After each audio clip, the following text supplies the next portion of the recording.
Good to see everyone. Can you hear me okay?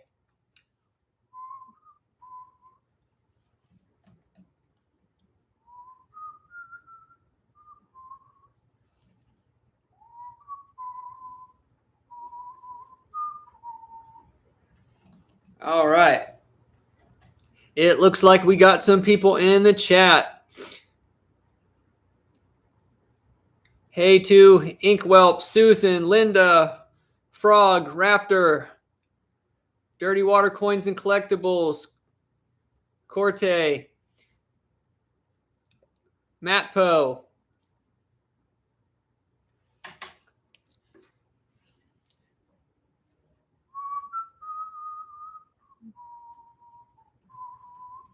All right.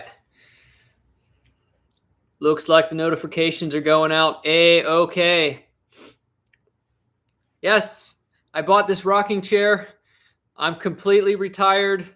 I'm just going to sit here in my rocker and be the most passive YouTuber ever.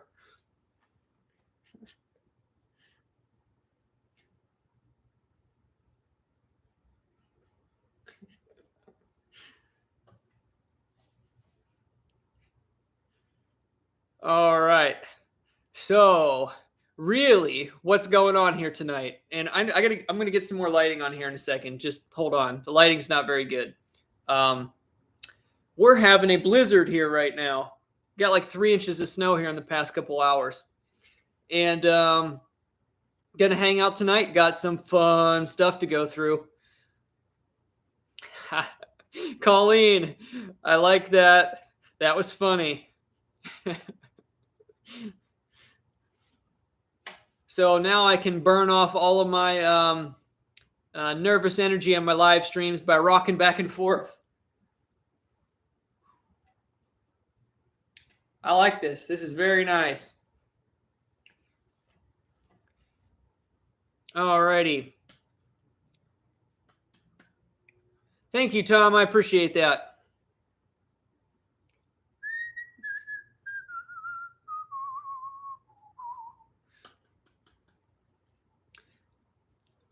All right, so tonight we're going to be hanging out for quite a while. I got a lot of estate sale finds to go through, so we're going to just we're going to start it off right here, and then we're going to chat for a bit. So this was part of my mega estate sale purchase.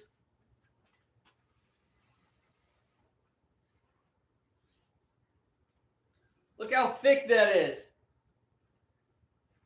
It's a heavy-duty rocking chair. And it is comfortable. So it is very comfortable. So I actually, let me see. Hold on. Let me see if I can get the lighting a little better here a second.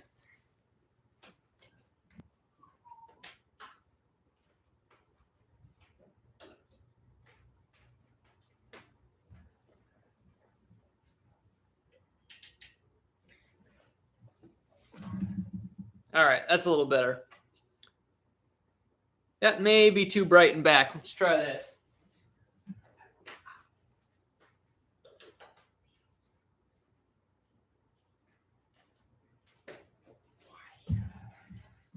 All right, I think that's good. Yeah, that's much better. All right, so this rocking chair is probably the hoop's up there. I got to put it up a little further. I have to focus it down lower because this rocker sits lower. Oh, Colleen said I have the very same chair. Awesome. Okay, Colleen, tell me how much you paid for the rocker.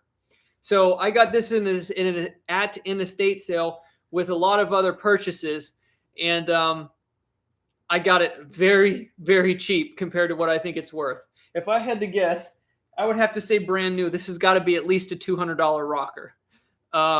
It could be $250. I'm not a rocker expert. I'm becoming one.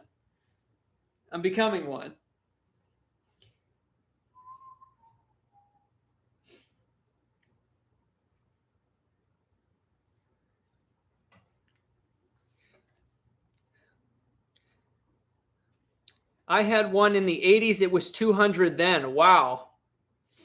Okay, so that's pretty awesome. I got it for, Well, it was kind of a bulk purchase, which helped me drive down the price a little bit. He was only asking $50 for it, so I got it slightly. So I got it technically for a little bit less than $50. And I wouldn't have bought it if it wasn't comfortable, to be honest. But it's very, very comfortable. It's designed very well, and it's very sturdy. So the estate sale I went to, I actually found it accidentally. It wasn't a listed one.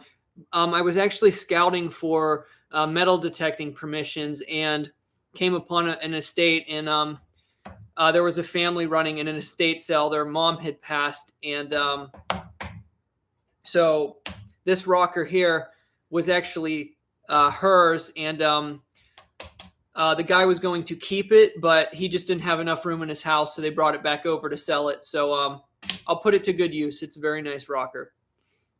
Very nice rocker.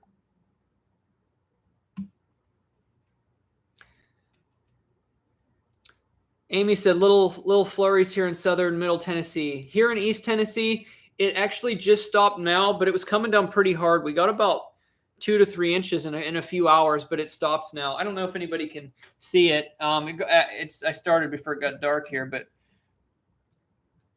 yeah, you can see it all out there.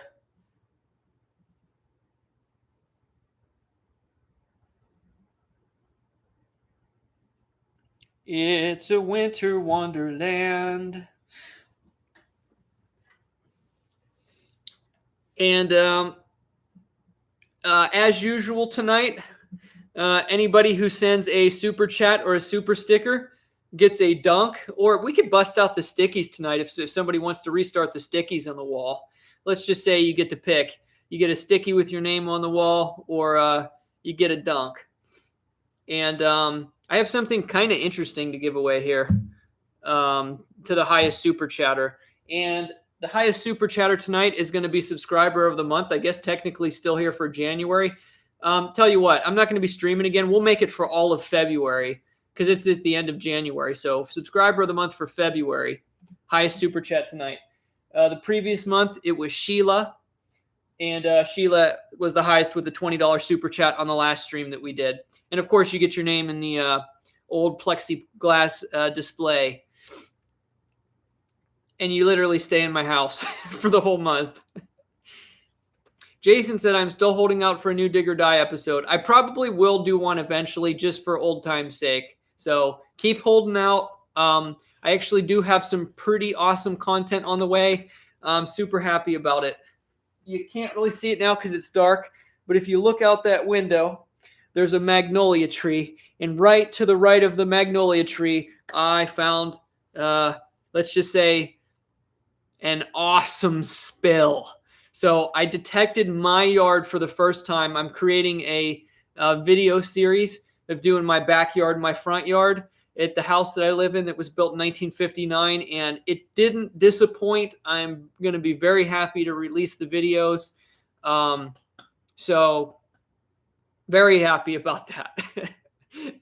And remember, if you remember when I detected my neighbor's yard, I posted a video last year. I found toward the border of our properties, I found some old kids' toys. I found an old, like a belt buckle with a steer on it, which was amazing. It was like kind of like, I think, a kid's buckle. And then I found a Marshall's badge. And I was thinking, since I didn't find a lot in the neighbor's yard, I bet it was my yard where they had a bunch of kids running around. And that story proves true, because in my front yard, I found quite a few finds to say that there were kids playing around here and throwing stuff all over in the 1960s. So it turned out to be really good, and I'll be looking forward to releasing that. You tired, old man? How are you? Yep, I'm beat. I'm here for the rest of my life. I'm just rocking away. Rocking away.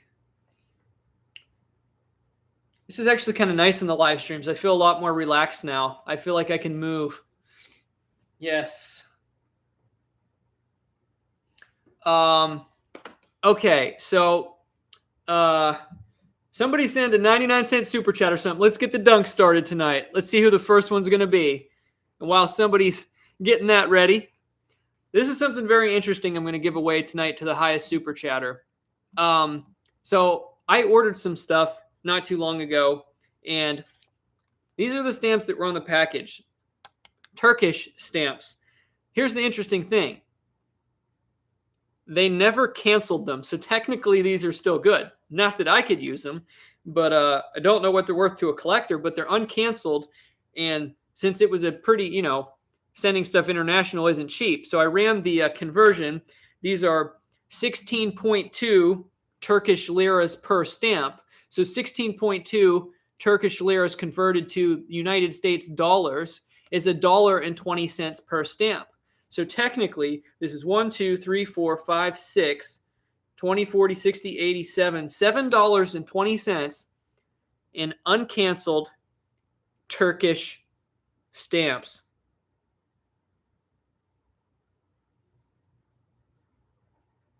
Pretty wild. So I'm going to be sending those out to the highest super chatter tonight. And I'm also going to toss something extra in it that was from a stamp collection I bought a long time ago.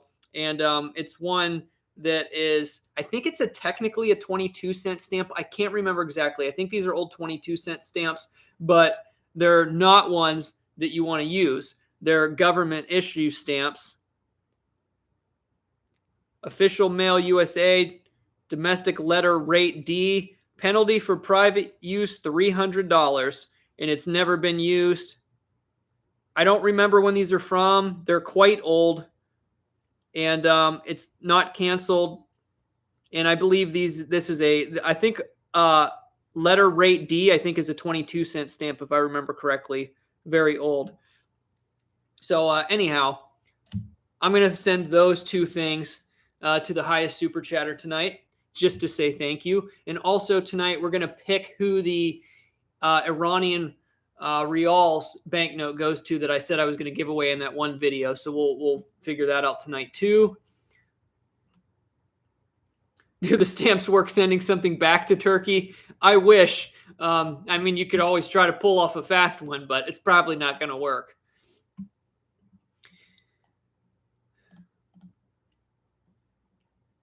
Rockzilla, welcome to my retirement as I rock out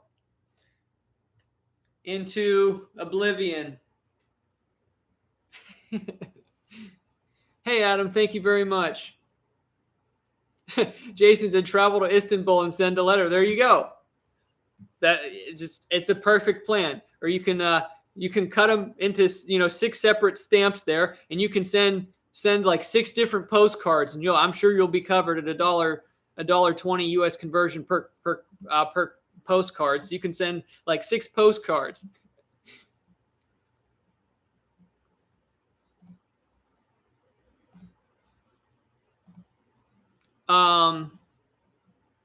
So basically tonight we're just going to hang out, and I'm going to show a bunch of different estate sale finds, and we can just hang out and have fun, talk about coin collecting, metal detecting, treasure hunting, estate sales, whatever seems like a good idea at the time.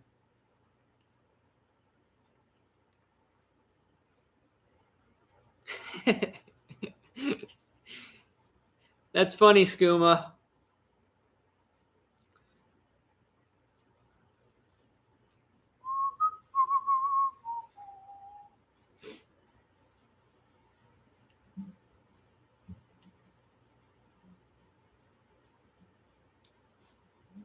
What did you miss? Nothing. You missed nothing.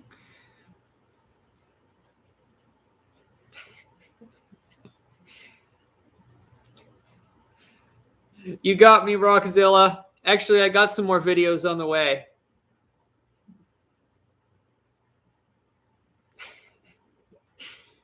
Raptor. Shh.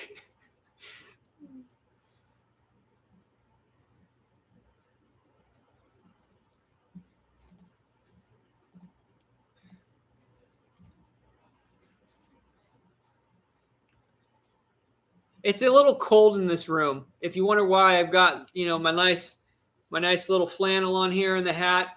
This is the coldest room of the house because it's just like all windows, and you can't see them, obviously. It's all windows here. I got 1, 2, 3, 4, 5, 6 windows, 7, 8, 9, 10 windows. And this is there's like an addition. There's no floor below this, so it gets quite cold here on the floor too. It's nice that I got these carpets down.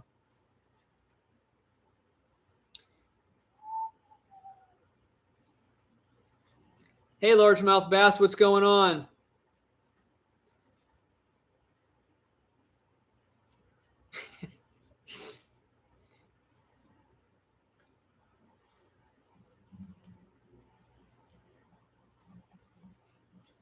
I guess it's early, man. It's dark out, and it's only 20 after 6 my time.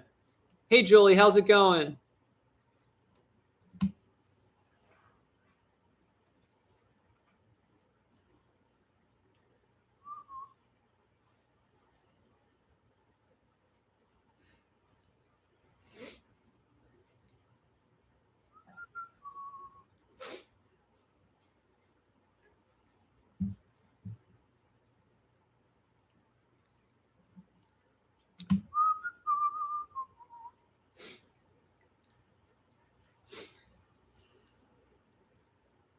I haven't live streamed in so long. It's like I just feel weird. I say that every time I take a break from live streaming. Need to get insulated curtains for your windows. So I actually have. I measured for. Man, my nose is itchy. I measured for custom blinds from blinds.com, and I got special black ones that fit these specific windows. And then I got them that so the sunlight can't come through, the special ones that are more enclosed. And I got all kinds of random stuff up, but I'll see if you can see this here.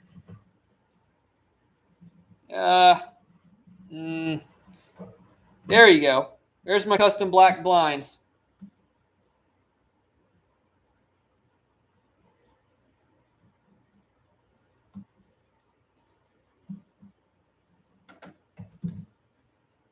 I've never done that before, so I really took my time measuring for them, and they were a bit tricky to install as well. Too late, everyone. I'm already retired. Too late.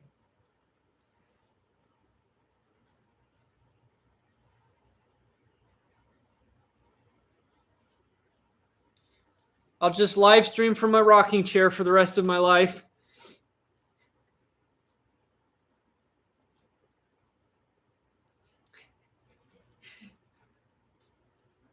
I am not Jason, and as of yet, I have not caught anything.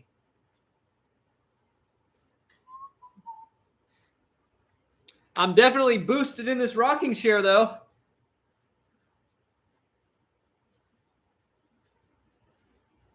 It's actually not like freezing cold in here. It's just cold on the feet. My feet are cold. I'll have to get my slippers.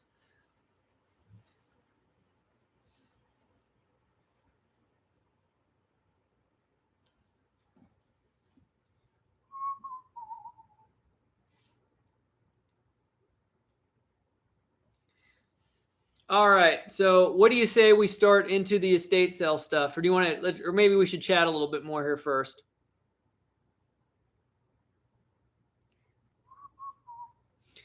JD I found a buffalo nickel in a creek by an early 1900 city burn pit. Very good detail, but as black staining. Best way to clean. Your thoughts, JD? Oh, okay. Awesome find. The way I clean nickels, because you can't really damage them anymore unless you really abrasively clean them. Nickels, I don't like to use any solutions because they can make the coloring even worse. I actually just get like a very firm toothbrush, run it under water, and scrub it really good with a firm bristled toothbrush. So that won't really damage it anymore, but it will get all of the cake dirt off. It may not take like really thick staining like tar or anything. Like if it's too bad, it may not work too much. But that's how I clean corroded old nickels, is actually just a toothbrush and water. And that I usually get the best result doing that. Naturally, you don't want to do that to silver or anything like that. But for nickels, yes, just a toothbrush and water usually does pretty good.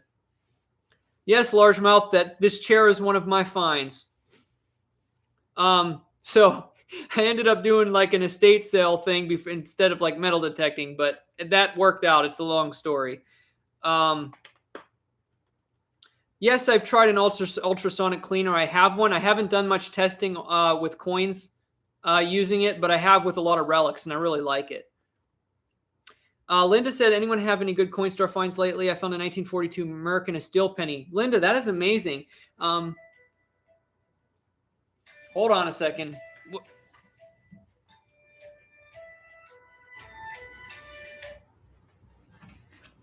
Set my phone over here. Forgot to turn my phone on vibrate. But actually, I think it's still in my car. Near a local walking track, I went for a walk a few days ago, and I found a sterling silver earring. Nice big one, too. Earrings are thin, so it was probably only like the weight of silver of like a silver Roosevelt dime. I don't know. It was probably like $1.50 worth of silver, but hey, it was silver. Jason, that actually was my mom. Funny enough. I'll have to text her and tell her I'm streaming.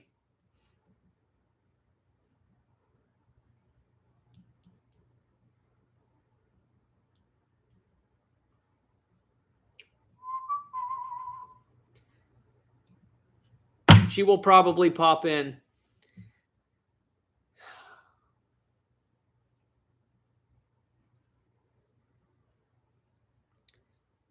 I don't think she is, Jason. I didn't tell her, so she knows now. I texted her.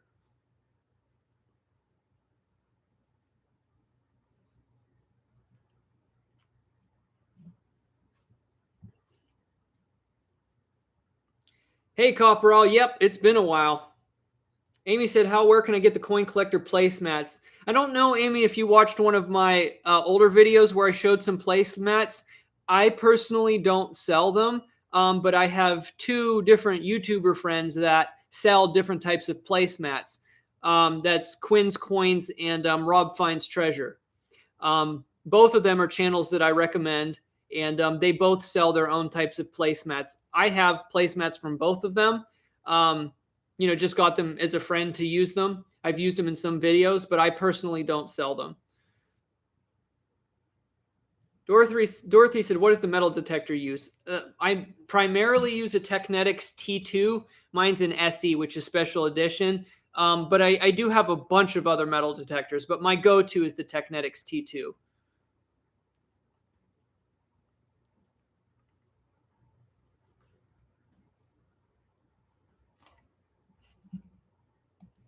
Could somebody do me a favor and send like a 99-cent super chat so I just know it's on, because I haven't streamed in a very long time and I want to make sure I got all the settings correct.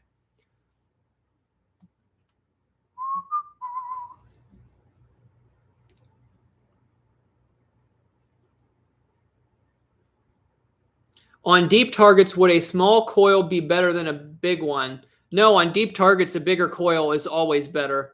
But keep in mind, if you use a big coil in areas that are very iron rich or in high trash areas, a bigger coil can cause you a lot of issues in separating targets. You just got to use the right size coil depending on where you're hunting.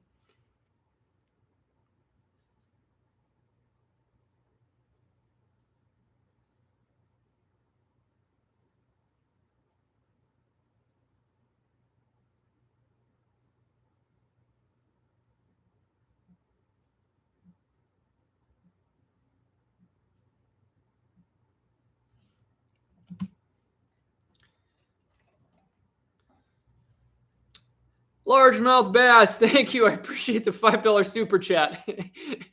You only needed to send 99 cents for the test, but now I know it's working and I appreciate it.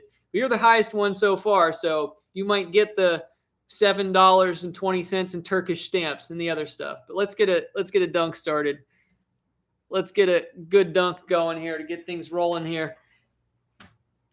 We'll start off with a basic windmill, right? Let's do a little windmill, windmillage. Oh, volleyball. All right. Stretch it out. Oh, stretch. I'm too old not to stretch.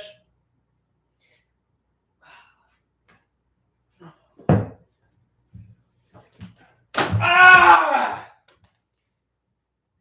All right.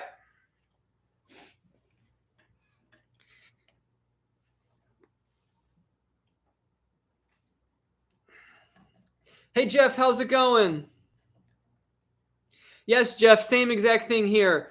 It was kind of on and off. It came down really hard for about an hour, and there was like two waves. It came down hard, kind of stopped, came down hard, and then now it stopped again. Joe, it's all about your hunting conditions. Mostly the places I metal detect, the targets aren't very deep, and a detector like that actually operates worse than my Technetics T2. I've done a test with some of the more expensive mine labs. I'm not saying they're not good detectors. I'm just saying for the type of hunting I do, it's not as, I don't know what word I would use. It's just not as fluid as far as me being able to lock onto my targets, pinpoint exactly where they are very fast.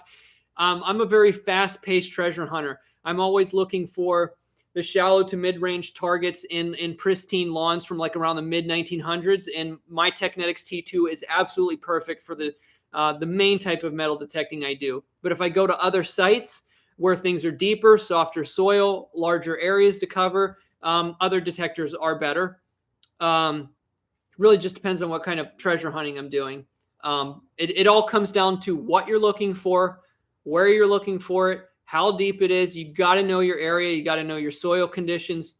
And there's a lot to take into account to pick the best metal detector for what you do. But yeah, the modern mine labs they're very good detectors. They are very good detectors for sure.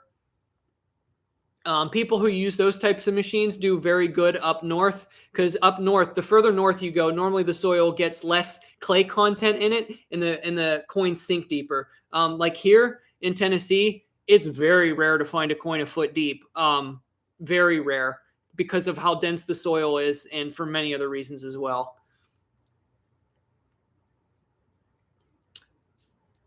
Show Memo said, "Are you going back to doing long videos of your detecting? Really miss your shows." Yes, I was doing an experiment with the shorts videos. I'm going to do a few here and there, but that stretch where I put a bunch out, it was really just a test. I was testing different things and how they worked. I was having some issues too with my other shorts videos, and I figured it all out. But I was just kind of tinkering around. Yes, I do have some long format videos on the way. And no, I'm not replacing the type of channel, making this just a channel of shorts videos.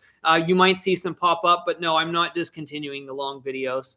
Unless I sit in this chair for too long. I mean, man, I don't know if this is going to make my editing faster or slower.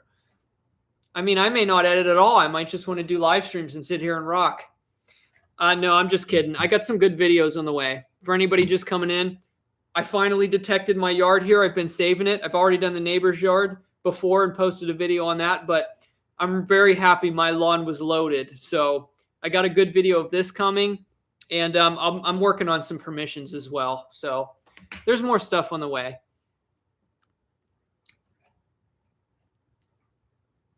And there's my mom in the chat. I told you all she'd be coming in once I texted her.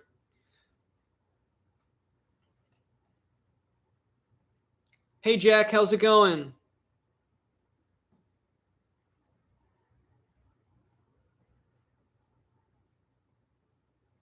Jack, that's an awesome buy. Yeah, that's an awesome buy. For 440. Oh, right on. Yeah.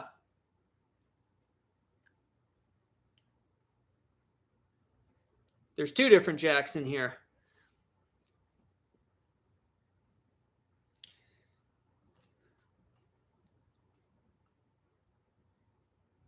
I will say in my yard, I got one of the most unique spills in my life. I found a lot of contents that I think kids lost in the 1960s from the very early days of this house. And I'm going to go through the history. Well, not the history, but I'm going to go through the process of, what I think. And I'm going to try to add more context to my detecting videos to make them more like story format. Just make them more fun.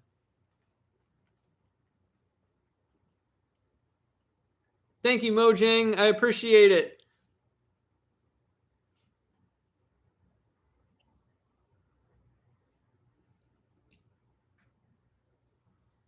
All right, so let's go ahead and start into the estate sale stuff. So I'll start over again and say the part of the story is I was out scouting for metal detecting, and I was going to try and knock one or two doors.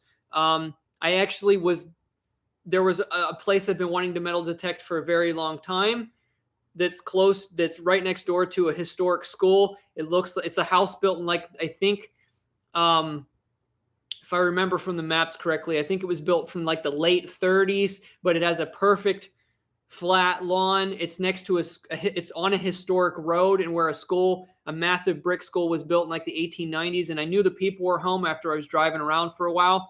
And I was going to take a bathroom break at a fast food restaurant or something, and ended up at a estate sale and never went back to knock it. But it was okay because my ankle was feeling a little bit weak from one of my old injuries I noticed after carrying stuff out of this estate sale. So I needed a break because the couple days before, I had done a ton of yard work, and I filmed a massively long metal detecting video that I may split up into a few parts, but I have almost 2 hours of footage of me doing most of the digs in my yard live. So there will be a lot on the way. So that's the context. The rocking chair I'm in right now was part of the buy, and I got a very, very, very good price on it. So I'm going to show some of the stuff that I got here.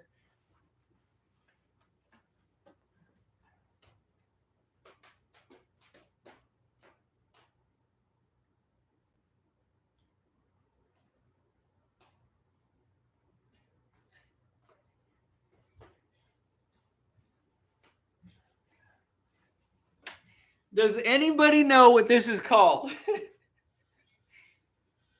So the lady that used to live there was very into Oriental things for a while, and she had a lot of very interesting stuff like this.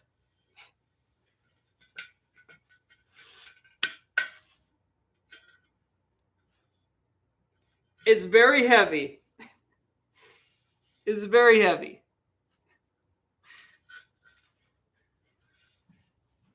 Oh.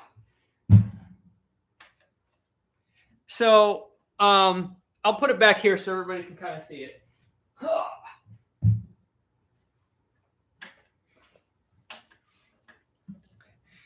If anybody knows what that is, I would like to know. It has some like decorative cutouts in it.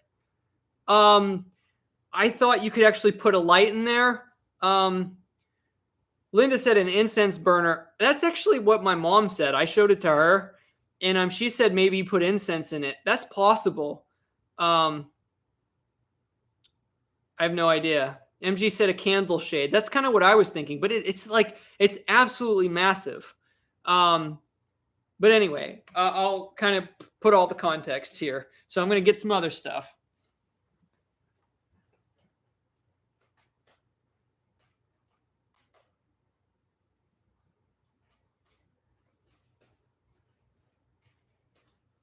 I got these two massive, these are wrought iron candle holders.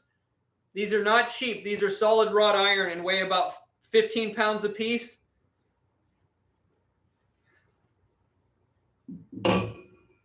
So there's those.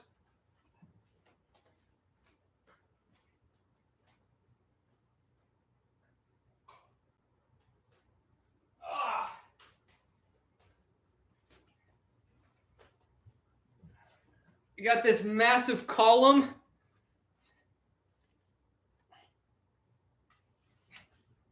Very heavy. Let's set this over here.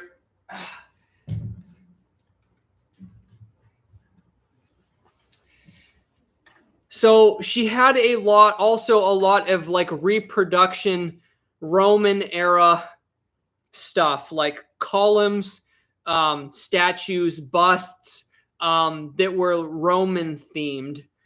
So she had some Roman themed stuff. She had some Oriental themed stuff, and I'm trying to think what else. That was kind of the main focus. So I'm going to get the rest of it. We'll finish the story here.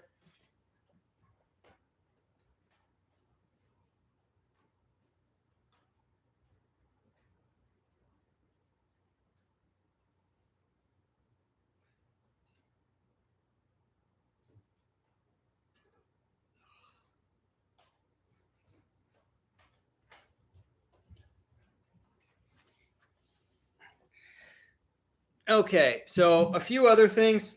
I don't know. I thought these were kind of neat.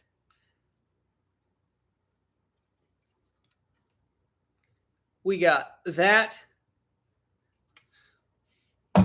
We got this. I like the design of the frame there. And we got this random print.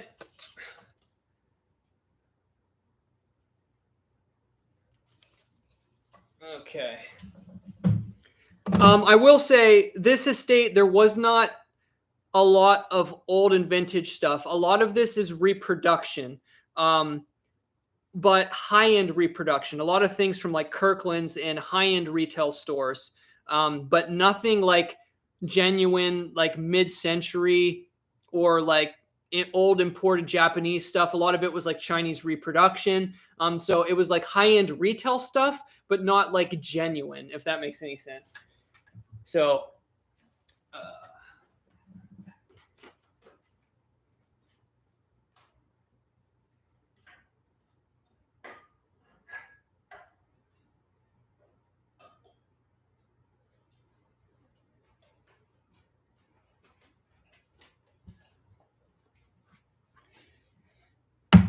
all right. And then I always get things like this that you can put onto the wall where you can display things on top of them. But I just picked up a few random pieces because this was a nicer one. That'll be pretty easy to mount to the wall to use for hanging stuff and putting things on top. I like getting different types of those things. And then this one I'll be able to mount on one of the properties. It's just a really nice key holder, a very solid wood one. I like the design on it.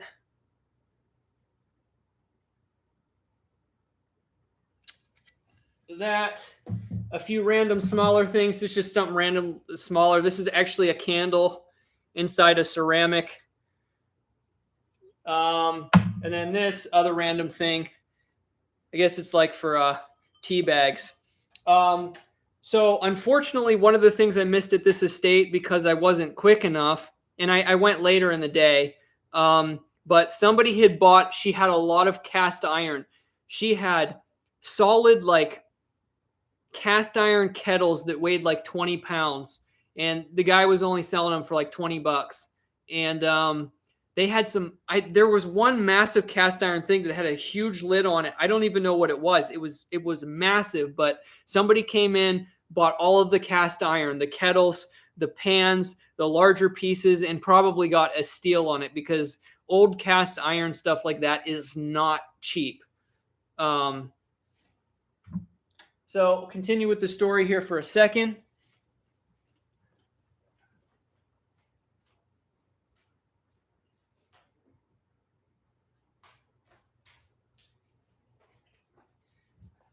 And then I got this concrete Scotty dog.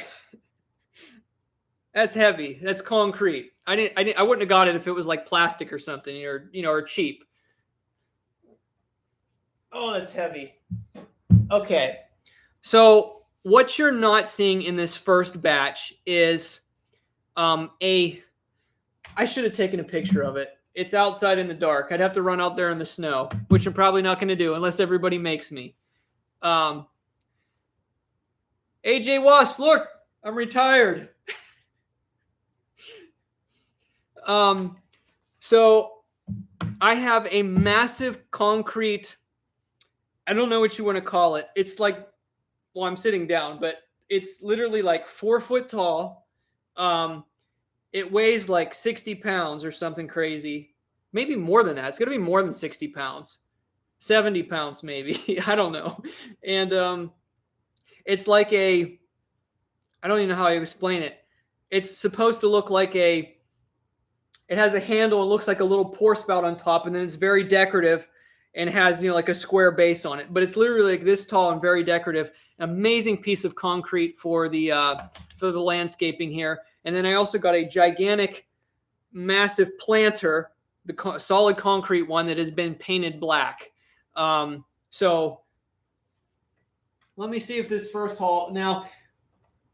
being the first day of the estate sale, and I was putting my feelers out. I wasn't sure how negotiable he would be on stuff on the marked prices.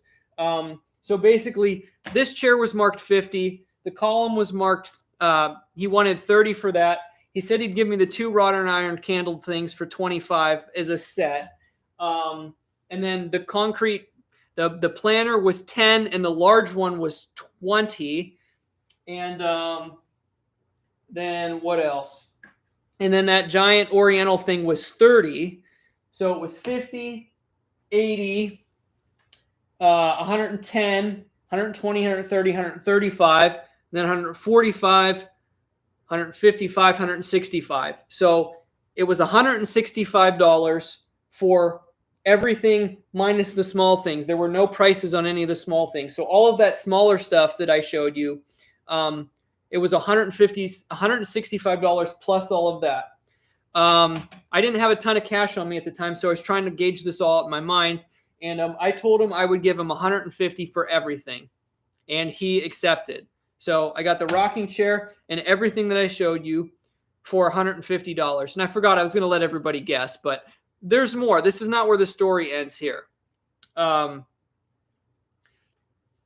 going to check out in the chat here for a minute. But that's not where the story ends. But tell me if you think I got a good deal, $150 for all of that. I might have been able to push a little bit more, but building up a reputation, I spent a lot of time there. I went home to unload all of the concrete and stuff. It was a lot of work.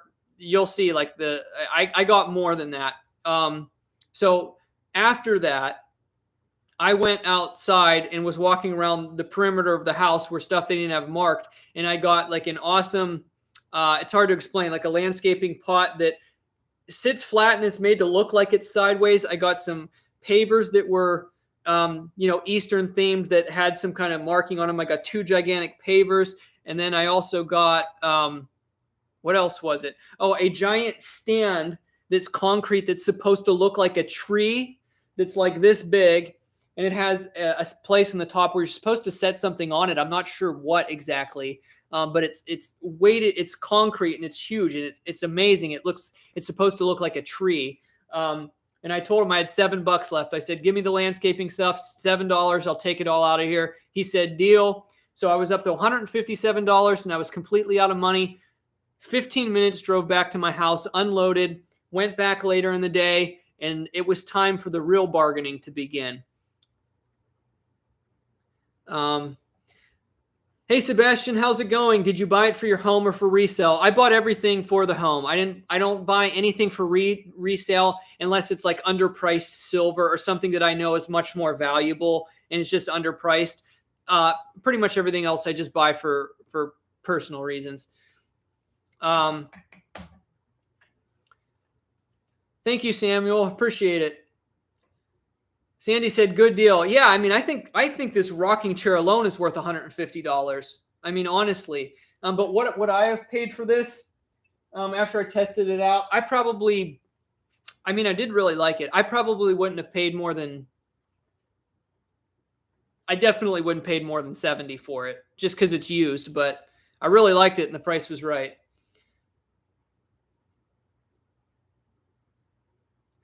You've come to bargain. All right.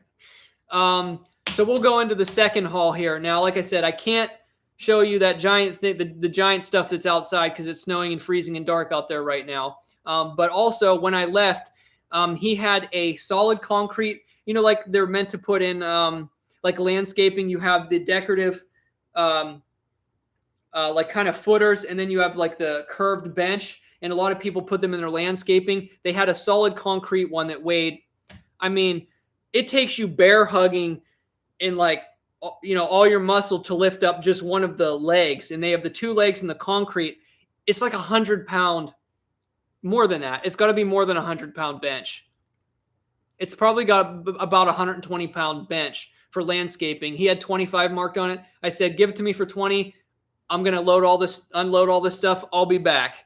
And he said, sure, I'll mark it sold. So you'll see where I push this next deal.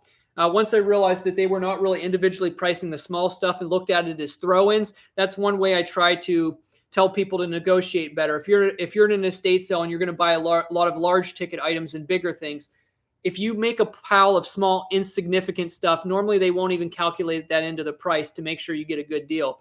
And I could tell he was not nitpicky over the small things. So that's how I got the better end of this deal, was making a pile of small stuff that I wanted and technically not really even paying for it, because the focus is on the larger, more expensive items. So that's where this all started, and I'll go into the rest here in a minute. I'm already retired. You're too late. I'm the laziest YouTuber in existence. I'm just chilling out in my rocking chair. Henry said, I found 99 silver coins last year. So close to 100, but that's still awesome. You found a lot more than me. I don't find as much these days. But I will tell you guys, I found more silver coins this year already than I did all of last year. I believe so. Yeah. I didn't detect a lot last year. And when I did detect, I didn't find a lot in the silver department. But metal detecting, my parents' new place that I bought and my place here, I already found more silver than last year. And there's more to come. There's more to come also. Let me grab a drink real quick. I got to fill up my bottle.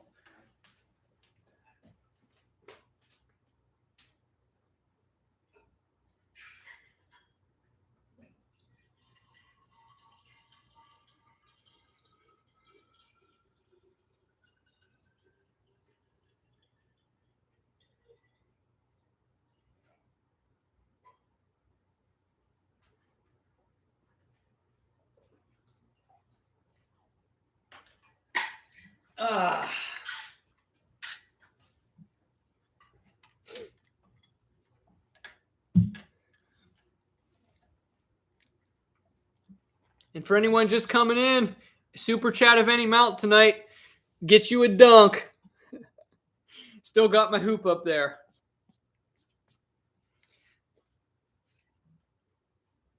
Yeah, Sebastian, that's awesome for 390. Man, when I was out detecting like every other day several years ago, and man, it's tricky for urban Tennessee hunting. And then I traveled to some surrounding states here, but I think my best year, actually one year I did get, my best year for silver coins, I think was 265. I think it was 265. I had 2 or 3 years over 200, but since then, I'm happy now if I break a few dozen silvers. But I do more relic hunting these days. But I actually got some good urban digs to put out here soon.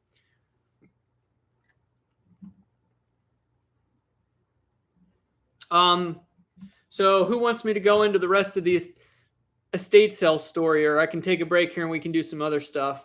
I should probably continue the story for people watching this back. So if anybody's asking, like, I haven't shown the collection in a very long time. Eventually, I want to do a video. I think I'm going to try to set up tables and amass all of my detecting finds and put them in one place.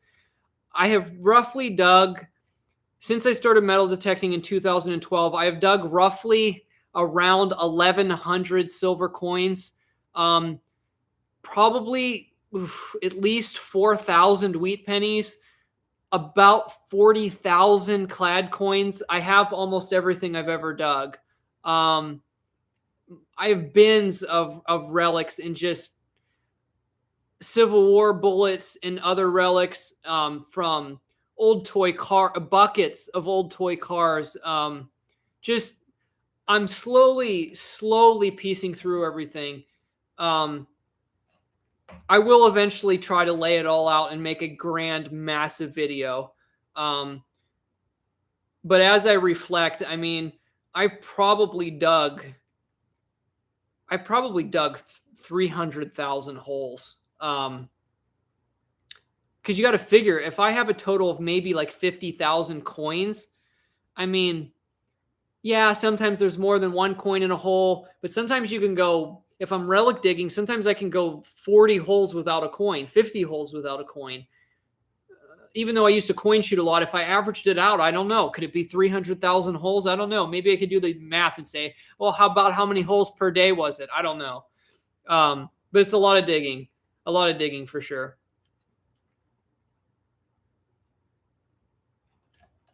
Lots of digging.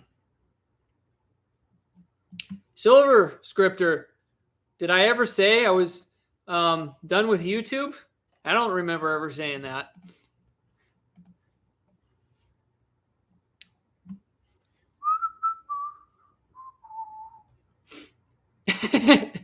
That's a high-class gaming chair right here. Right here.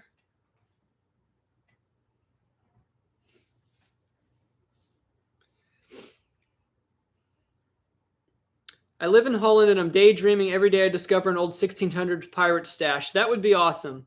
You have much more of a chance of finding something in old than I do here in America. More stories, please, says Samuel. Okay, so we're going to continue on with the estate sale. This is where I really drove home the bargain, okay? So this was like appetizer stuff here, right? Trying to get some of the stuff that I wanted. Just wanted to get the deal closed, and then I went back before he was done, and we're going to show you where all this went here. All right. Get ready for this, okay? Get ready.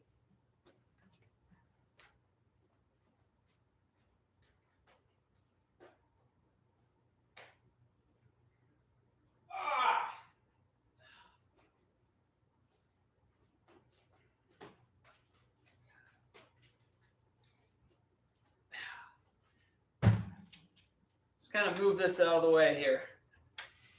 All right. This monstrosity.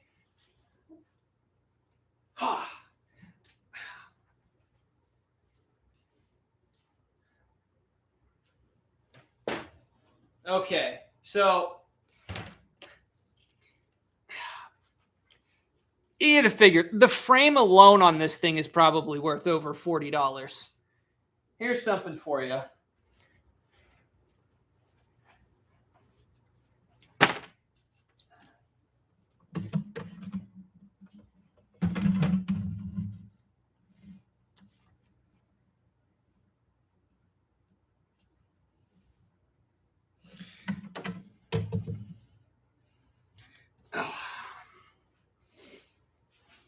Okay, so I'm going to set this aside. This thing is incredibly heavy. Here, where should we set it? I can't leave it in frame here. Actually, yeah, let's move this. Maybe I can slide it in here.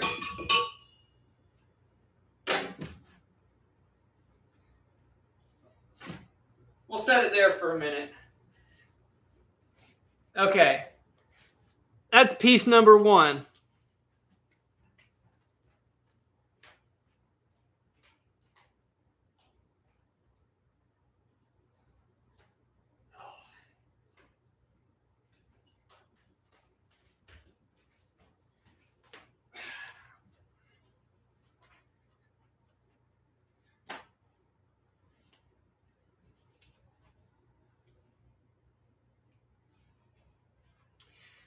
Now, this one isn't quite as grand, but I like it because it represents the South. It's, you know, it's a magnolia.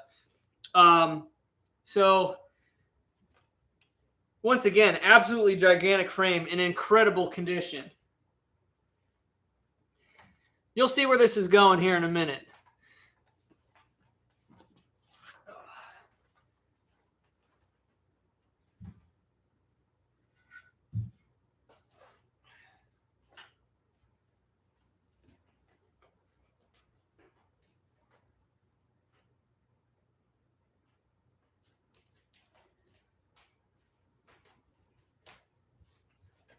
This one here. I like the shape of this one. You can put it in very odd places, like above doorways and stuff.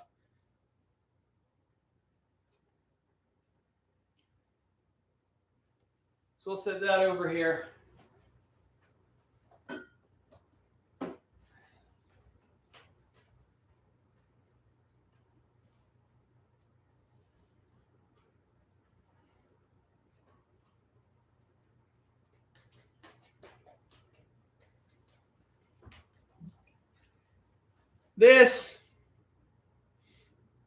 That'll go somewhere in around my kitchen or dining area.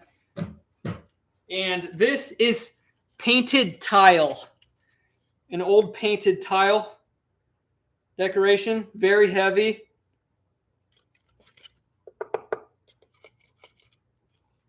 tile with grout painted over top.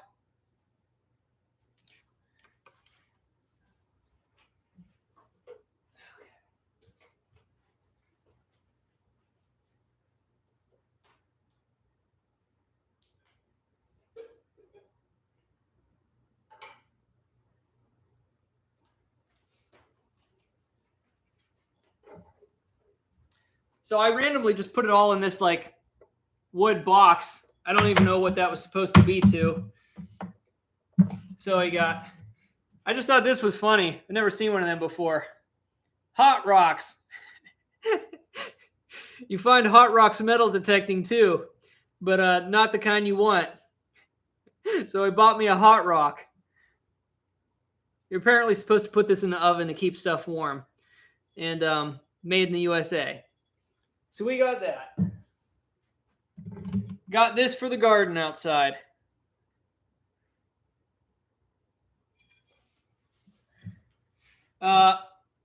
Soapstone. I like soapstone.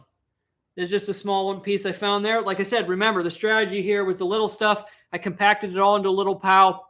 It wasn't really even calculated in the price. So this was bonus stuff. Another one of these, a bigger one. And then, yeah, this was just like a crate. I don't know what was in here. Anyway, that was something. And one last thing.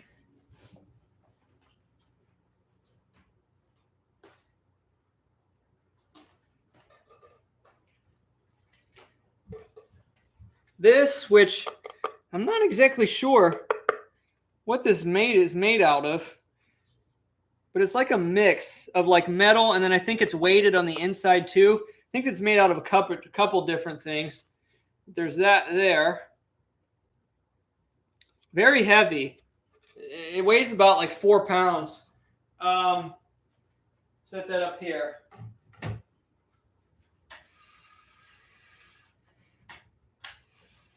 So when I got all that stuff in the pile, I still owed him for the bench that I said weighed like 120 pounds, my bench for the outside. And I'm trying to think if there was anything else. No, because I took all the rest of the concrete before. That big giant picture that has a Kirkland's $225 sticker on, he was asking $40 for it. He was asking $25 for the Magnolia one. So you got to figure that's 40, 50, 65, plus the bench that I had already promised him $20 for, 75, 85. So those three items alone, we were already up to 85 on what it was priced at, basically. Except the bench was 25. I already agreed 20 with him. So it was technically $90 worth of stuff already. So all of that stuff that I showed you, plus those pictures, plus all of that small stuff. And let me make sure I didn't forget anything else. Oh, one more thing.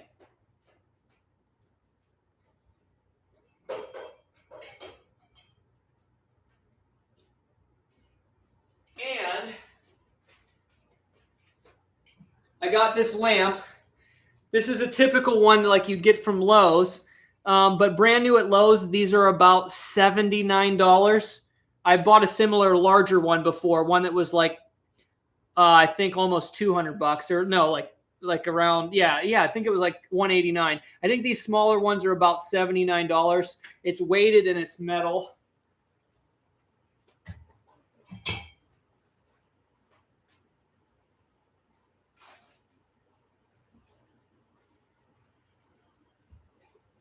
And also the glass shade to that. I will put that together in a moment. So let's see. I feel like I'm missing something too, but maybe not.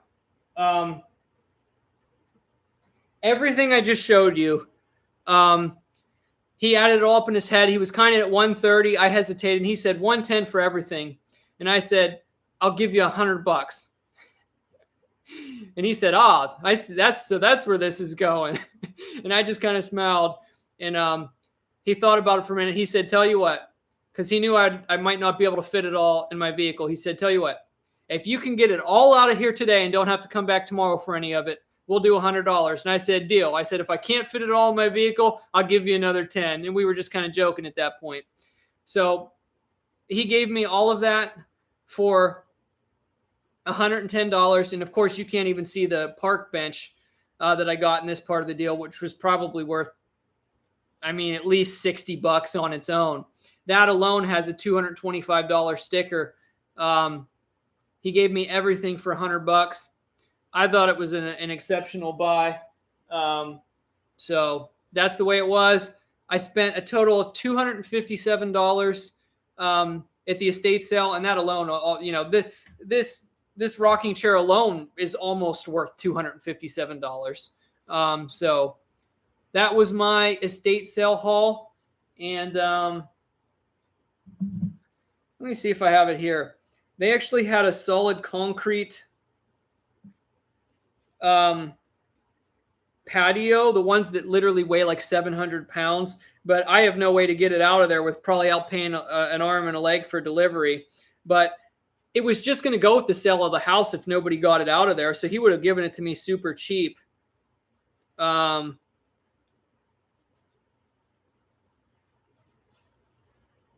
right there, that's literally like 700 pounds or more. He would have given it to me for probably, he said he'd take 100, but he said, honestly, he wouldn't decline any fair offer because if he can't sell it, it's just going to stay with the sale of the house. It's so heavy. It would take like 3 strong people just to move that tabletop off, at least. Actually, I think it has to be connected. I mean, to move that centerpiece, you'd probably need at least 4 people. I don't know if they deliver those things with a crane or what, or they just have a bunch of strong guys at the places that sell those. I have no idea. So anyway, I passed on that one. And that was my massive estate sale haul. So yeah. So let me know in the comments how well you think I did for $257. Yes, good comment. Estate sales are definitely a learning experience. Sometimes when you first start, you buy things that are common and you didn't really need, but you learn as you go how to negotiate, what to look for, when to go. There's benefits of being the first person there, but there's also benefits to being the last person there. If it's a really good sale, sometimes you want to go twice. You want to cherry pick the first stuff, but then see if you can get a killer deal toward the end of the sale. There's a lot of different strategies. I do it more for fun. I don't get super serious about it, but if there's one that has a lot of stuff I like, I will wait in line and go early and try to snipe things. But this one was an unlisted sale, and they priced things to move them. They priced them a lot lower than the typical estate sale companies. But there's more. If you're watching for the estate sale stuff, wait a second. There is more. Amy, I'm not reselling anything. All of this stuff I utilized is going to be it's going to be utilized in my my properties. And I actually have a very large project on the way that I'm super excited about. I'll probably do a large update soon. But I got more in the way as far as that's concerned too, as far as the properties. So I got one more thing to show you. I went to some estate sales today just to have some fun and actually get out of here. That's another story, the area that I'm in.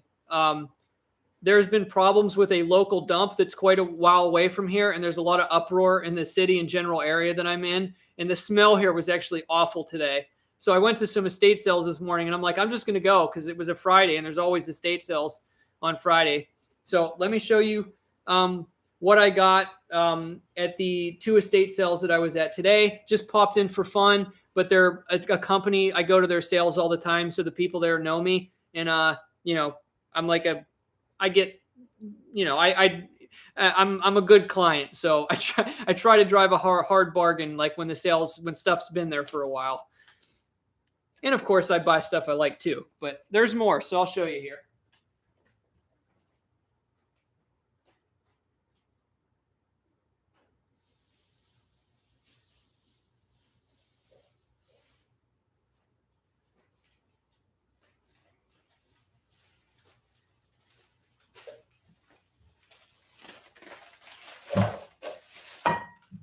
Okay.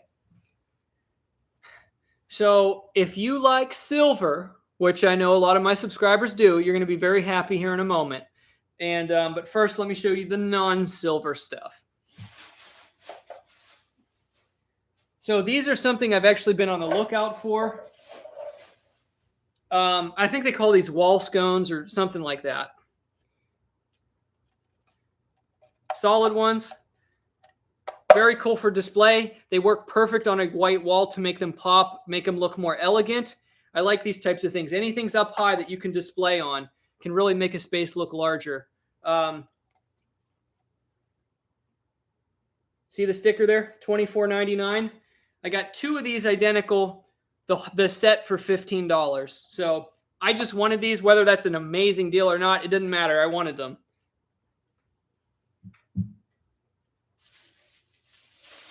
Got 2 of those. Okay, I'm running out of space here. All right.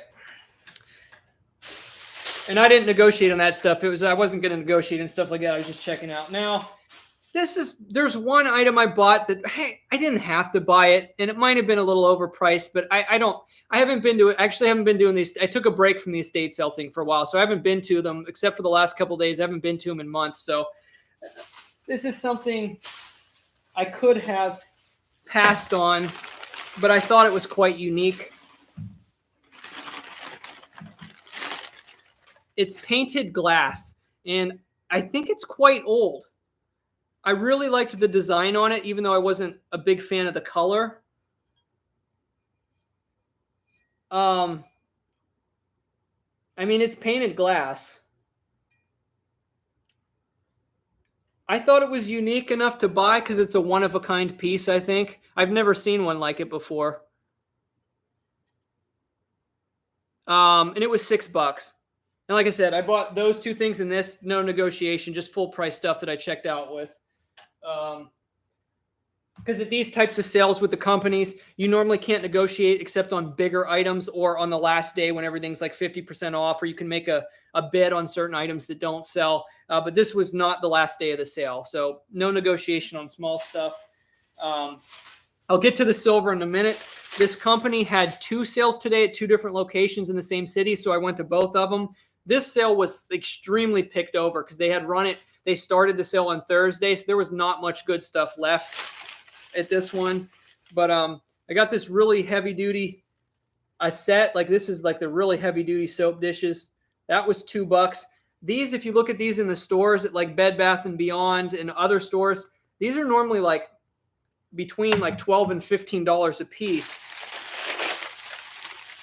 And I got the toothbrush holder too that weighs like 3 pounds.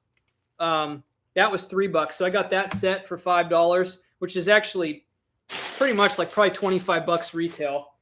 I've been looking for one of these, so that was cool. And then, are you ready? The deal that I worked out for the silver. I will always buy silver under spot price because it's like currency to me.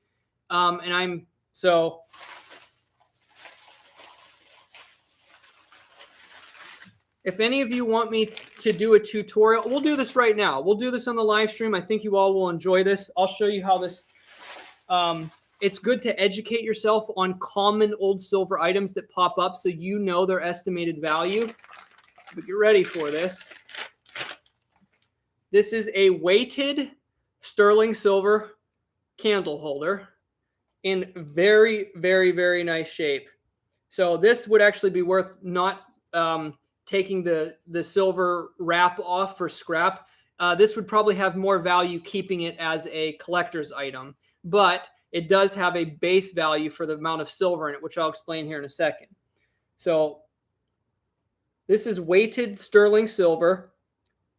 And keep in mind, this is very weighted. Like the silver part is like a thin strip that wraps around the bottom.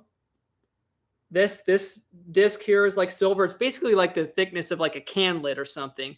And then it's basically wrapped in sterling silver. So it's actually not as much silver as you would think, but I'll explain it in a second. So I got the set of those. Still some wax in there. And they are both in fantastic condition.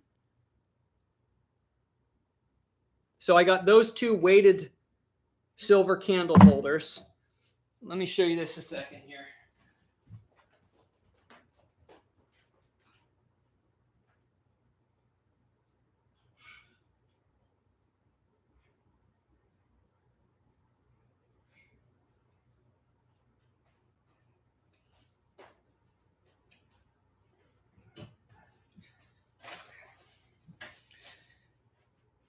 All right, so this is one that was in bad shape that I took apart that I bought at an estate sale over the summer.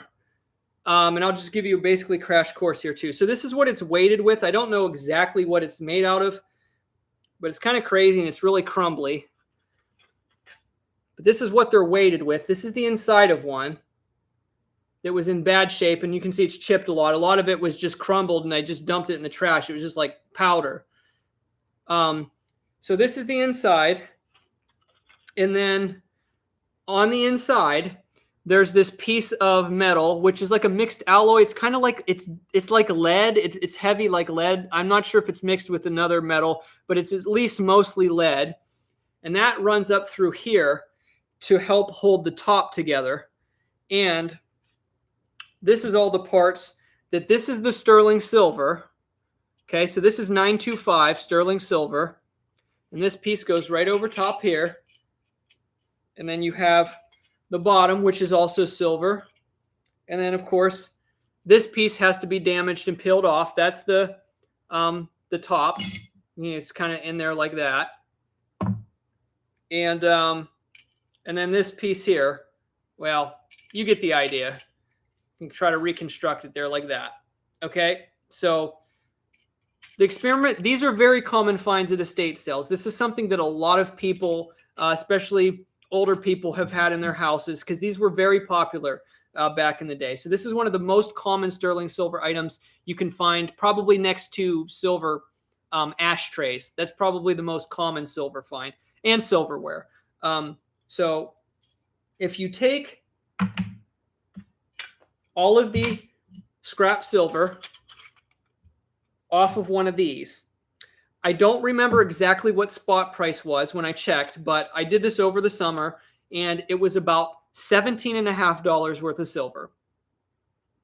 Okay, so basically, since I buy any silver under spot price, to play it safe, when these are for sale, if they are $15 or cheaper, I will buy them every time. I don't care what condition it's in, because there's roughly $17 to $18 worth of scrap silver in each one of these weighted ones. Now, so these ones are actually worth more as a collector's item because they're in very good shape and they're nice and decorative.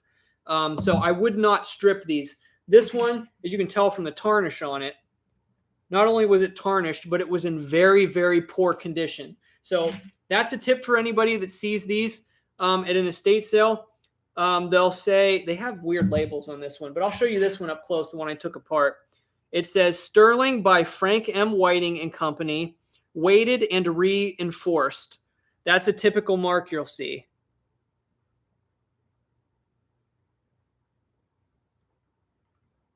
And you know what? That's really awesome. I just realized Frank M. Whiting. I was researching something recently that I found metal detecting, and it was actually the Frank M. Whiting. So that was actually random. So if you ever come across these at an estate sale and you don't know what to make of that weighted silver, this size can't, there's different sizes, but this is the most common size. It's not very tall, but it's very bottom heavy. And those are, roughly $17 to $18 worth of scrap silver. So this is where it gets fun. These are ones that are similar to that, but ones that I've never bought before. Sterling silver cups. Now, this is mostly silver. You hear that there. However, from here down, this little base is weighted. So it's it makes it, it makes it, they're weighted so they can, sit solid and not be knocked over. Now this weighs, but apart from this weighted base, this is a pretty decent size of silver. Now I have never tried to take the weight out of this and see how much that these are silver without the weighted base. Now I would say it's definitely more than this scrap covering from these sets. There's no doubt about it. There's more. How much more? I kind of go by the thickness. You have these handles here. As you get down into this bottom portion, like around here, like around this part, it's quite thick. Up around this edge, it's quite thick. But then this is probably, this is just the thin base that like pops on like a can. And then this around here would be thin. But the top of it, which is not weighted at all from here up, how much silver is in this? If I'm just going off of my gut instinct, if these are just thin strips and this is $17.50 worth of silver, I would say that these are probably double that. I would probably say about $35 of silver in each one. A conservative estimate, I would say, would be around 30. It could be more because this is a specific item I've never personally weighed before and took the weight out of them to get the scrap silver value. So these two were marked. This set was supposed to be $75. Like I said, this was the second day of this sale, and it was in the middle of the day as well. I told them, give me a price on this if I buy the rest of the all the sterling that was left there, which was these two sets. So that set was marked $75 for the pair, and this was marked $35 for the pair. And like I said, silver values are right around $17.50. So this more established estate sale business, they price their sterling right. They know what it's worth. And actually, sometimes they're actually usually priced a little higher than this for a set. And sometimes they're like 20 a piece or even more. He told me he would give me everything for $75. And I told him I'd pay cash right there and give him 70. So I scored all of this sterling silver today for $70. And like I said, silver value alone, you're at $35 right here with the kind of the silver wrapping that I showed you based on my experiments. You're at about $35 silver there. And these, I think a very conservative estimate is $30 a piece. So even if it's 30, 60, 70, 80, 90, 95, even $95 worth of silver for $70 is a good buy because silver is like cash. You can sell silver for, like spot price almost any time. It's like as good as cash. So even a $25 good discount on silver, to me, it's like free money. Now, I don't think I'm going to take these apart because they're in very good. There's a couple nicks on these. They dent easily because they're not, incredibly reinforced. But they're in decent shape. Like these can be polished up. The tarnish can be removed. So I don't think I want to damage one of these and peel all of the silver off to get the estimated weight and take that weighted bottom out. So I'm probably not going to experiment on these because I've also never seen them before. So I don't really think I need to know the exact value to help me in buying them in the future. So there you go. It's probably closer to $110 worth of silver that I got for $70, but that's to add to the haul from the other day. So there it is. That's the little tutorial I wanted to do for you all. I was going to make a separate video out of explaining how you can, test or the best thing to do if you want to know the weight, how much weighted silver is worth is to take apart each unique item, and you can keep a list of knowing what they're worth roughly. So over the summer, I didn't end up making a video about it, but I got some of these and some other larger ones as well too that have the kind of the multiple candle holders that have the two sides swinging up too. Those are also popular. over the summer, I actually bought about $600 worth of sterling. I mean, about 100. Start over again. I bought $1,000 worth of sterling silver for $600, and that was pretty cool. And it's some really unique stuff. Maybe we'll show it in this video. I was planning on making a video of it, so I actually have it here with me. But anyway, I did pretty good the last couple days. And I'm going to check out the chat here in a moment while I get a drink.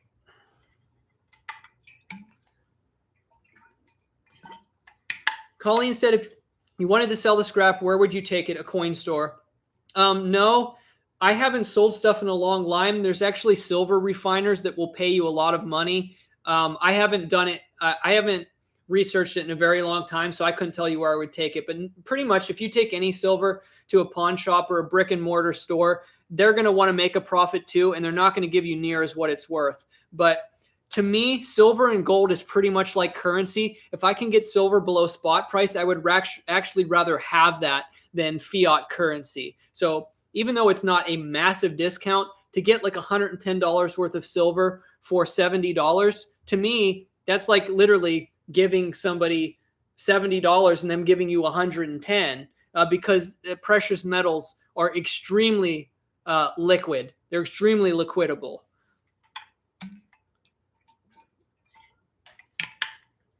What would you do if I knock that hat off your head?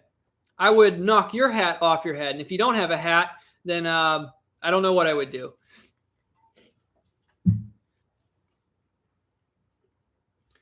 I would pay 60 cents for $1 worth of silver any day. Absolutely. Absolutely.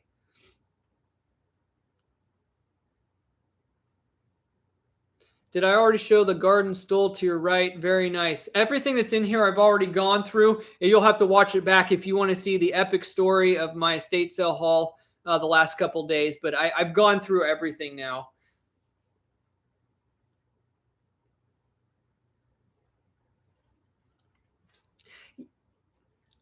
Oh, and when I say silver value, when I say spot price, I mean calculating it at 925. 925 silver is very close to having 0.999 fine silver. Of course, anything 0.999 is going to do much better, but sterling silver is an accepted grade all over the world, very popular. Sterling silver is the next best thing to 0.999. But when I say, like $18 worth of silver, I mean considering the 0.925. I'm not calculating it at solid silver prices.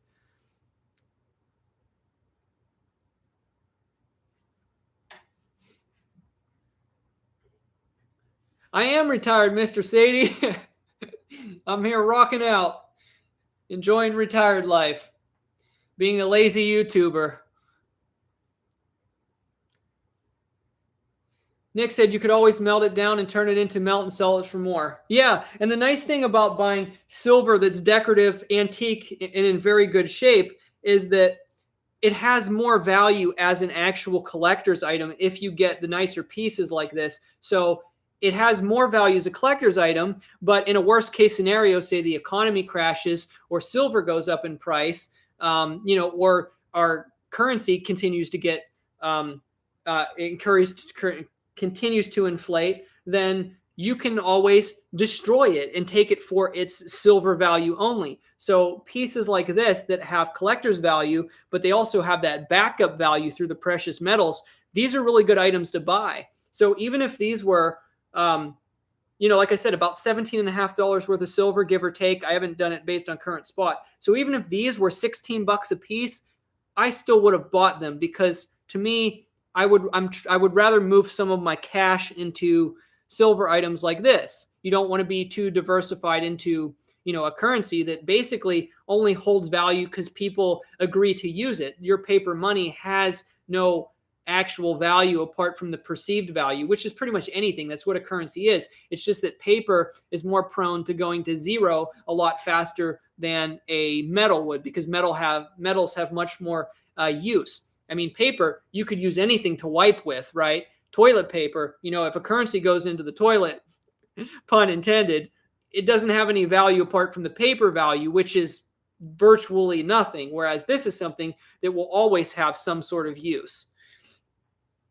So that's a little tip on, silver and gold investing. Stephen, I just did actually an in-depth tutorial about 10 minutes ago on how to tell the weight of weighted silver. The easiest way to do it is get one that's in bad shape, that's a common find, and destroy it. I showed what's inside of them, but here's one that I took apart, and I have all of the silver parts to it. And there's one that I moved over here or dropped or something. But those weighted silver ones have about, just the candlesticks have about $17.50 worth of silver in them. But I'll show you. We'll do it. We'll do it deep into the stream, and I can make another video on it. We'll may as well do it. Tell you what. Somebody a couple of you send a super chat. Let's get things rolling tonight. Let's get the adrenaline going. And I'm going to show you. I'll show you all. If I get a couple super chats, I will show you all my $1,000 silver haul that I was going to make a video on. We'll do it in the live stream instead. We'll see if anybody wants to see it. I can show you my roughly $1,000 silver haul that I got for about $600. And I was slow and missed a lot of stuff too, because I was just kind of really, I wasn't even looking for this stuff. It kind of came out of nowhere. And had I been up to date on my silver prices and how to gauge weight and stuff, I could have made a killing on some stuff, because I didn't realize like a single silver fork, if it's a heavy one, can be like $30 worth of silver. This place was loaded with silver utensils for $5 a piece, and I passed on most of them. And they had a lot of other stuff that somebody else beat me to because they were a little bit quicker on some stuff. But I also went back the other day and made a late deal with the person to get the rest of it. Why do people buy copper rounds? Well, copper rounds are usually overpriced. I think that picture is taken away from the camera focusing. I don't know. I think it might be my lens. Let me clean off. I have a little bit of a haze there. Let me clean this off real quick. Oh yeah, there's some.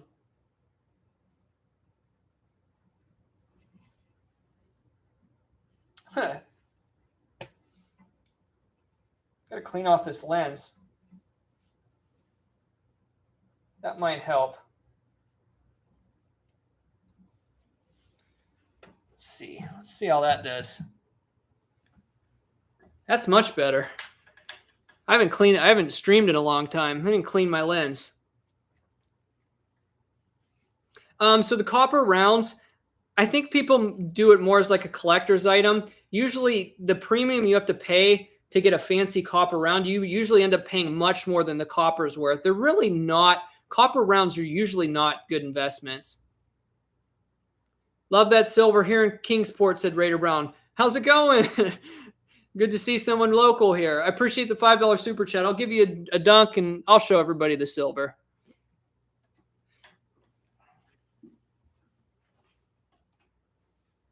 Watch, I'll break one of my paintings or something. Let's move that over here. Oh, I got to put air in this. Ah!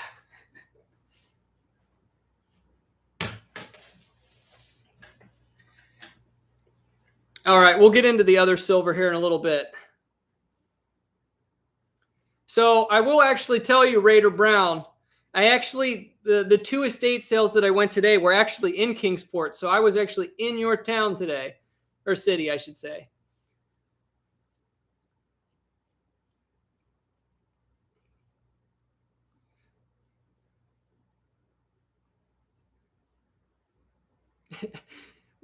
Right. Toilet paper will actually be worth something in a worst case scenario, but it won't be worth a $100 bill. It's not going to be worth $100 worth of survival stuff. It'll be worth like a penny. It'll be worth like a penny. Did that look pretty bad on camera, Dave? I thought I could do it without looking gross if I kept close to it and kind of blurred it out. I'm sorry if everybody had to see me spit on the camera. Improvisation.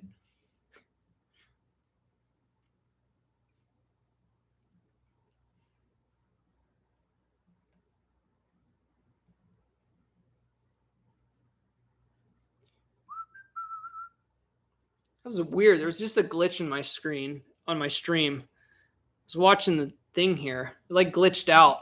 It reset the people that were in here. It said there was one person on the live stream. It was weird. It like glitched out.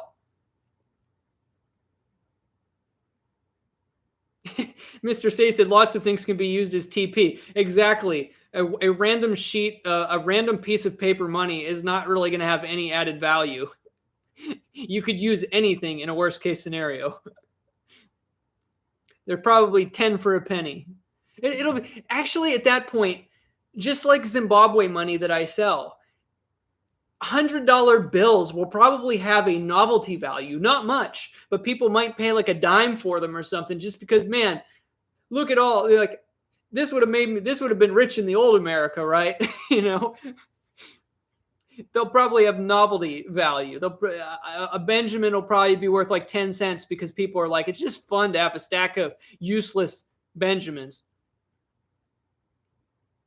See, I don't know the age on the cups. If anybody knows on these are not ones I've never seen this specific type at an estate before. The candle holders are very common. This is not as common. I still think they're from the same time. I mean, they're probably like 1960s or something. But they are cool. I don't know. All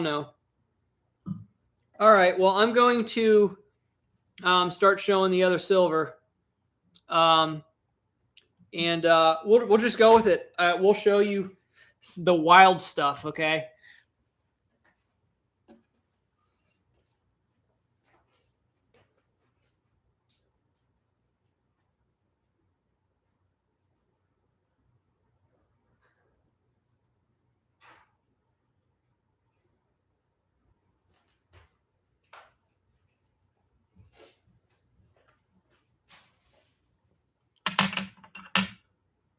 There's some super cool stuff here. And I wish I would have cleaned this place out. Like I said, I missed some stuff too. First of all, weighted base, these cool little cups. Weighted base. Let's see what we got there. You can see that there. Sterling weighted NS Co. 4 of them. 4 of those. 925 with a weighted base. Everything I'm going to show you guys is 925 sterling. These are cool. Little vintage shakers.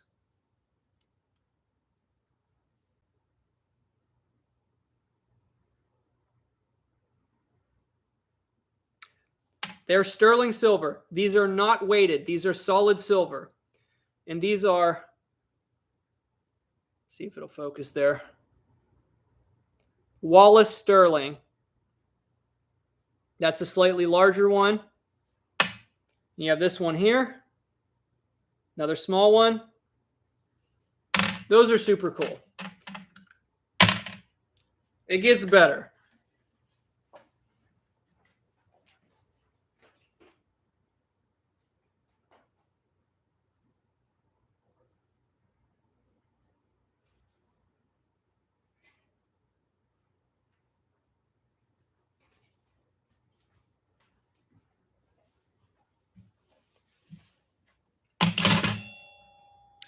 Three of the candle holders, you can see you have to be careful. Sometimes they slightly vary in size, right? This one's in poor shape. You can see it still has the wax on it. There was one that was in even worse condition than this, and that's the one I took apart. These are in better shape. You can see. There's 3 of those. And then these are a couple of the very, very chunky silver utensils. I mean, these things are thick. I think if I remember correctly, when I weighed these, this fork alone has a silver value of about $30. And that's solid. That's sterling. This is not plated. That's a solid, or like I said, a sterling silver fork. Very long too. And then this is a solid, very thick silver spoon. I'm not going to try to show the markings. But like I said, had I been up on my silver prices and checking things by weight, I could have made even a lot more money at this place the 2 days that I was there. But hey, you learn every day.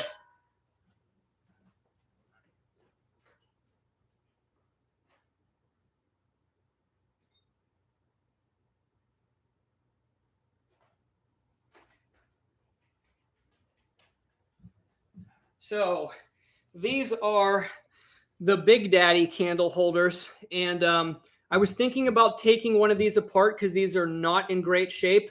This one's missing one of the doodads there. So this is kind of like one of these, except on steroids. Okay. Now, it's still got all the old wax on it and everything. So this is just like these. This is weighted sterling, weighted base. This is weighted. It's going to have one of them lead posts running up through it. And then these are all, see, the nice thing about these is these little holders on the side are not weighted. So apart from maybe a little bit in here, this is thinner, but these are solid sterling pieces here. So these are significantly better than these. Off the top of my head, if you have about from here to here being worth, it's still even a little bit larger than this. So you would say from about here, concluding the base up to about here, there would be roughly about $20 worth of silver when you take the weighted material out. So these are actually pretty decent size and not weighted. And this obviously I don't have here, but this one's complete. So if I take this complete one, as an estimation, I have about $20 from here to here. These three things that are not weighted, I would say those are at least $5 a piece, probably more. And then you have all of this wrapped silver stuff, and this kind of like silver hollow tubing. I don't think those are actually weighted, but they're hollow. So I would probably say that this is roughly $45 worth of silver. That's just an estimate. You can see I have two of them here, and that one's missing one of these. So these are probably $50, maybe a little less of silver in each one. Could be a little bit more. I'm ballpark guessing. So let me set those over here. Just trying to educate as I go to give you an idea on how to test, like how to go for the weighted silver, how to estimate it.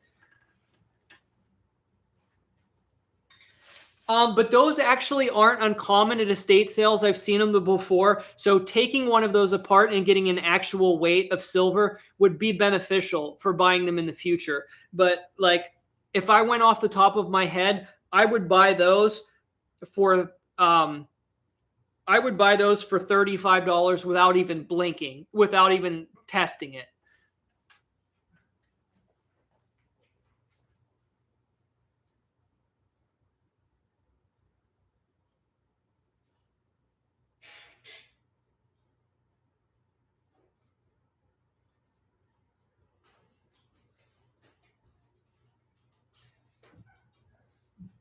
We are now getting into the goodies.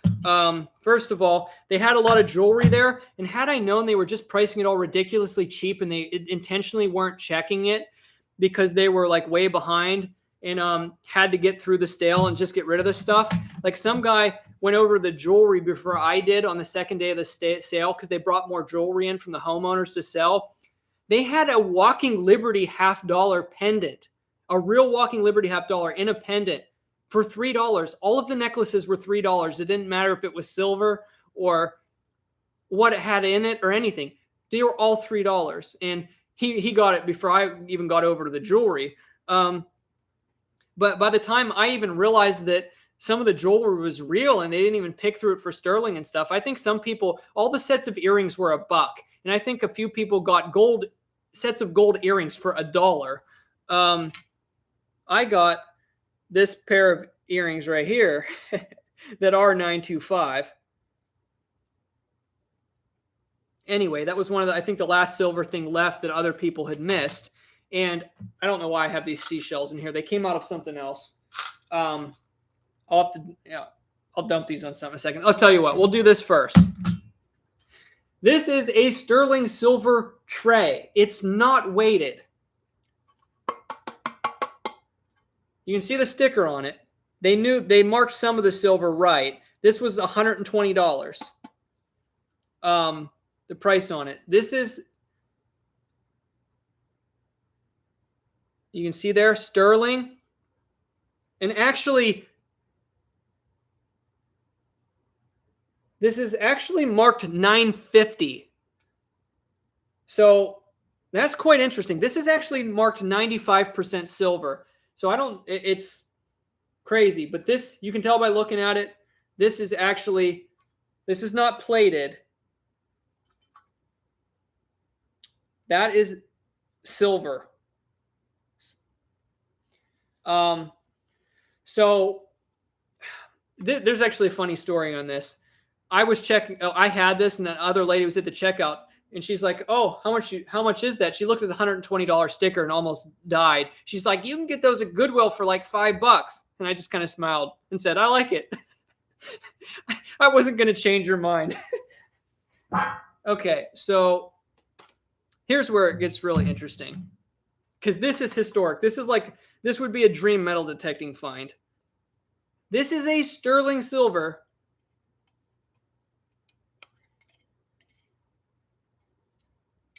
A wallet, basically. This entire thing is silver. Even what you see here is like a gold. They did like a gold colored design. Every piece of this, this here, everything you see,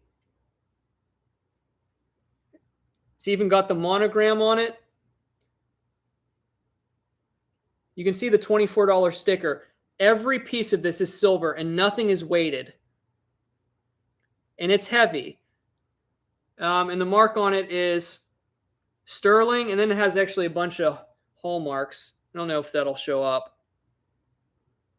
And I'll get into the chat here in a minute, and we'll take a break here in a second. So this is actually roughly, if I remember correctly, this is about 3 ounces.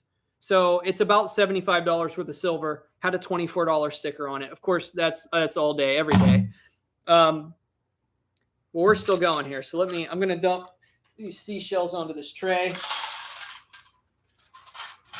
Here's one of the more interesting weighted ones. Slightly weighted base on this one. This is also $9.25. You can see a $30 sticker in there. Very interesting one.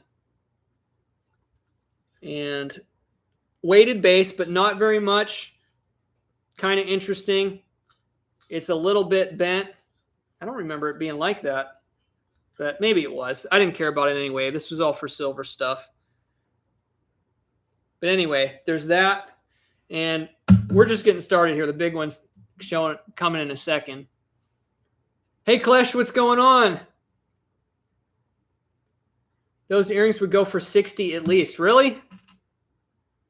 I don't think so. If they were gold, maybe.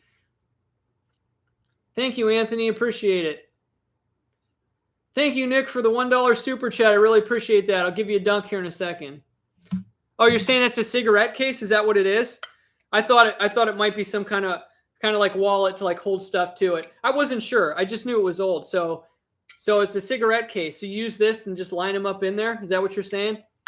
I didn't know what it was. I just knew it was vintage and solid silver. Koya Moon, what's going on? I knew it was genuine amber, but I didn't know how valuable it would be. But yeah, I mean, I picked these up. I got them basically free. You'll see where I'm getting at in a minute with all this. But actually, I think I just missed a pair of gold earrings too. Camera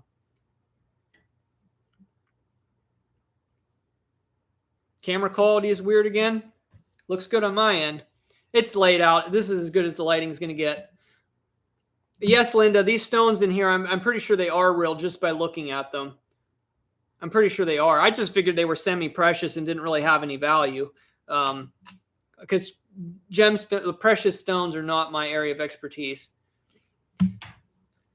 Frank, welcome to my retirement. I'm going to rock out the rest of my life in peace, in quiet, in tranquility. and probably with a metal detector. All right.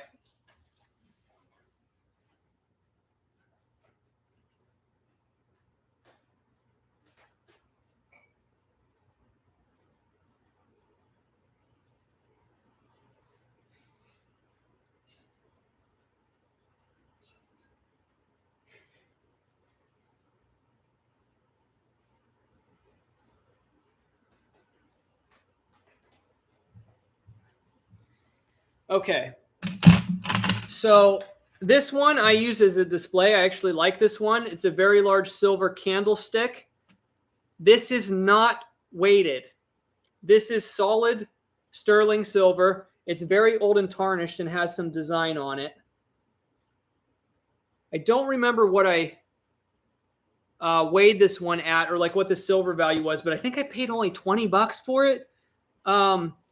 But significantly more silver in it than $20. And I think they had it priced at like $20. These are maybes. I bought this one because this was the day I went back after everything was picked over. And I wasn't sure if this is silver or not. This is very interesting. It has very old hallmarks on it. Somebody else might be able to tell me if this one's silver or not. I grabbed it because all the utensils were $1. And even if this is silver plate, this is pretty awesome. So I grabbed that. I'm not 100% certain if that one's silver. And then I did get another one too that was iffy. That might be silver plate because it has a weird tarnish on it. It does look good on this end, but I will show the marking on it right there. So that one may not be silver. Now this is something I was also unsure of. All the necklaces were $3, like I said. Now I can tell you that the stuff this isn't gold. Those are not gold there. I know that. And this is not silver, but with the tarnish on them, these little discs may be sterling. See how they're tarnished? So those little silver discs in there might actually be sterling, but regardless, even if this is not, even if this has no precious metals, I mean, it's a $3 necklace all day. I mean, it's probably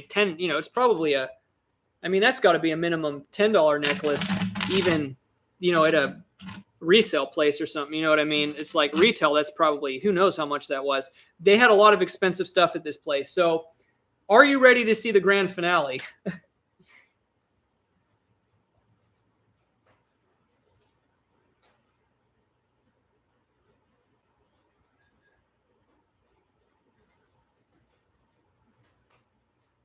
I got to give Nick his dunk first. Then I'll show you all. Here's the dunk here.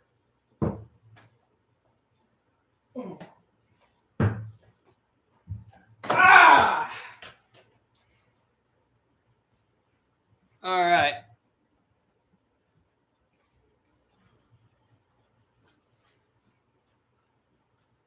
A sterling silver bowl, not weighted, silver. You see the sticker there?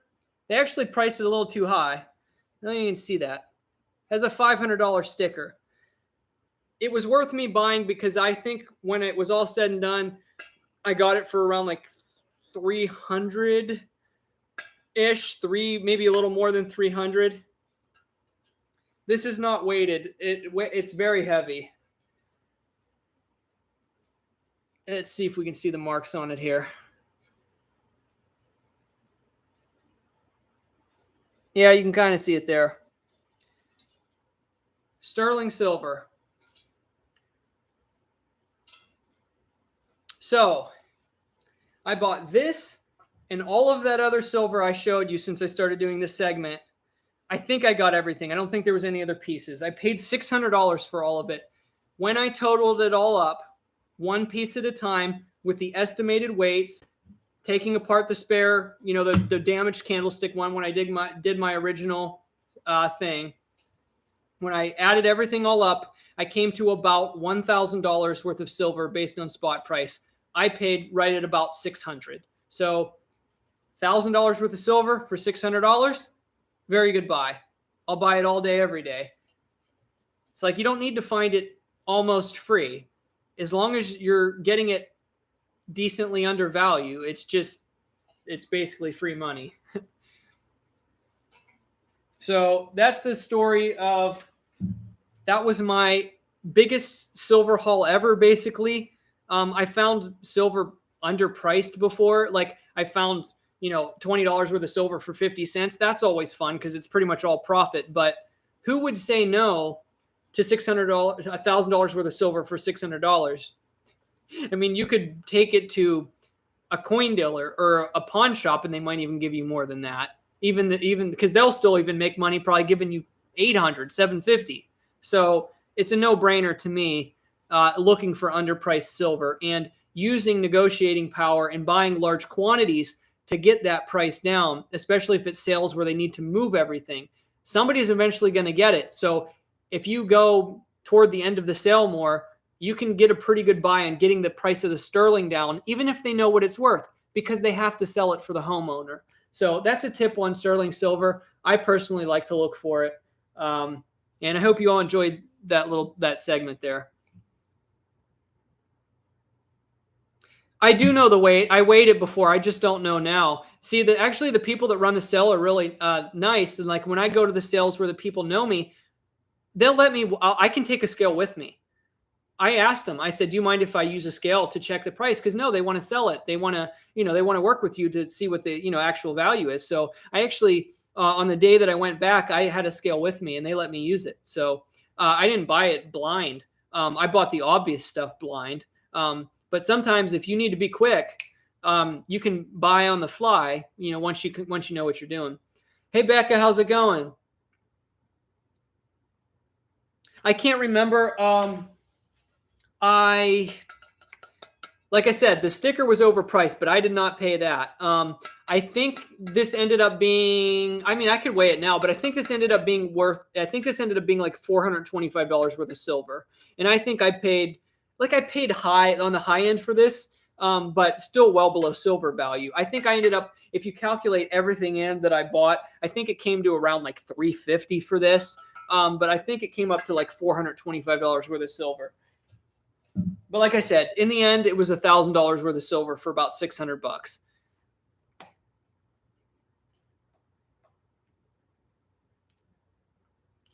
Are the old tintype photos worth anything? I don't really know anything about them. I couldn't tell you. Sorry about that. Definitely something that's out of my wheelhouse.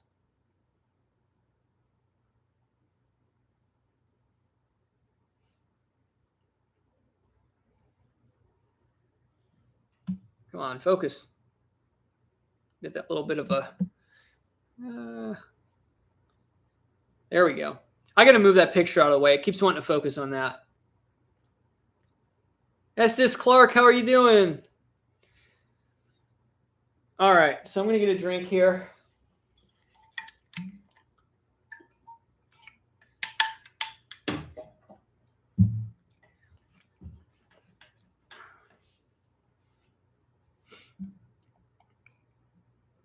I fixed the blurry. I'm going to get this painting out of the way. It's reflective. I think it keeps wanting to change the camera's view.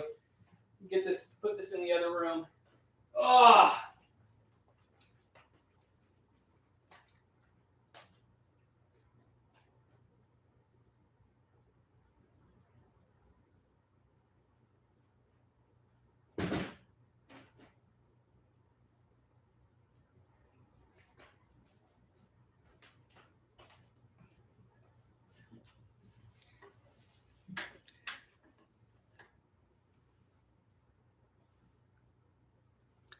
That is true, Linda. If you can even get silver plated stuff for, really cheap, you'd want to grab it, especially if it's vintage stuff that's in good shape.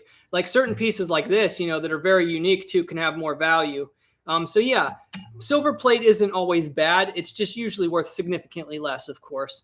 But yeah, silver plate can be decent too, especially if they're getting rid of it. Like, if they have to dump it and they're getting rid of it, like 4 for $1 or something. I mean, you can't really go wrong. But yeah, you have to be careful with the silver plate. You can lose money on it if you pay too much.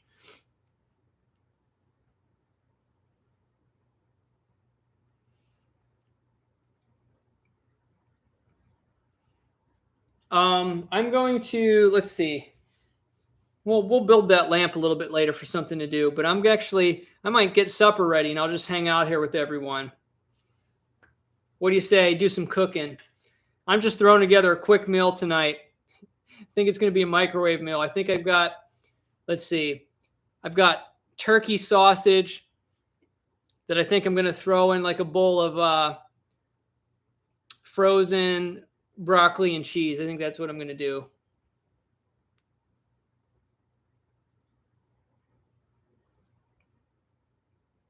Am I doing coin wraps anytime soon? I don't have any coins today. I was actually going to pick some up at the bank today, but the weather got pretty bad and I didn't want to stop. So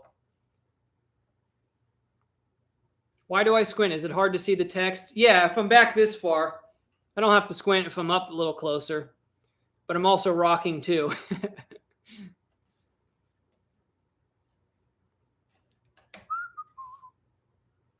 I'm cooking as we speak, homemade spaghetti sauce from the freezer with peas. That's interesting. Spaghetti sauce on the peas? Never done that before. If I have plain peas or like peas, actually peas are good in like with Alfredo sauce and chicken and linguine or something like that. Like carbonara with peas is good.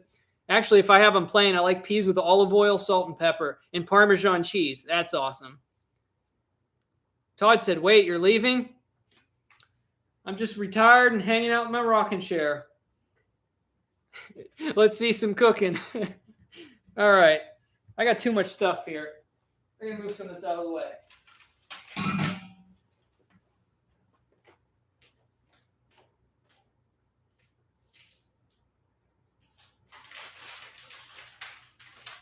I have this thawing out already, so I'm not sure how long I put it in now, but that'll be part of it. I like that once in a while. It's a lot easier than, cutting up broccoli myself, especially a little bit of the sauce.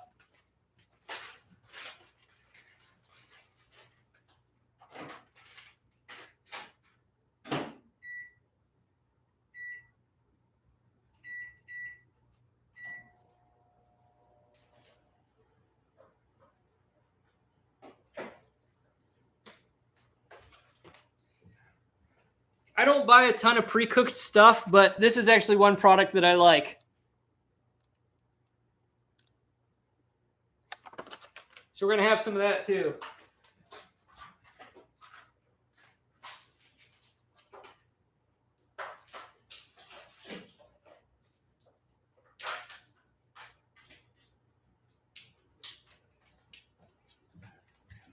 We have an entire package of that. 6 links.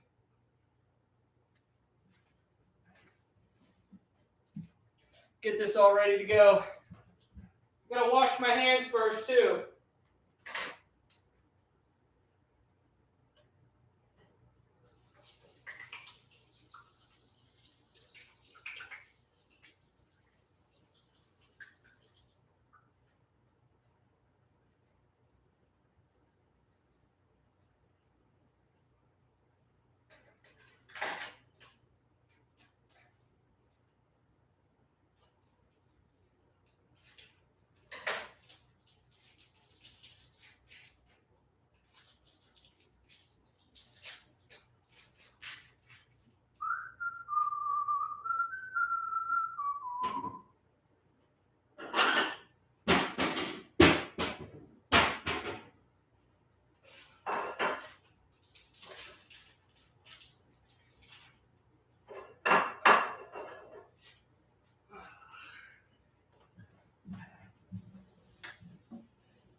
Linda said, I had fruit. Lower starting to feel very hangry. Yeah, if I wait any longer, I'm going to start to get hangry, and I'll be yelling at my subscribers. Why are you subscribed to my channel? I don't like you all.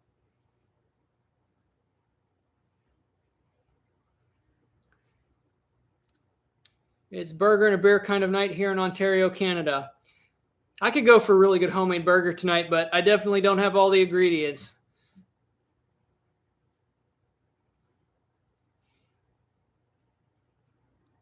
Made a great tuna casserole with corn and penne. I used to eat tuna, but it's one thing I won't eat anymore. I got really sick on tuna once. I got food poisoning from it and haven't been a fan since. And also I read a lot about how a lot of tuna has microplastics in it. Seems like a can of worms I don't want to keep opening into the future. You know, there's just something about canned tuna that turns me off. So I used to eat quite a bit of tuna. I used to put tuna on toast with like cheese and sometimes celery and different stuff. I used to, when I was really young, I used to like tuna tetrazzini, but I don't do tuna anymore.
Your scheduled programming will resume in a moment.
So that's supper. I'm going to wait for it to cool off.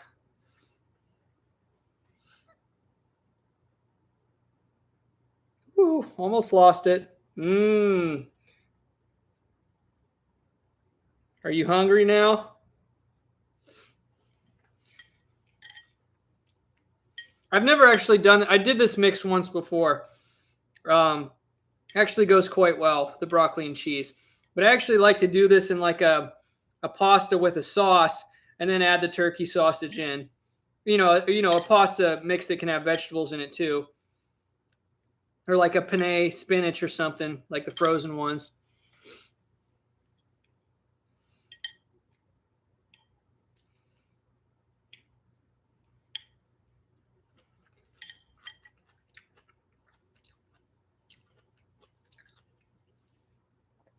Actually, Nick, this is already very salty because the turkey sausage is pre-cooked.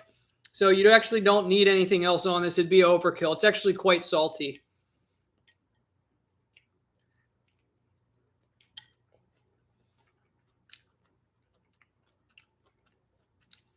I'm retiring to the quiet life.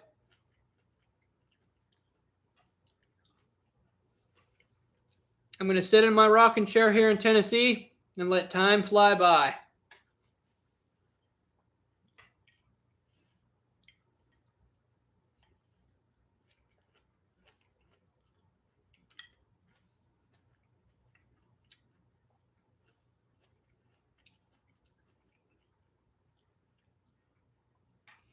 No pepper because this is already very flavorful and salty. Adding anything to this would be overkill.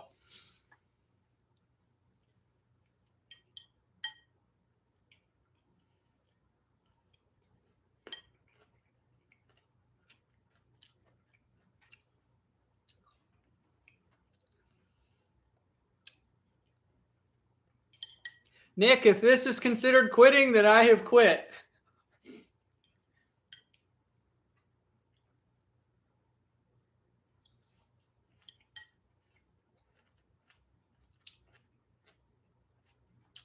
I might, Christian. I might do one in the future. I'm not going to do a lot of them, but I might do another one.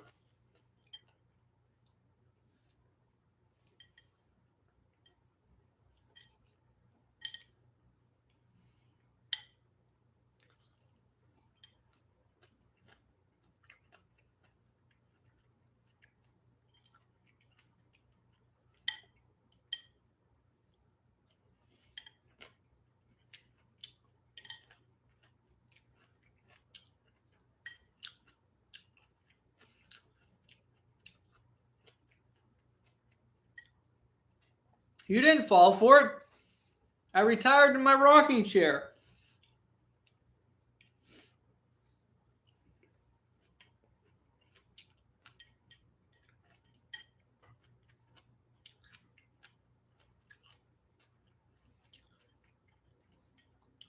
I retired for the night. There's so many different ways it could go.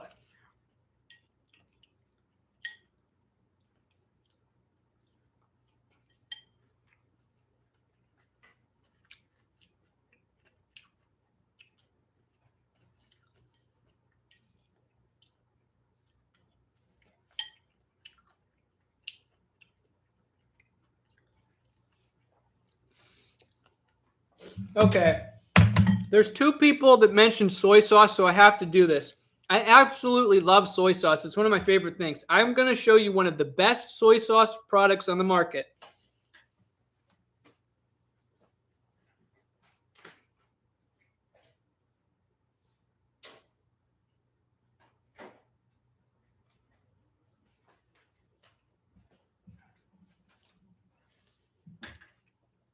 And this stuff is not cheap.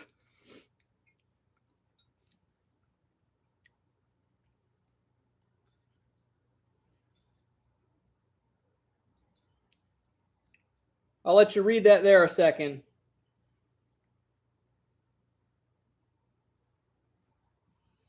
Let's see if we can get that to focus.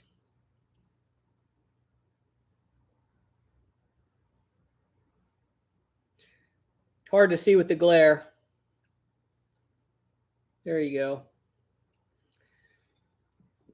That stuff is amazing. And from what I've known, this is actually one of the healthiest soy sauces you can get on the market.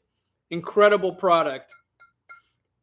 I honestly can't tell you guys where this came from because my mom knows I like soy sauce, and this is actually something she got for me quite a while back. So I can't tell you where to buy it, but that's it right there. It's phenomenal. You put this on white rice, with the meal, and you put this stuff is amazing on white rice. Absolutely amazing.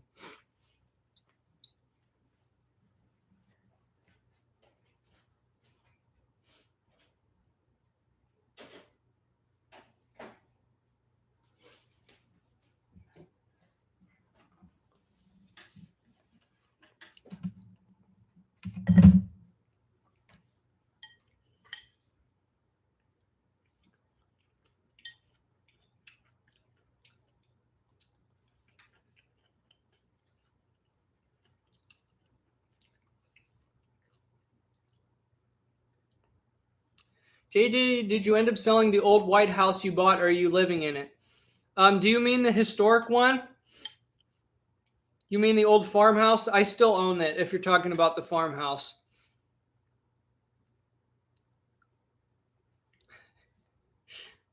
No, it doesn't say expired in 2014. I think it may have showed up wrong. You may not have seen it. I think it is slightly expired, the one I have, but it's still good. I think it was 20. I don't know what it says.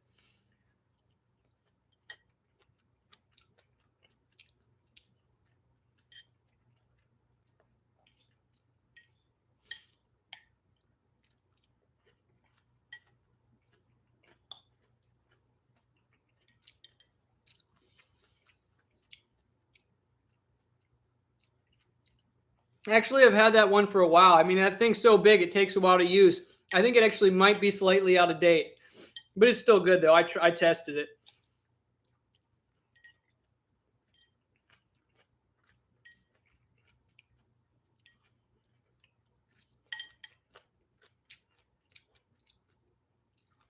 Exactly, Linda. Refrigerated soy sauce can last for a long time.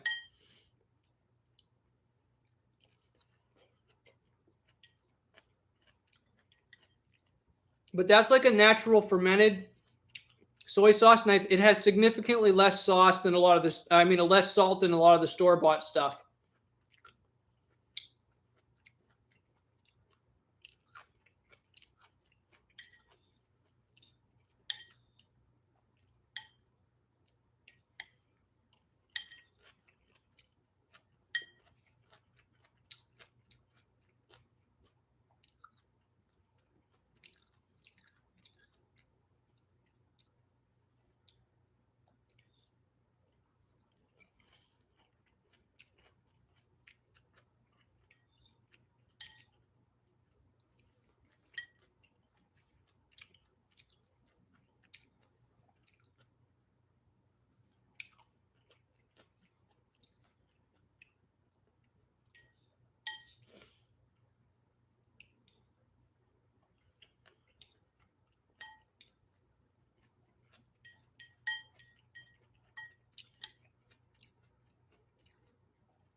J-Drum, exactly.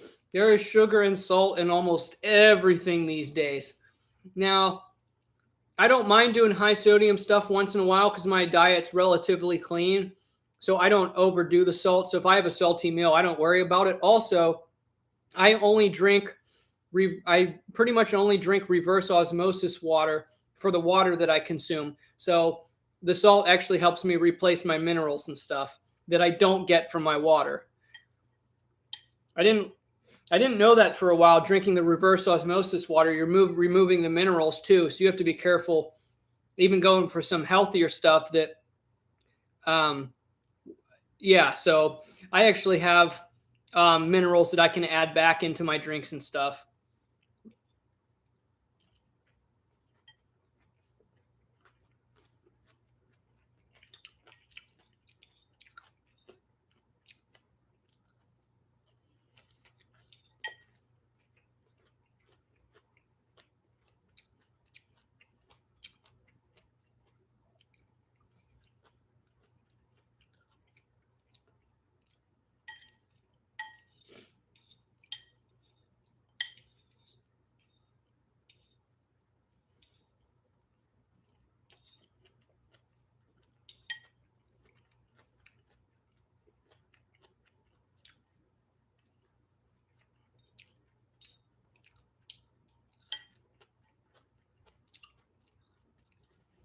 Yeah, it's not snowing here at the moment, but we got about 2 to 2.5 inches since earlier today.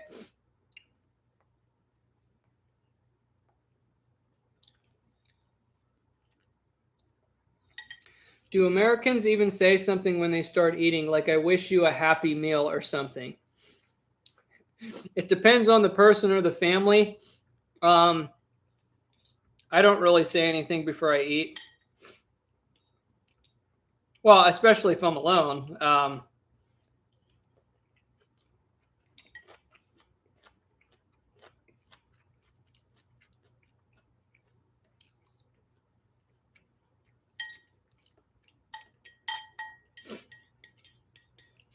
mean, some people, like, if I'm in a group of people, normally sometimes you pray before you eat.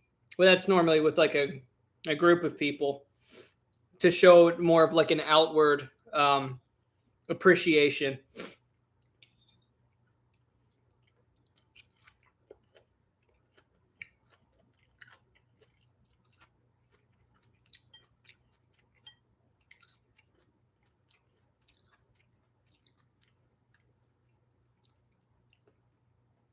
Gwyneth, where is Hawkins County? I guess that's further out west. Are you talking about Tennessee? Hawkins, I'm trying to think. Doesn't ring a bell. That must be further out west.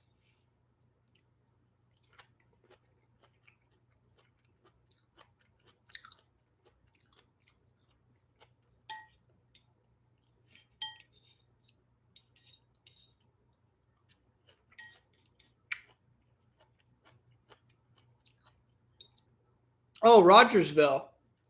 That's not too far away from me. Send me an email. I have my email in the description. jdsvarietychannel@gmail.com. I may be doing a little bit of this spring. I may be getting around some places to detect within a couple hours of here. What was that? I think a stink bug just fell off my ceiling. Yeah, but send me an email. I appreciate the invite. I might be able to work something out.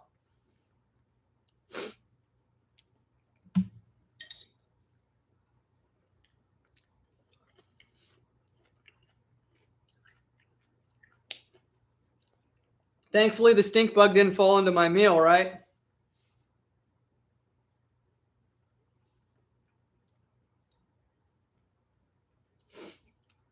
Oh, that's cool, J-Drum. On the border of Sevier and Blunt. Yeah, I've done some metal detecting over the years in Sevier County.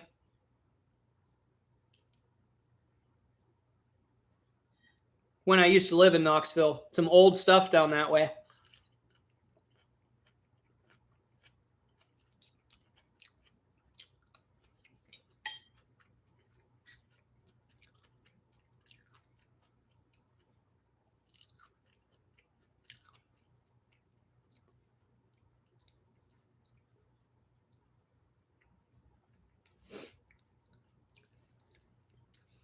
I appreciate it, Nick. Oh yeah, isn't that crazy to think? Guess what, guys? At the end of September this year will be my 10-year anniversary on YouTube. 10 years. I feel old. And I just made it official. And my rocking chair. I may as well embrace it. This is my 10-year early anniversary gift to myself.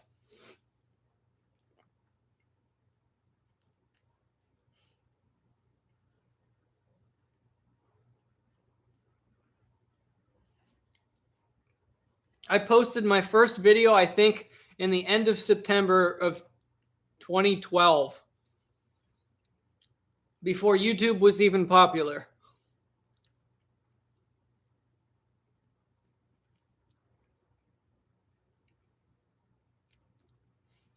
Oh, did I miss your question, Todd? Oh, I see. I've seen most of your videos that you detect old stuff. Have you ever done gold detecting?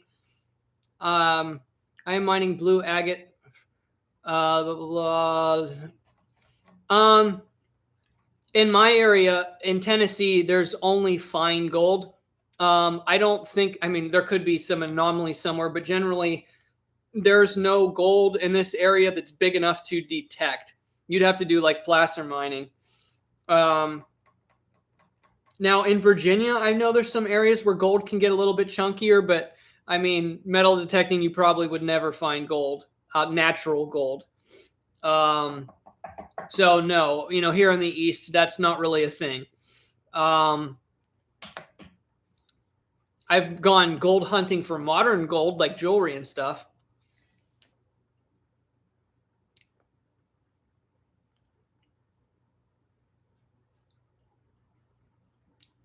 Thank you, Samuel. I appreciate it. Thank you for been watching for 7 years. That's a long time.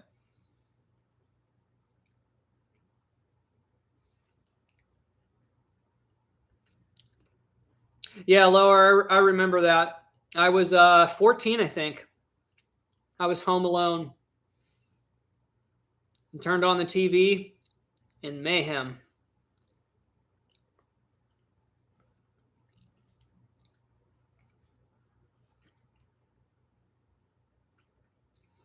Did you get a play button for 10 years? No, but I got my 100,000 subscriber play button back in 2017. I have it displayed here. I should probably, well, I still don't know if I'm going to do something to these walls here, but I have it in the other room.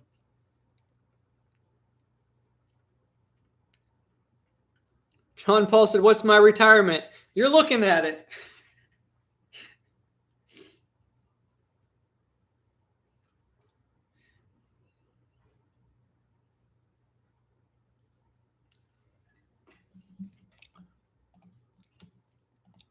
So for anybody who didn't figure it out yet, it's just a tongue-in-cheek title.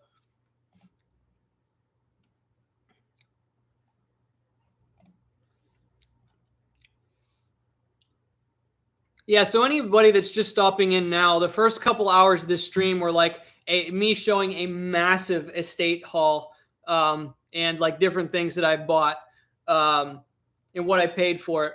I did really well the last 2 days, and then I showed like $1,000 silver haul from earlier or from last year. So it was pretty fun, and I tried to get some educational bits in it as well as trying to how to calculate the value of silver for different types of things you can find at estate sales. Do you remember when there was no like button, only the star rating system for YouTube? No, the like button already existed when I started. But the one thing I never liked YouTube did is when they truncated the views. Like I liked the number written out. Now it says like if something will have, it'll say like 1.7 million views, like 1.7 M views or something. I remember when before they truncated the numbers. That wasn't too many years ago, but I still remember some of the older layout. And but yeah, I don't remember. I was, as long as I've been on YouTube, the play button, I mean the like button was there. I didn't really start watching YouTube videos a lot myself until 2011. I actually started by watching other people that were metal detecting at the time, which was Aqua Chigger, Nugget Noggin, and then just a handful of other people in the community. Those are the two really only big names that are really still around, I think. From around the time I started posting videos about 4 months after Deep Digger Dan did. So we kind of started YouTube around the same time. So I used to watch his videos when he started as well. Yeah, Nick, you're dating yourself. I don't even remember there not being a play button on YouTube. That must have been like, what, 2009 maybe?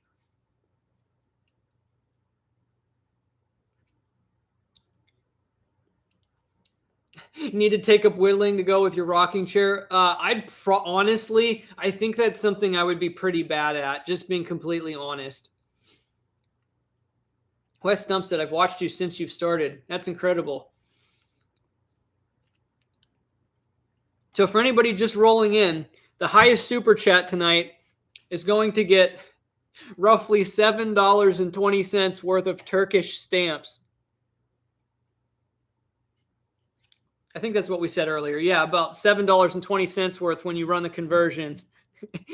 And an official government use U.S. stamp that's a really old one. It's like an old 22-cent U.S. stamp, but you can't use it or you might get fined $300. Not that I think anybody would ever enforce that, but I'm throwing those in for the highest super chatter tonight just for something fun.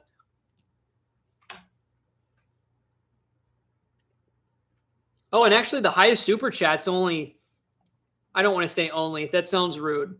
But what I mean is it's like last month it was $20, but say only, it's like you can get a bargain here. I think it's $5. I think there was two $5 super chats. So it would go to the first one because there's a two-way tie. It would go to the first super chatter, which was largemouth bass. So the highest super chat so far tonight is $5. Is the U.S. stamp worth anything? I don't know. I mean, like I said, the face value of this stamp is 22 cents. So does that mean it's worth 22 cents? I don't know because it's not for civilian use. So I guess it's, I guess if you work for the government, it's worth 22 cents. I don't know. That's actually, I can't answer. That's a weird question to answer. I don't know what years those stamps are from. Let me check. I know they're, let's see. Let's see. How would I search this?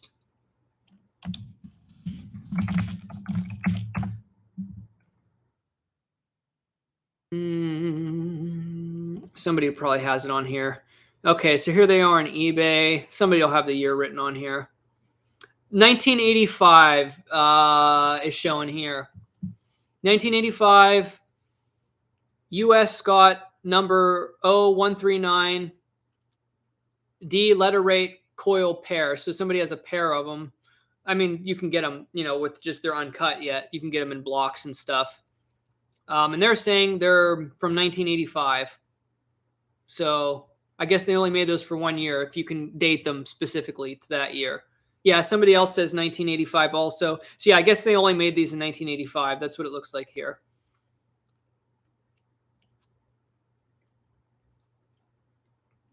$1985. They came in a collection of stamps I bought a very, very long time ago. Oh yeah, of course it'd be worth more as a collector stamp. It's not a rare stamp by any stretch of the imagination. So it's, I mean, tops would probably be worth 50 cents. I mean, it doesn't have a lot of value.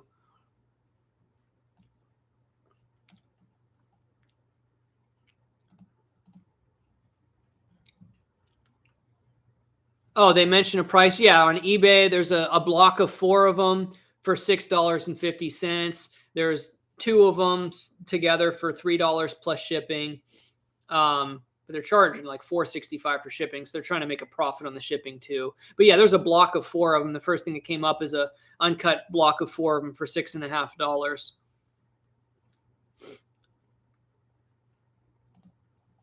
I mean, I'm just trying to be honest with the appraisal, and I just know it's common, so I would doubt it's worth more than 50 cents. But yeah, I mean, here's one. Here's a single one.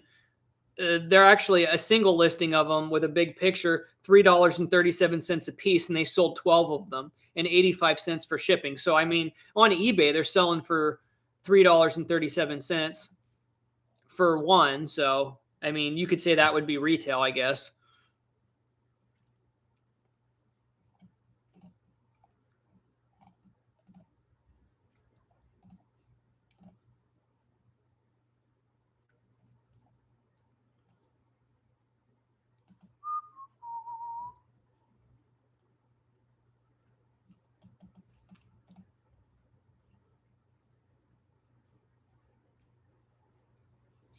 Yeah, Nick, you should put a video up of them.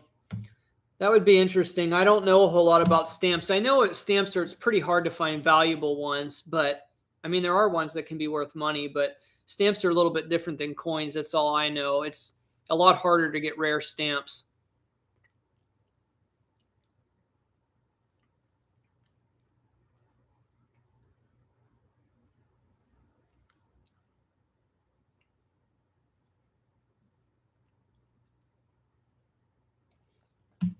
All right, I'm gonna get a drink here real quick. Maybe some dessert real quick. Clean off this bowl.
It's the first time I tried this. I like it. There's no added sugar to it, but it's very, very high in natural sugar. So I water this down. It's pretty good though.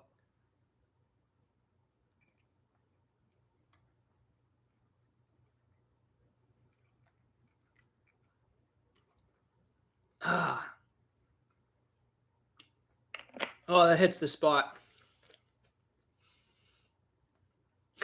This is not sponsored.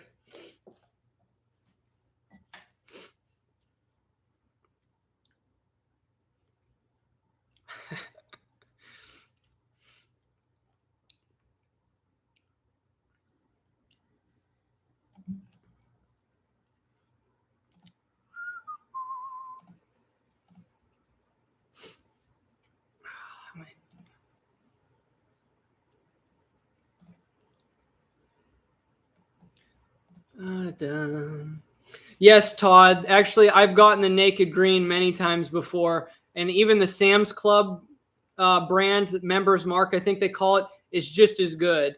But yeah, the naked green is actually one that I like a lot. I'll buy it like once a month or something. It's great for like resetting you too. If like you ever feel just like your metabolism is sluggish, or you just like feel, I don't know, you just feel off like that. That naked green stuff, like it like revigorates you or something. Helps you like reset your body or something too. I like that. I'm actually a fan of that. Autumn, how's it going? Good to see you here.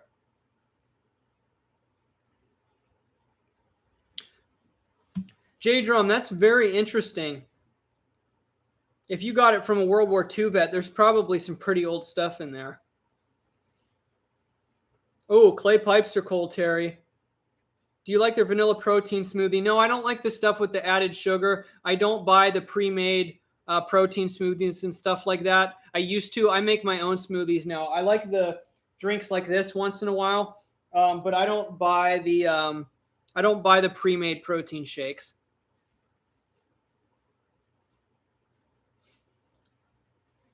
Can old silver coins be cleaned? Well, it depends on if it's valuable. And then the question would be how you clean it. That's a pretty broad question to ask. It's kind of like on a coin by coin basis if you should clean something or not. But old silver, usually you don't want to use any solutions on. If it's dirty, sometimes you can, clean it off just underwater and very carefully to remove any dirt. There are some ways that you can remove the tarnish, but if you use products to do it, there's a product called MS70, but that's kind of a complicated discussion. So it'd have to be on a coin by coin basis. It's not really a one size fits all answer there. Thank you, Nick, for the $3 Canadian. I appreciate the super chat. I'll give you another dunk. Do you mind if I post my link? No, you can absolutely go ahead. I do not mind at all. Go ahead and post the link to your channel. Everyone, check out Nick's channel. I absolutely do not mind. And let's go ahead and give you another dunk. And I got to get all this estate sale stuff out of the way. For anybody just popping in, I did a massive estate sale haul video, and I've got stuff thrown all over here, like all over. You just can't see it all. But it included this rocking chair. Let's get a dunk in here. I got to move some stuff out of the way. I can barely move here. I can barely move. All right.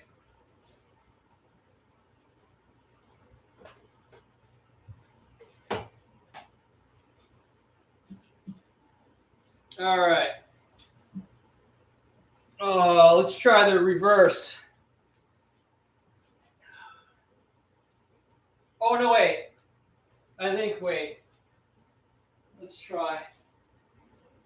I want to do a good one here. Yeah, let's try that. Okay.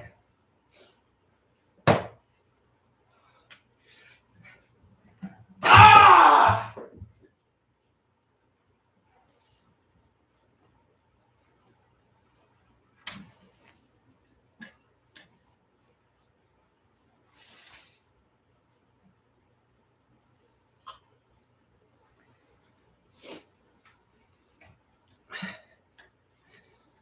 All right.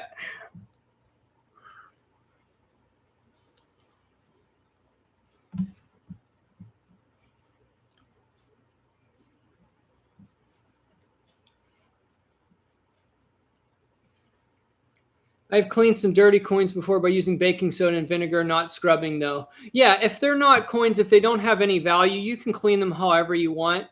Old copper coins, baking soda will make them look really, really shiny, but it does destroy, a lot of the numismatic value. But I mean, if it's already corroded and it's like a metal detecting find or something, there's already environmental damage. usually it doesn't make it any worse on value. It just depends on the coin.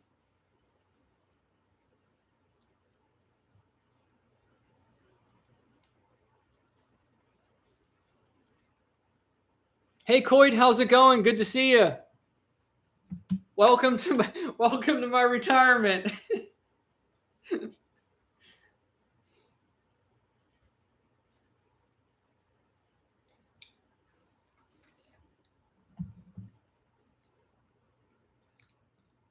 Hey, I appreciate you all going over to sub Nick. I appreciate that. He's been a supporter of the channel for quite a while, even during some of my long hiatuses. Is that a word? Hiatuses.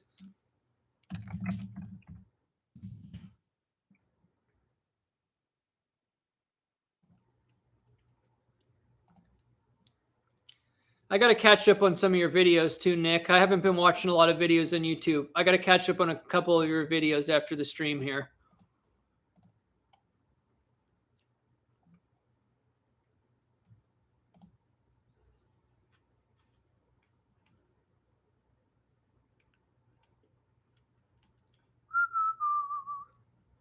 Robert, I don't know about leaving, but I'm about to buy a harmonica and sit out on the porch and be a very lazy YouTuber.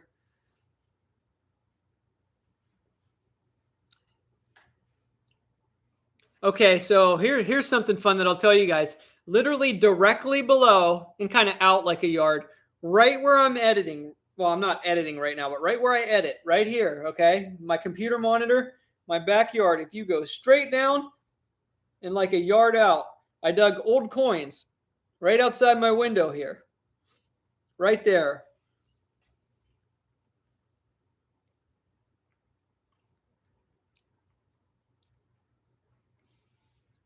Right below my editing station.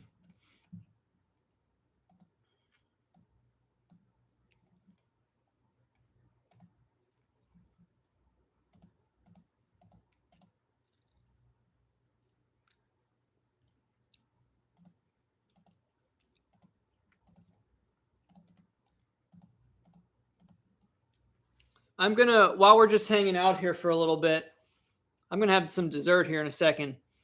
But I'm going to, real quick, I'm going to pop in my buddy Rob's live streaming. I know some of you are probably subscribed to him that are here. Rob Finds Treasure. I'm going to post a link to his channel as well. He's streaming right now. Let me grab his stream here. I'll just post his stream. And just say that JD sent you.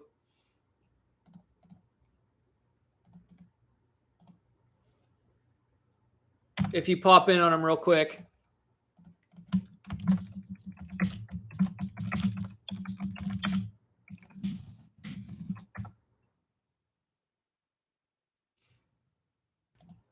All right, I put the link there.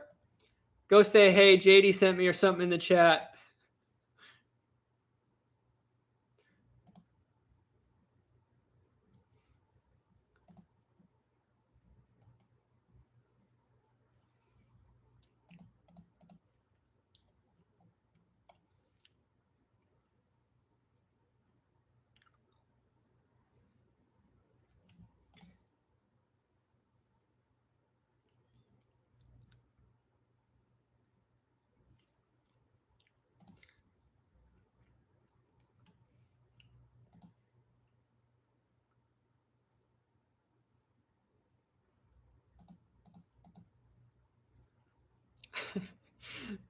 Bird dog's retired for the most part.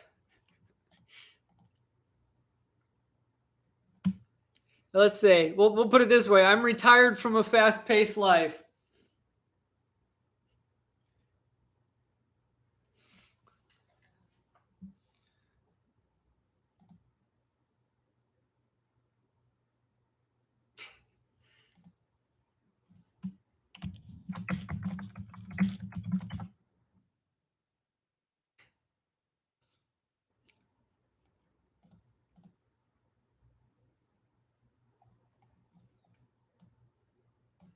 All right.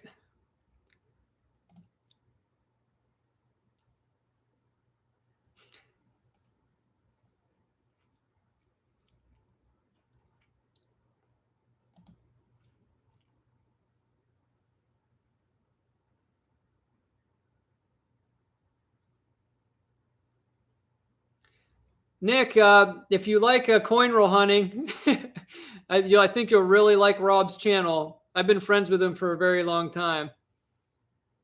So Bird Dog, I read that way too fast when you first commented. I thought you said I'm retarded. Retired looks a lot like retarded.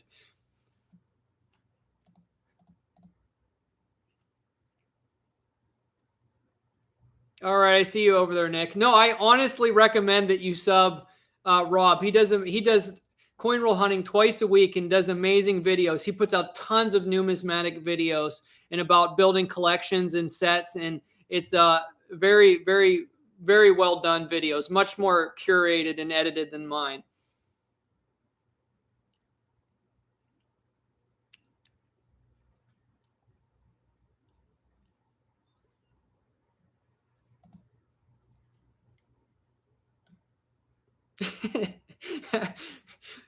So, Bird Dog, you are absolutely right. Every time I see that first word, I'm afraid of it because I feel like I'm gonna get absolutely destroyed. Whether I say Appalachian or Appalachian, I'm like afraid to pronounce the word as someone that's not from around here. I feel like I'm gonna get clubbed to death if I accidentally say it the wrong way. So I'm gonna call it Appalachian. Appalachian. I'll just add to it, make it longer to make everybody happy.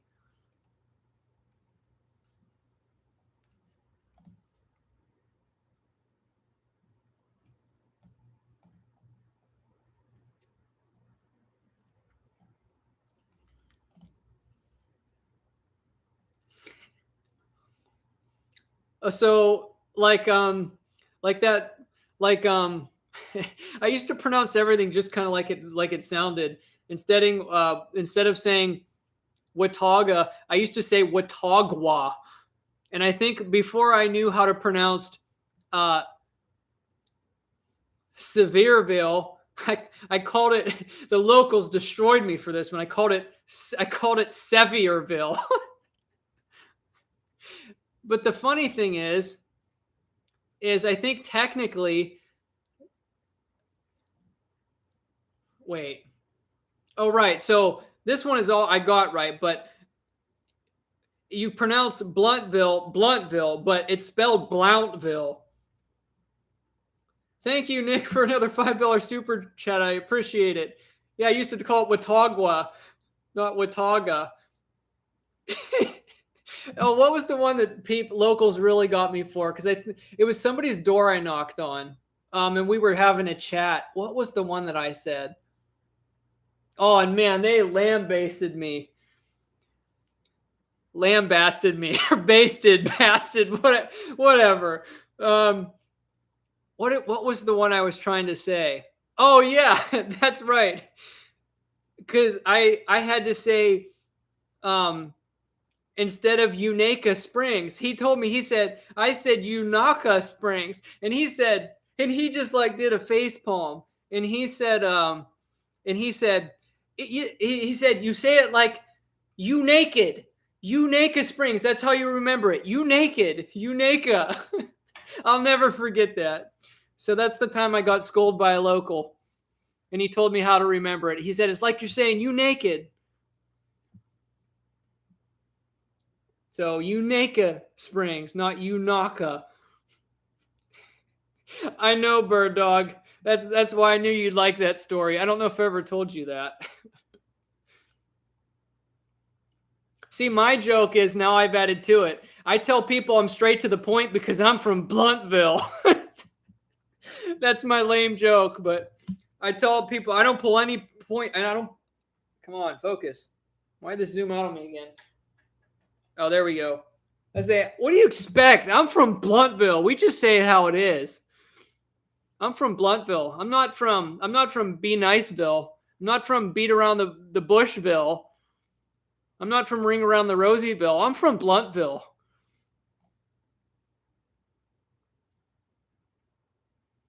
Okay, yeah, Elizabethton. I think I've always said that right, unless I'm pronouncing it wrong. I always say Elizabethton because it's like Elizabethton. I mean, for all I know, I'm getting that wrong too, but hopefully that one's just like it sounds.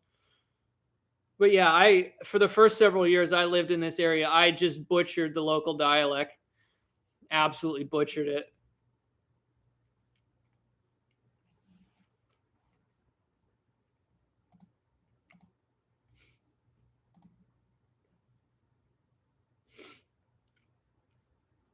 Yeah, and this is, I knew I lived in the South too long. One day when I went to say pennies and I said peenies, I forever lost my I think my soul like died as soon as I said it. I think something inside me died, like any northerner thread that was left deep in my soul. I think it died at that point, and it like cried out in pain. My soul cried out in pain when I said peenies.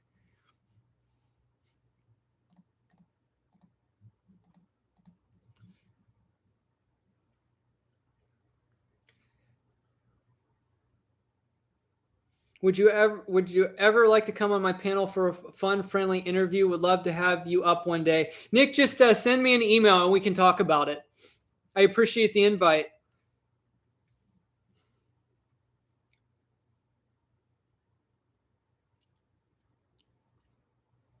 I'm trying to think of the other local names, but yeah, I think I said most of the ones that I butchered. But yeah, it was Watauga. Yeah, the worst one is I always used to call that a Sevierville. Oh, the locals didn't like that one. Sevierville. Oh yeah, I got to give Nick another dunk. Hey Nick, you missed it. There's a 3-way tie on the highest super chat now at $5. But so it still has to revert to the first person, which was largemouth bass at the moment. What on earth? I just had a brain fart. I'm trying to multitask too much now.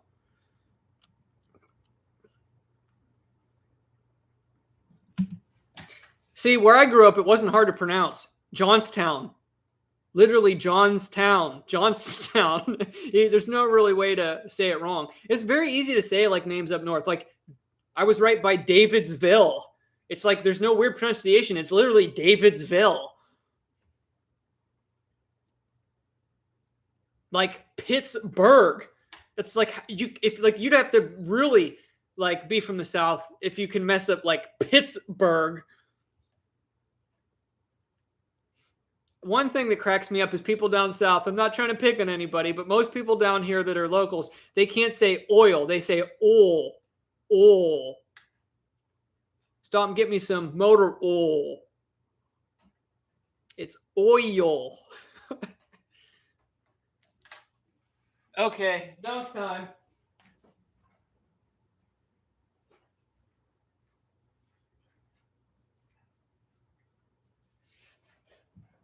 Ah! Did that go in? That was aggressive. I'm going to do one more. I'm going to do the elbow dunk. 180 elbow dunk. Ah! Ah! I'm alive. Yes, I have too much stuff in here. Let me get my dessert real quick.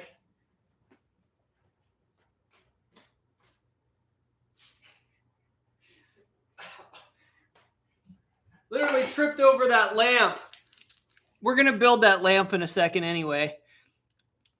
So if anybody's just coming in, you missed the massive estate haul. I can't go through it all. It was literally like an hour, but it was really fun. Awkward landing. I did the 180. I didn't get my whole elbow in the rim, but I got my whole wrist in. So that's the first time I did a 180 wrist dunk. But that could have gone very badly. Okay, so anyway, I picked these up at my local Ollie's just to try them. And honestly, they're not that good, but they're sweet, so I'm going to eat them now. Now, how do you pronounce that? Biscolata. I honestly don't recommend these. They're not that great. They have they're okay. Man, from that fall, I literally chipped part of my nail off. How did that happen? Did I get caught on something?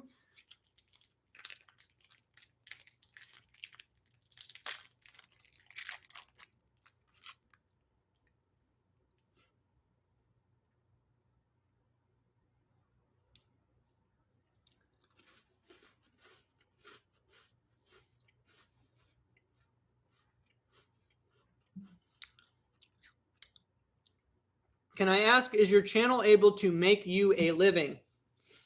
I think I answered this before. If I were to live off of channel revenue right now, a couple of years ago would have been a different thing. I used to make a lot more from YouTube. Like right now, as it stands, it would be a very meager living if the only revenue I made was from YouTube. But according to some standards around the world where people make, like some people work for like $3 a day in some countries. Based on US standards, it would be considered low income because I don't know. I'd have to check. But I think because I don't post as much as I used to, I don't mind telling people. I think my YouTube revenue, I think for the first time in a long time, it dipped under like $2,000 a month. So it's not, I don't make a lot of money from YouTube these days.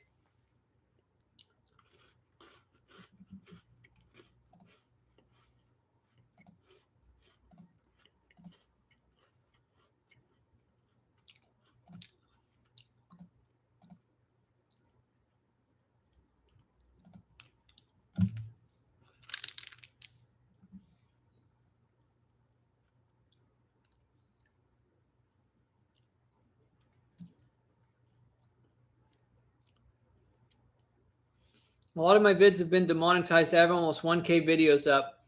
Demonetization isn't fun.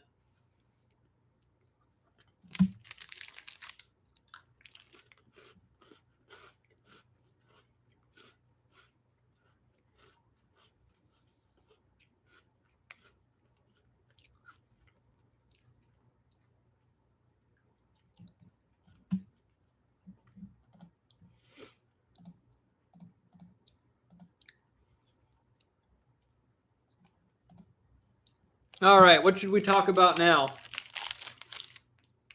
One more close-up of the... Actually, these cookies are growing on me. It's very different taste. They're growing on me.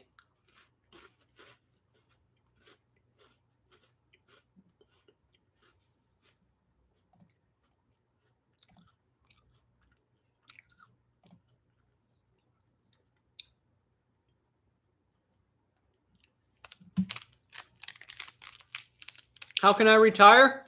Because I bought a rocking chair.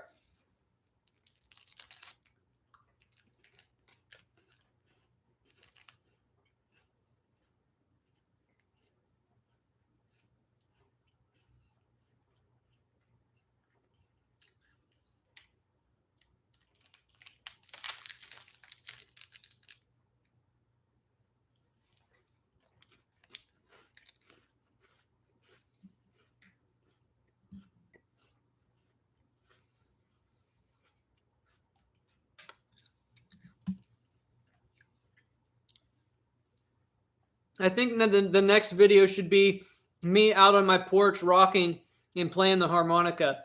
I think that should be my next video. Then everybody will think I went off my rocker.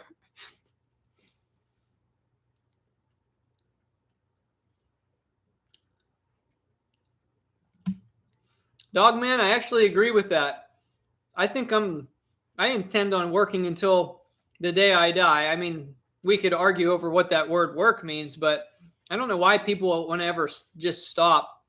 I mean, I can't imagine just like golfing for the rest of my life, sitting out in the sun, getting a tan and like going to a golf course or something.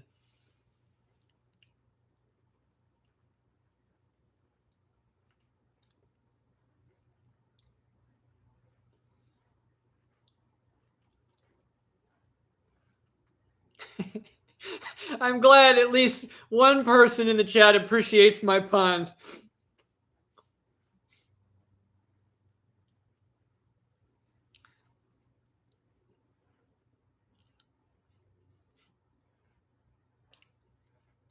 There's really nowhere to mudlark here.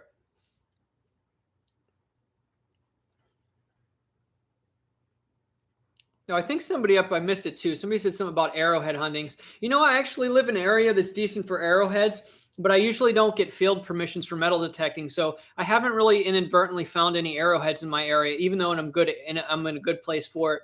But if I get any farm field permissions, or when I'm looking around creeks, I'm going to keep my eyes peeled more and try to find some points.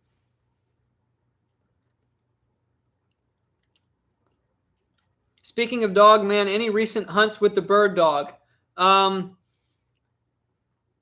One that was actually a bottle dig, but I think it was around the time I was having some issues with my camera, and I unfortunately think all of the files were corrupted. I have to check one more time to see if any of it's salvageable. I feel really bad about that. That was like a few months ago or something.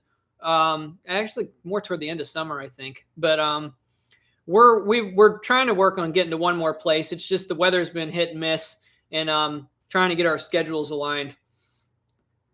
It's like we just got 2 inches of snow today. The ground's covered again. But yeah, I'm sure there's another one coming sooner than later here.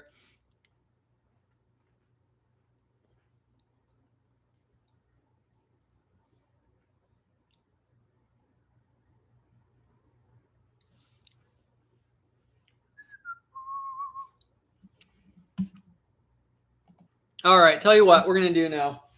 Let's get that lamp built. And before I build the lamp, $5 still the highest super chat. So if anyone super chats higher than $5, you have a chance of getting the $7.20 worth of Turkish stamps and that other stamp. And I'll put it this way. If the highest super chat is $10 or more, I'm going to throw in $5 billion from Zimbabwe. These notes are awesome. I can never get enough of these. $5 billion. This is a real banknote, by the way. I gotta put this away first.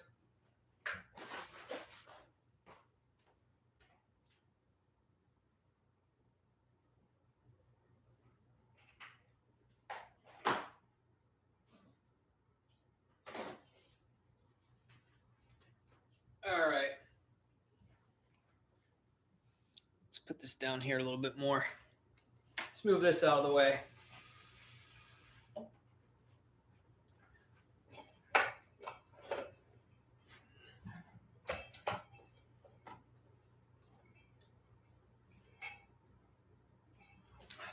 Where's my scissors?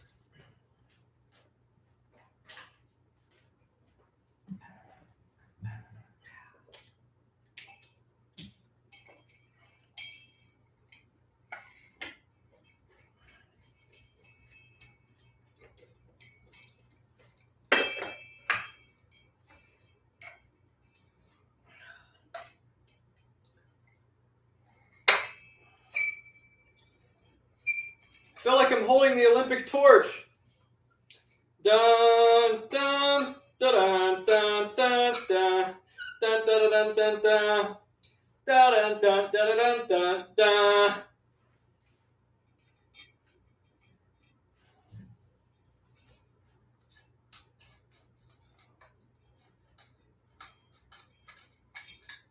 Oh, I should have done this differently first. It's gonna twist the thing.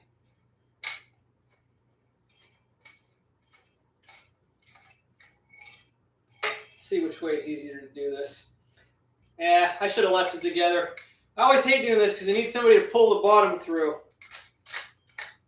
This is always the worst part of these screw-on lamps. Thought I could maybe do it that way. But you gotta pull on this. Tighten that up. There we go. I got it.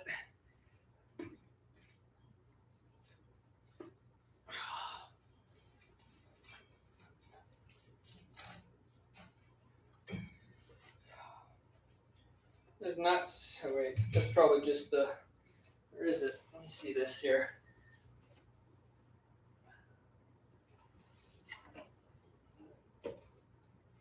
Okay. So this is not very straight. That's okay.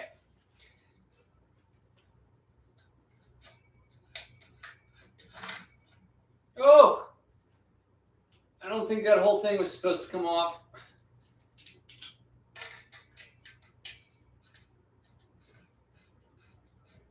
That's all right. Ugh.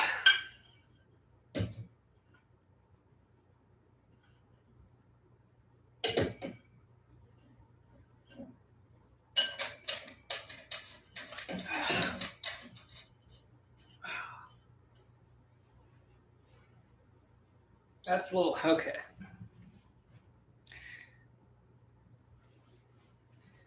Now, this is not very stable, so I'm going to move this somewhere in here because I'm not knocking this over when I dunk.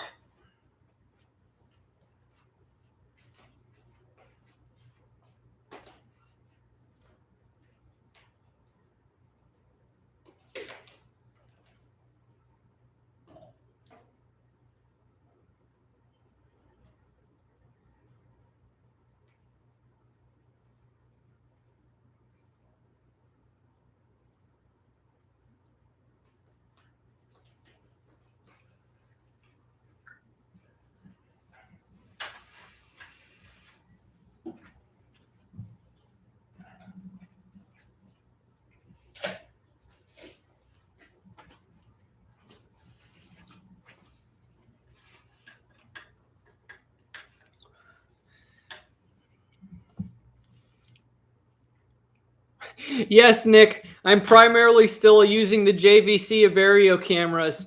I know, right? They're still working, so I ain't gonna mess with it. I've used a mirrorless camera for some vlog type stuff, but yeah, I'm mostly still using the cheap cameras, just because they're workhorses and they like never die.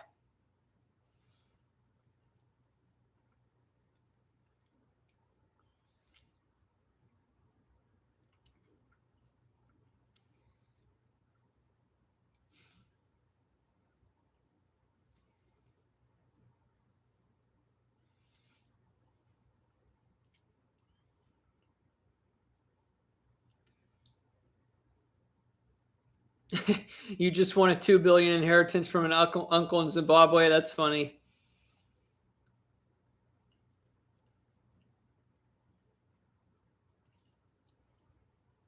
How many houses can you buy with $5 billion over there?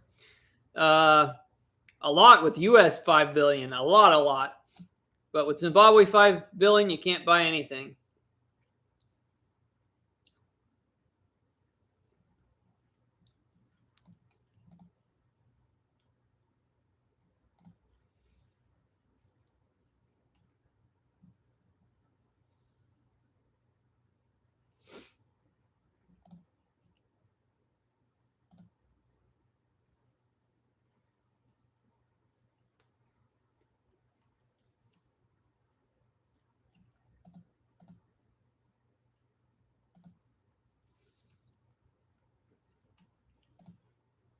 All right, what should we talk about now? I'm going to hang out a little bit longer. We could talk about anything now, really. If anybody has any questions or anything, we're just going to hang out for a bit.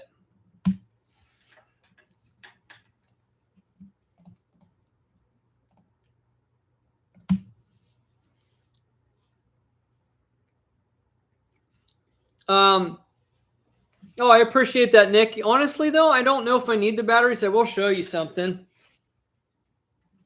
I mean, I do have some over the years that have broke. I mean, some work better than others.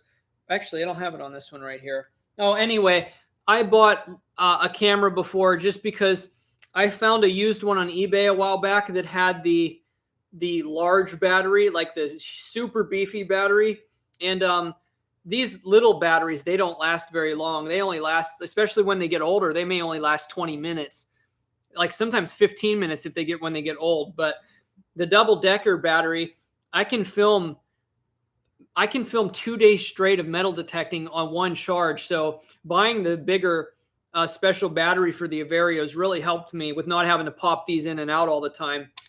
So I actually, you wouldn't have to, even if you wanted to. I don't think it'd be worth your. Oh, you have the big one? Well, I mean, I honestly, Nick, if you sent it, I wouldn't. I would say thank you because a spare big one would actually come in handy. I could leave it in my car when I'm traveling and stuff.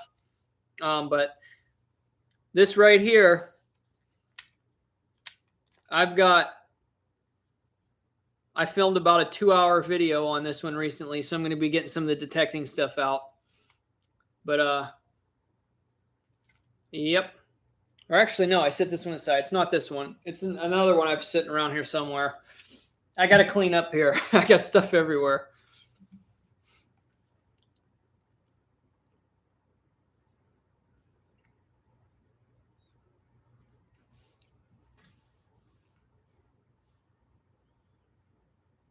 What am I retiring from? The fast-paced lifestyle.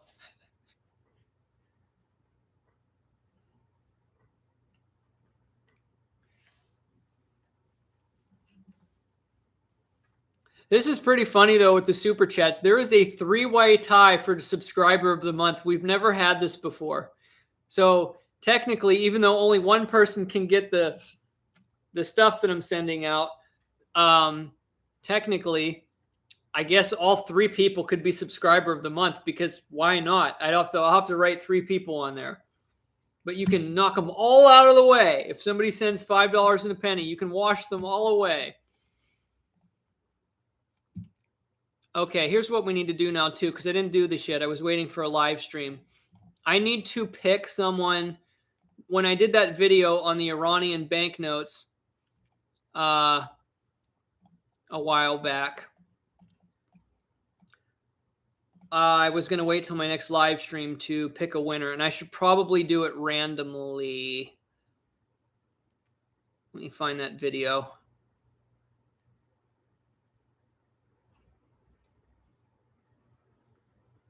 Where's the video?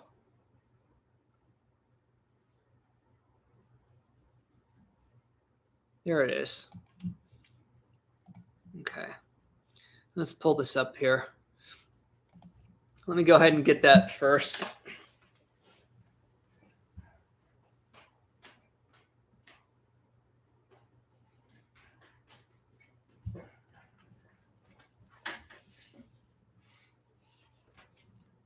So I'll go ahead and show that. This is the one that I said I was going to give away before. Uncirculated Iranian 10,000 rial. We'll set that over here. Really nice banknote. Focus. Focus. I know you will on the famous water bottle. Every time. Every time.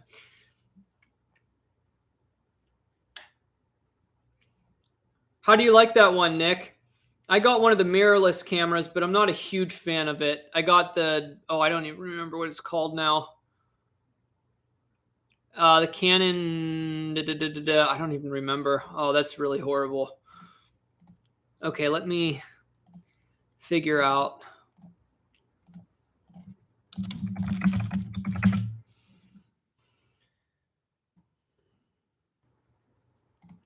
Okay, so I'm going to use a random comment picker for that video, and I doubt the person's going to be here because there's 53 people here.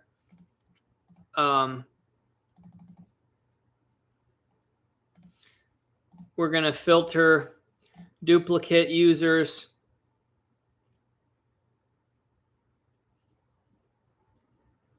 Yeah, we're just going to filter duplicate users. That's all we need to do.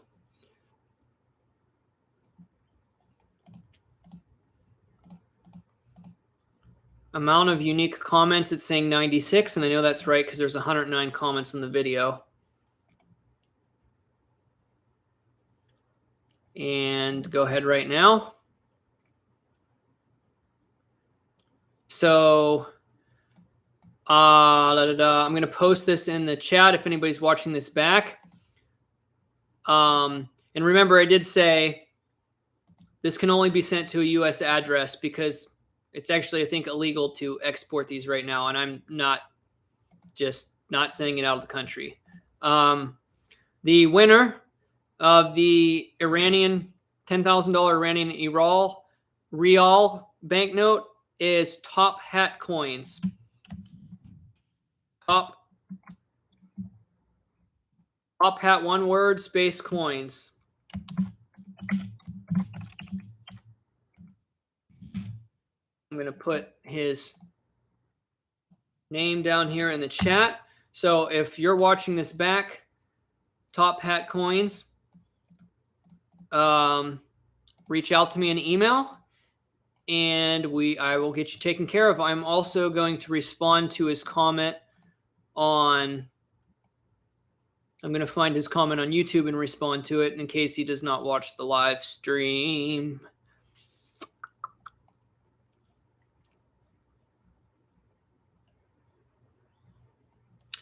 And of course, it's going to make me scroll the whole way down. His comment's going to be like at the bottom here. I could have just searched for it, but there he is right there.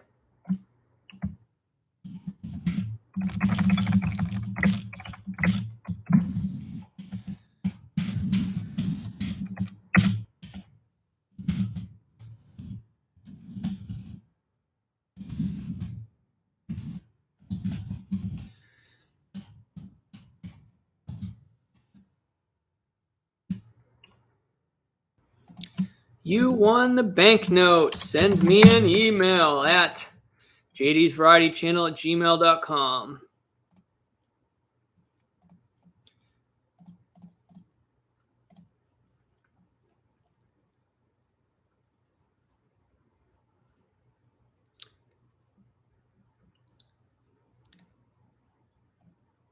Is that LED Gamer? Is that your name? How's it going over there in Brazil? Sorry, I haven't been paying really close attention to the chat. Didn't mean to ignore anyone. I'm a little sidetracked right now. You going into minimalism? Minimal effort, maximum output. I don't know, something like that. Hunter, how's it going?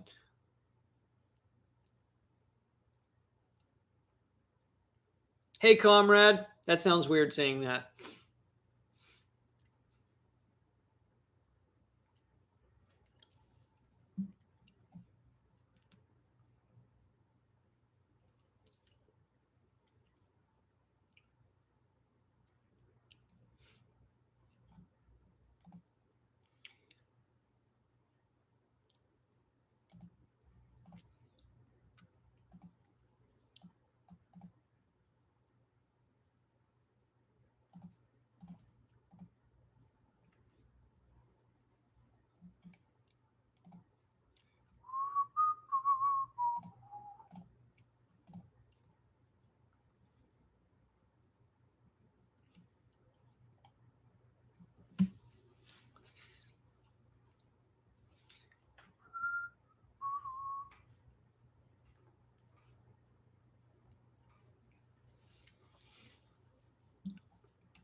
When am I going to upload some new videos? Very soon.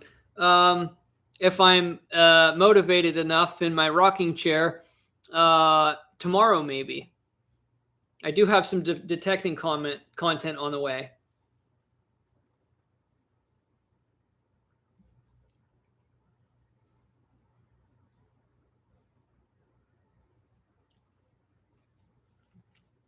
Yeah, Nick, there's normally not an issue. It's just there's due to sanctions. I don't want to send these internationally due to sanctions. But normally I send stuff international. The paper money I give away, but this one I just wanted to keep within the US.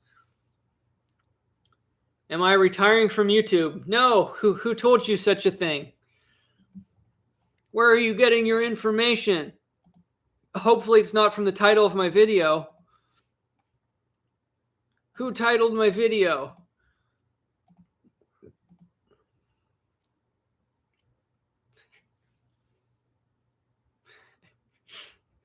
I do honestly think it's funny if you look at the thumbnail, I tried to pose in that nice, relaxed, retired position. And I do think it's funny if anybody thought it was like real, like I was going to retire from YouTube or something. The thumbnail's literally me sitting in a rocking chair looking like I'm just completely relaxed, like beyond belief. And I'm just hanging out. And I think it would actually be funny if anybody thought that meant that I was like literally retiring from YouTube. I can see how somebody might think that it meant like I was retiring from like work in general. Like I just decided to stop my job and like only turn YouTube into like a complete hobby and just, be like technically retired. But I can see how you could get that out of it. But nowhere did I say I'm retiring from YouTube. Will you do another survival on what you find metal detecting video? I get asked this so much. I feel like I have to do it. Literally, I think you're the third person in this live stream that asked me if I was going to do another metal detecting survival video. So I guess I'm just going to have to do it. That's cool, dog man. That is cool.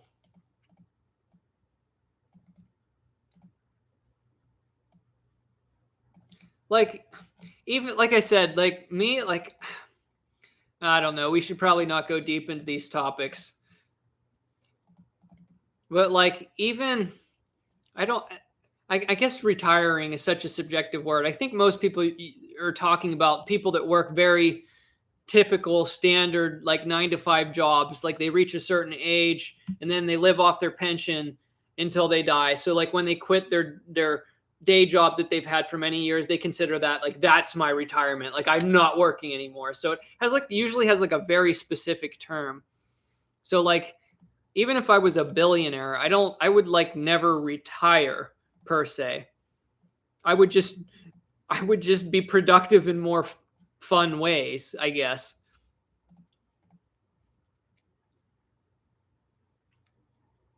I guess I don't even like the word.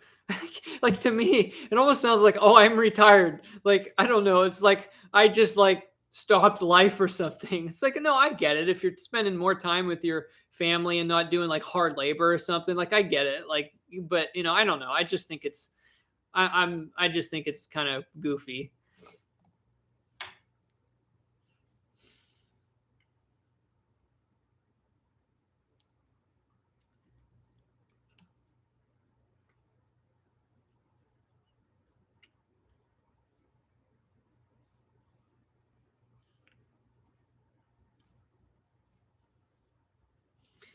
Dave said, I'm 54 and don't see myself retiring anytime soon. Well, what do you see, Dave?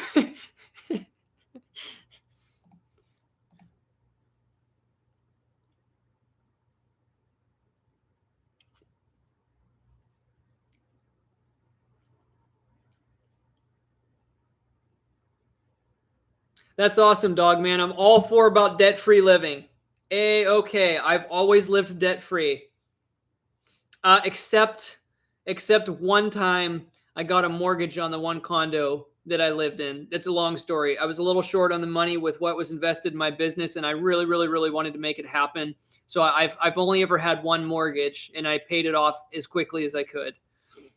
So you could technically say, I guess you could technically say there was one time when I was in debt, but I would never do it again. And I paid it off within like very quickly, like a year and a half or something. But yeah, I'm all about debt-free living. Yep, I've always lived below my means. And so that's way growth in my life financially has always been legitimate. It hasn't been debt-based. And a lot of people know how I started. My first fixer-upper property was $35,900. And long story short, I actually ended up losing money on that house when I sold it a long time later. That's another story for another day. But when I moved to Tennessee, I moved into a house that I paid $18,400 for. And it was pretty rough. But for that price, it wasn't as bad as you would think. Moved into a really bad area with shotgun blasts in my windows, but it was debt-free. And It was in an up and coming area in the downtown area, and I ended up selling the land for $90,000 about 7 years later. But you got to do something if you want to be successful in life. You got to do something. You got to get out of your comfort zone. Yep. I've done a lot. I've done some really stupid stuff in my life, but you can't learn unless you try. Like I had a really desire to like learn things, and I just didn't grow up in a way that like I had a lot of tangible skills. So I learned through just diving neck deep into stuff. Kathleen said, "How's the bonsai?" Ooh, that question hurts my soul a little bit. I don't know what happened. It's still alive, but it's not doing too great. It's not doing too great. And I don't know what I did wrong or what I'm doing wrong. I know the air's a little drier here in the winter and it seems like it needs more water, but it like late last year, it started to gradually lose more of its leaves, and it's not doing real good. I can show you guys. I don't know what I did to this poor bonsai. It's still alive. Hopefully it'll bounce back, but I think it needs repotted too. I think the roots are kind of raising up around where they have the ties down. I don't know if that's hurting it, but I'll show. It's not doing real good.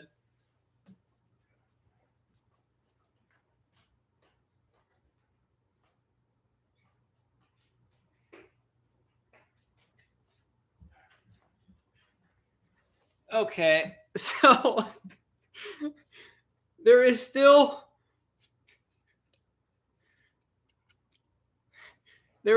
life right here. There is still life force, but it's looking a bit sparse. I trimmed it back a little bit a while back, probably not at a good time. And these ones are drying out here, but you can tell it's focusing some new growth up here. So I trimmed it back to try to focus more of the growth in certain areas while it wasn't doing well. And about a month ago, I lost most of the foliage on it. And some of these are going to come off soon because they're withered up. It seemed like it was doing well and bouncing back and staying stable up until about 3 weeks ago or 4 weeks ago.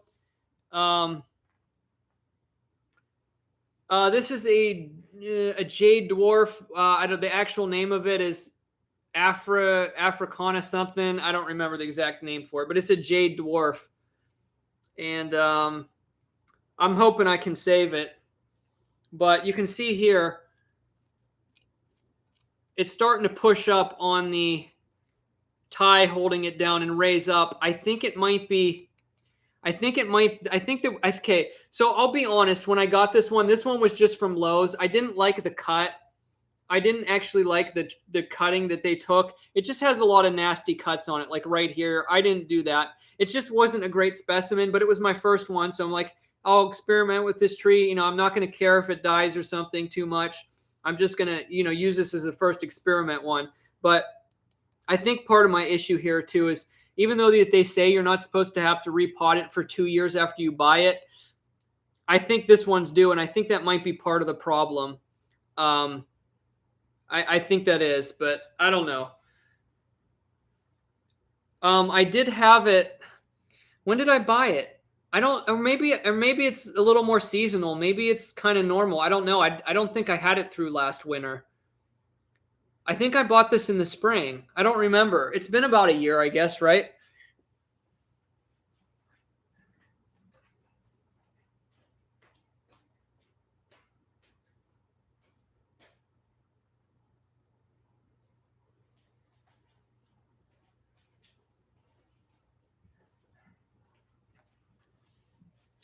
But I'm afraid if it's not doing well, if I try to repot it in a larger thing, I feel like I'm going to make it worse.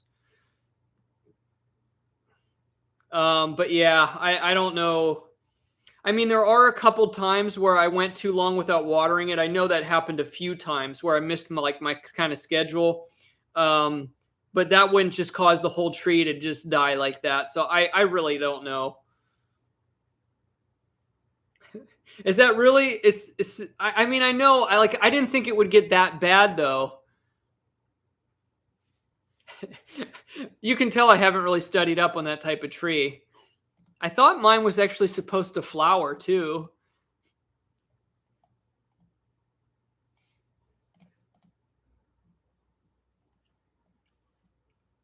Nick, thank you for the $7 Canadian. I appreciate it. I'll give you another dunk. And you're the highest super chat so far. It's $7. So it looks like you might get the Turkish stamps. And the other stamp. Let me see here. Actually, I haven't checked the conversion rate from Canadian to USD. Ooh, has the conversion rate fallen a little bit? $7 Canadian is 548 US. I feel like that was... Yeah, it looks like it's down a little bit. No, on a 5-year, it's actually kind of up. 1 year. Okay, it's down on the 1 year.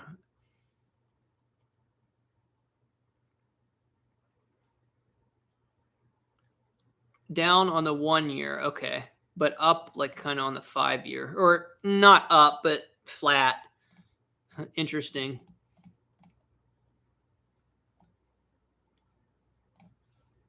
All right. Time to dunk.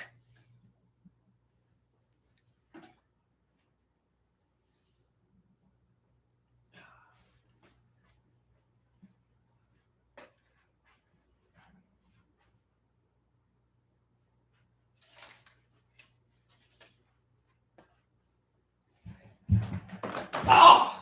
Let's try that again. Oh, I'll do a cross like this.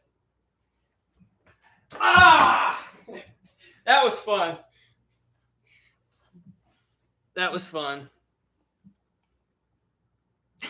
Nick said no dunk, just keep chatting. I got to do a dunk. I have fun doing the dunks. I don't just do it for everybody else. I have fun doing it too. And it gets me off my butt. It gets me out of retirement.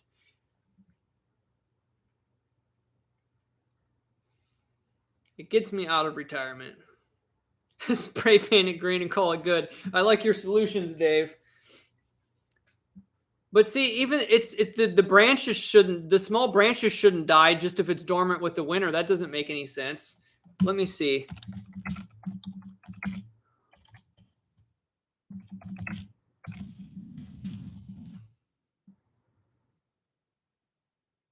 In the winter, it can tolerate 50 to 61 degrees, what will be fine between 61 and 71. In my house, it's always, I kind of have the heat up and down, but usually around 66, give or take. Freezing temperatures will destroy this succulent plant. It will do well indoors throughout the year, but it will be the happy if it gets to enjoy the outdoors during summer. I'm going to have to put them outside for life support. It's not, I have to keep it in a little, probably an area that gets more sun too. That's an issue I've been having. I don't have it in an area where it gets a lot of direct sun. It can be kept indoors near a bright window, but does love fresh air. Oh, this is making me sad. I've made my plant very unhappy. He hasn't gotten any fresh air. Well, actually, yeah, the windows are shut. So in the summer, he does get some fresh air.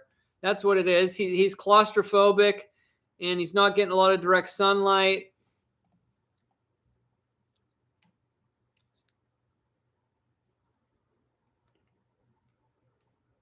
Dwarf jade needs to be watered only after the soil is quite dry and it needs very little water. In the winter, if it's placed in a cool location, it will only need water every 4 to 8 weeks.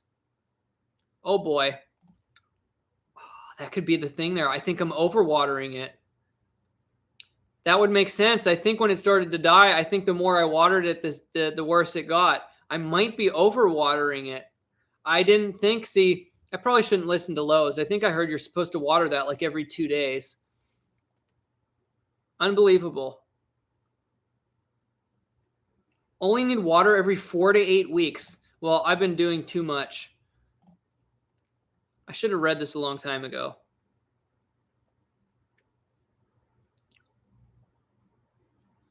Pruning and training.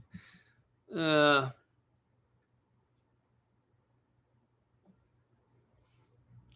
I'll have to look at that again. Okay, well, I got a little more information there.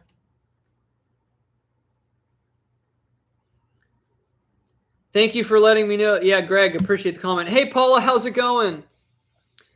Good to see you. Probably needs more light, says Todd. I think actually what I'm doing is I think it's getting a little bit too much water, actually.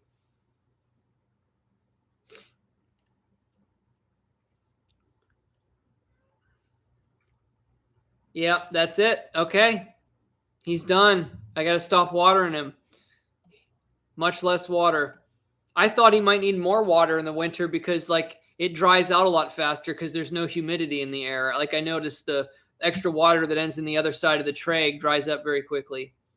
So anybody just coming in now, I went through a massive like estate haul video that's earlier on. So you'll have to rewatch it if you want to see it. There's no way I can go through it all again, but it's actually pretty cool. And you can just randomly see all kinds of stuff sitting around. But that's not even the half of it.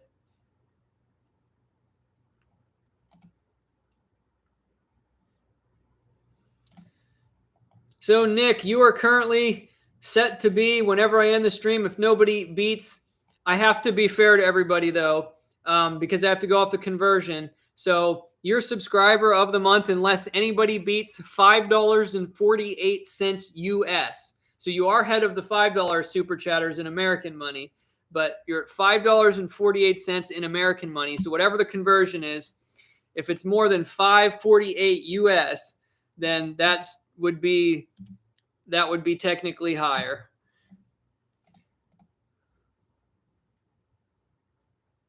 Ooh, -20 Fahrenheit. Ouch. Ouch. It is not that cold here.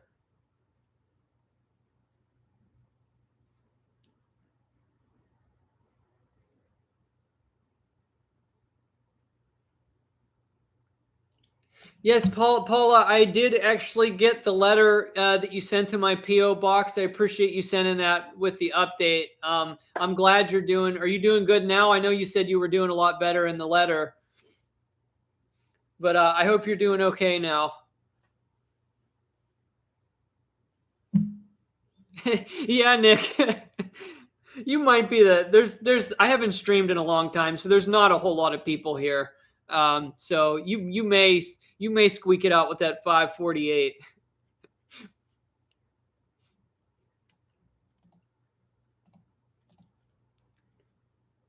But I'm gonna actually lower the bar now to try to get some momentum here started. I said if anybody does $10, if we get somebody does a single one of $10, I'll throw in the Zimbabwe note. But we're gonna make this more budget friendly because we already have the $7.20 of Turkish stamps and then the government issue stamp. If somebody beats Nick's super chat of $5.48, so if you do $5.49 US or more, and you end up being the highest super chat, I'm going to add this 5 billion Zimbabwe note in.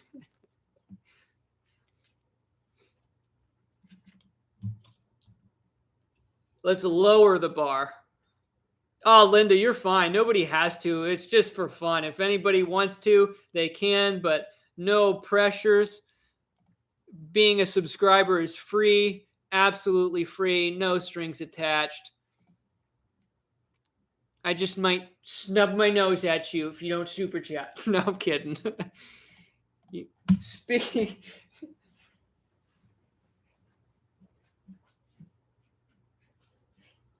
Speaking of puns, because this is just horrible pun, but I said snub nose. This is that short video I made out of my snub nose cat cap gun that I found metal detecting. I still have it sitting here. Snub nose FBI, it says on it, and from an old kids set. Cap gun right there. One of my favorite things to find metal detecting, the old metal cap guns. Robert, what's going on? Robert Juberg with the $20 super chat. Just blowing everyone out of the water. I appreciate that, Robert. Let's give you a fancy dunk in commemoration.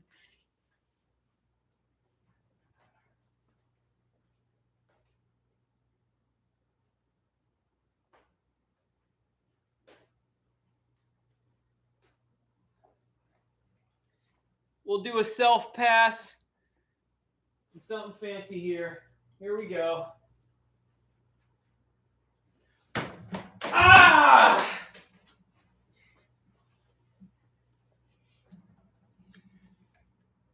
Good night, Kathleen. I guess you're working night shift.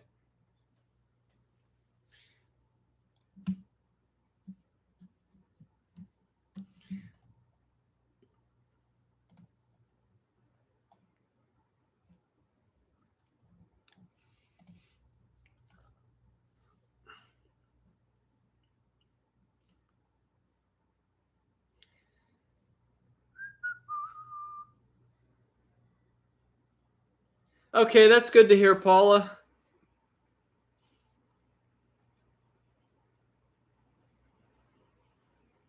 Hey, if you want to, Nick, if you want to give something away here in the chat, you can feel free. You don't have to ask me. I trust you. And I know you're not just trying to like, you know, I know you're not up to any funny stuff. If you want to give something away, you're absolutely feel free to do that.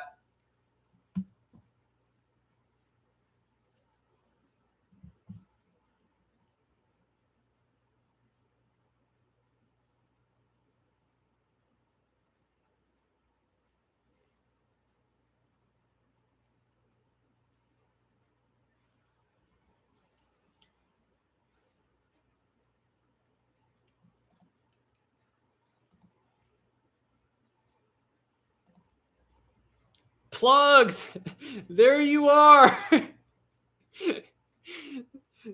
There he is. There's my beefiest subscriber. Dogman, thank you for the $20 super sticker. I appreciate it. I'll gotta come up with another fancy dunk. There's a two-way tie for subscriber of the month now, which is fine.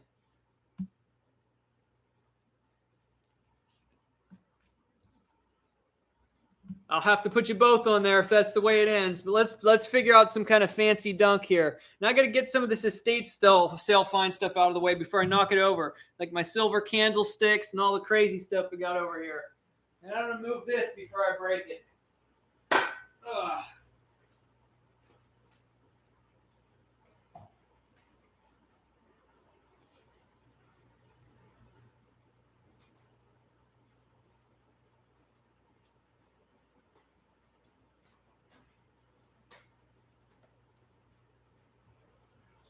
You can try a left-handed windmill. Ah! I get so much stuff over here. I don't have much of a runway. Okay. Ah!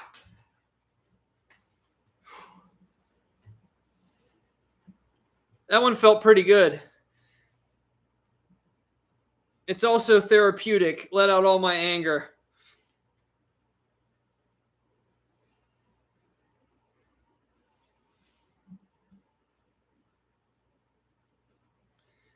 I appreciate that, Doug. Thank you very much.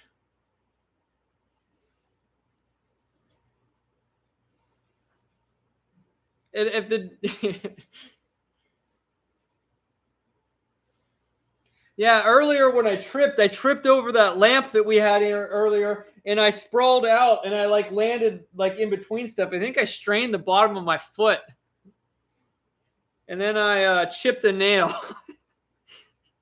Robert said, doing any snacks tonight? You missed it. I just cooked turkey sausage with broccoli and cheese, and then I had some chocolate cream biscuits for dessert, and I had a bit of a smoothie. Plugs, I've been live for 3 hours and 40 minutes. You missed the huge estate sale haul. You'll have to watch some of it back. Hopefully I don't break that. That thing's amazing. I'll show everybody that for who didn't get to see it. Ah! thing's heavy. It's pretty cool. Ugh.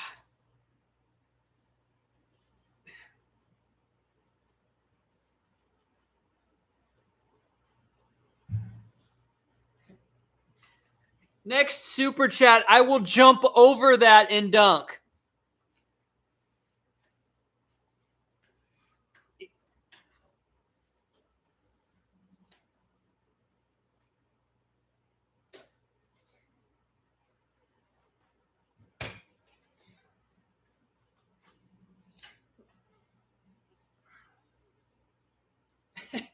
I look so wrong in that rocking chair, but it feels so right.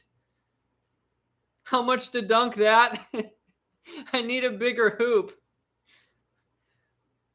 I need a bigger hoop.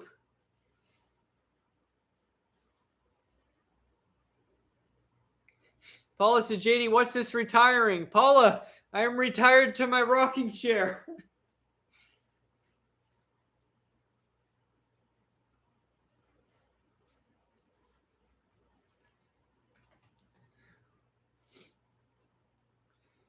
This is actually awesome for the live streams. I feel so much better here just sitting here rocking rather than sitting in my chair stationary. I feel so much better. This is like the future. This is the future of YouTube live streams. This is it right here. This is where the trend starts right here. This is going to catch on. Just wait. In about, forget the gaming chairs, in about a year, everybody's going to be rocking on their live streams. It's the future. It's the future. By the way, this was an estate sale pickup. This was like one of the highlights of the video. I got like a $200+ rocking chair for like 45 bucks. It's amazing. It's like the seat is like wood this thick. It's not a cheap rocking chair. This is legit. It's solid. It's very solid. It's not creaky.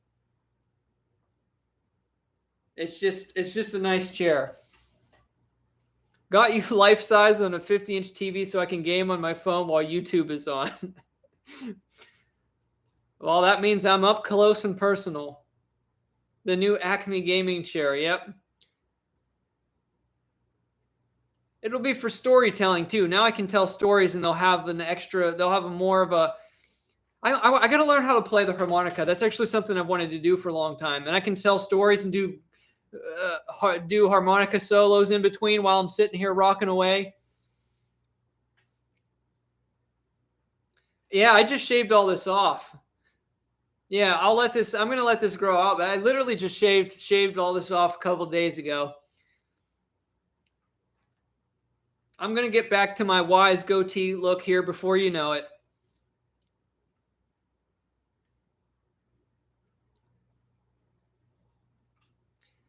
Paula put me on put my phone on charge, but I'm still watching. You put me on charge.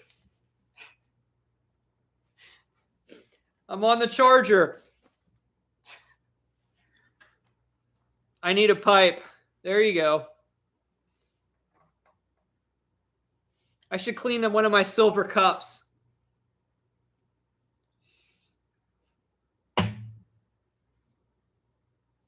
They don't smell too bad, but they really need cleaned out. Or one of these silver cups I just bought today. Well, you're not supposed to drink out of this. It's more of a pour-y thingy. You're not supposed to drink out of that.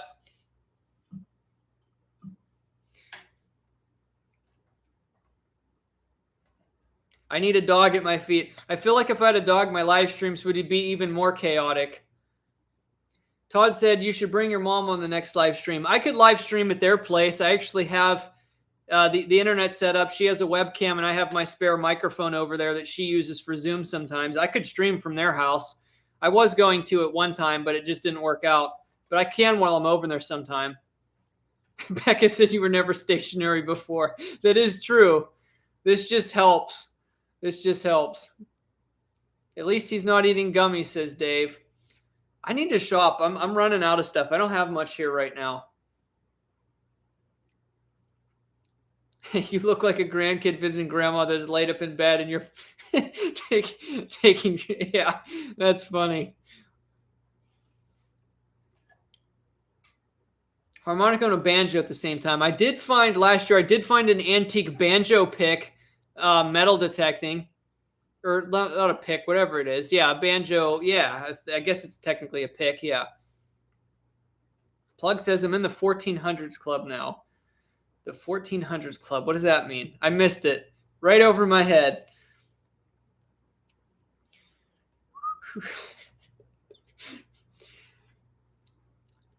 Yeah, dog, man. I shaved all that. Actually, it was like that long. It was like 1.5 inches long.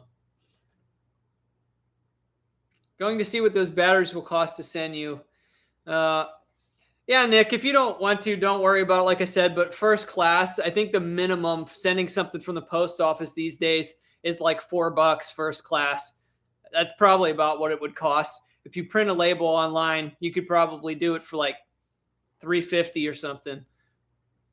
But yeah, in like a just a normal small package, like a bubble mailer, it's probably like $4. $4. I've been down south with $4.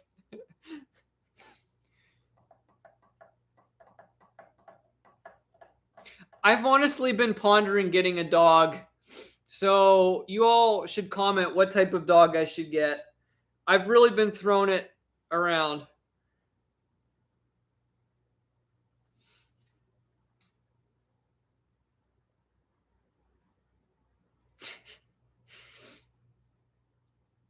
I actually, hold on, I have that banjo thing. Now that I mention it, I'll see if I know it's kind of remarkable that I've found like thousands of relics and like silver coins and stuff, but like I try to catalog everything in my brain and know where everything is. Like I have some stuff in storage, some stuff in the house. I have stuff everywhere.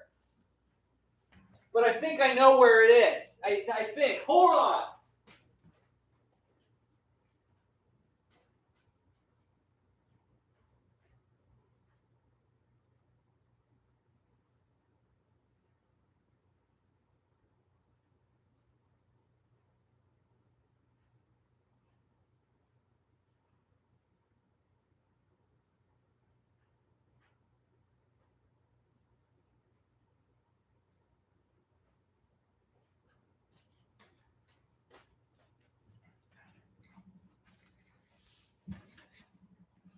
So this is a base. This is definitely a Hills of Tennessee find right here. I was really happy when I found this. I didn't know what it was. I didn't tell anybody what it was in the video because I didn't know. I just said it was kind of odd. I didn't know what it was. But I found this around an old house built in 1860. It's kind of crunched up a little bit, but I can put it on my pinky. It's like, oh, look, it's pinky armor. Look at that. Pinky armor. Like nobody's going to mess with my pinky. Look at that. Nail coverage. Like if I ever go into battle, I'm definitely wearing that too. Pinky guard. It's like perfect. Perfect fit.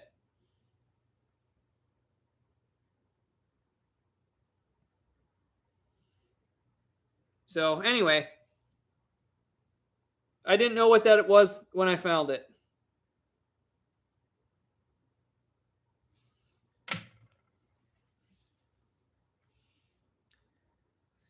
Tritium, it's not clickbait. Look, I'm retired to my rocking chair.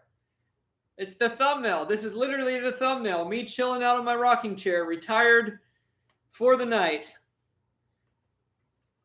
And retiring into a slower pace of life. Okay, let's see what people were saying about dogs here. You need a brown dog. Okay, that's the color. Want a working dog or couch potato? See, I don't know if I can handle a working dog that needs to be super, super active like all the time. But I don't exactly want a little couch potato rat either. See, Robert, I would get a cat. The problem is if I travel a lot, I would want to make sure I had at least 2 cats so they can keep each other company. And I do keep a lot of knickknacks from detecting and stuff in the house, and I know if I had cats, they would probably knock everything over. And also, I don't know. I've actually been thinking about, my parents have a perfectly fenced in backyard in the house that I bought where they live now, and it would be perfect for a dog. So I was kind of running around the idea and told them if I paid for all of the food and all of the vet bills and stuff like that, if they would just kind of keep the dog at their place, that way they can enjoy the dog too. So I guess it would be more of like a family pet. I thought about doing that. But I really, really, really, really, really, really, really like domestic domestic short hairs, the cats. I really like them a lot.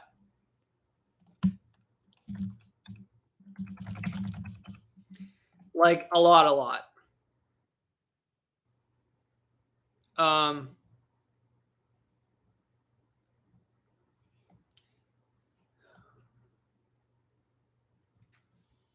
Let me see here.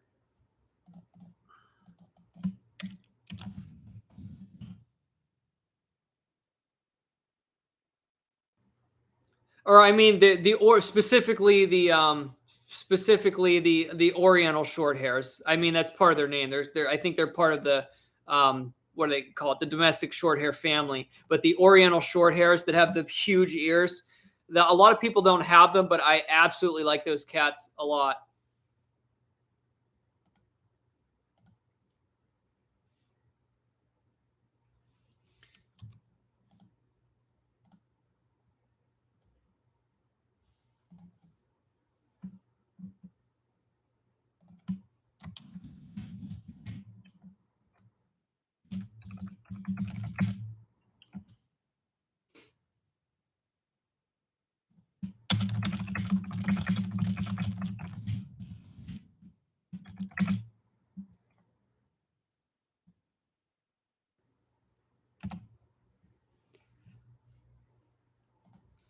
Let's see. Oh yeah, hobby cats. I like watching their channel. Her cats are amazing. Todd said, "What are those iron things behind me?" Earlier in the video, I showed a massive estate haul. I have stuff everywhere that I was showing people. I've got like silver cups, literally sterling silver. I got so much. This rocking chair. I have some massive, massive pictures. Just there's so much around here. But those are wrought iron candle holders. I have two of them right there. And then like this big column. I just got stuff everywhere. But you have to watch it back to see everything. But I had a really good estate score the last 2 days here. I'm getting behind on the chat here. Give me a minute.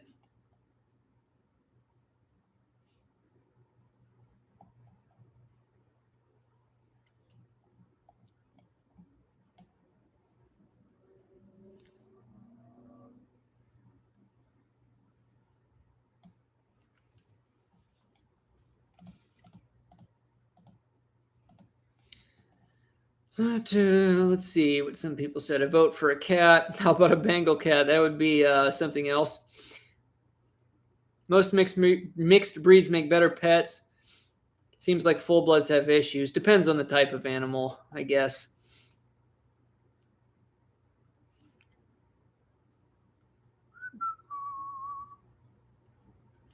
Pets are great unless you're gone a lot. Exactly. And that's why in the past I didn't get one when I would travel a lot more. A lot more.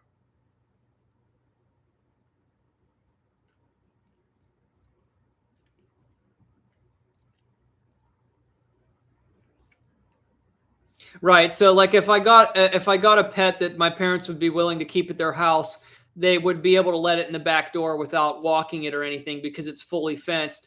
And then at the same time, then I could technically consider it my pet, and they just have to do minimal maintenance. And that way when I travel or when I'm busy or something, I don't have to worry about leaving it here at the house by itself. So that was just an idea anyway. Hey, Michelle, how are you? Good to see you. Thank you for stopping by. You honestly haven't missed a whole lot because over the last year or so I haven't posted a whole lot, but I'm getting back into it now. I've done a few metal detecting videos, and I did a coin roll hunting stream like 3 weeks ago. That was a really good one, but I'm kind of getting back into it now. But yeah, last year I really didn't put out a whole lot of content, but kind of getting back in the saddle now. Or I should say back in the rocking chair.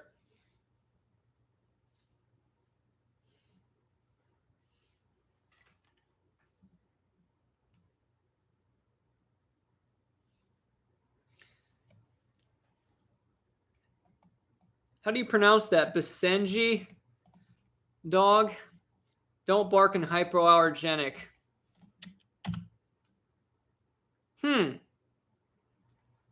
Looks kind of cool. Not too familiar with them. Oh, a breed of hunting dog. They make very nice family dogs and live to about 13 years or so.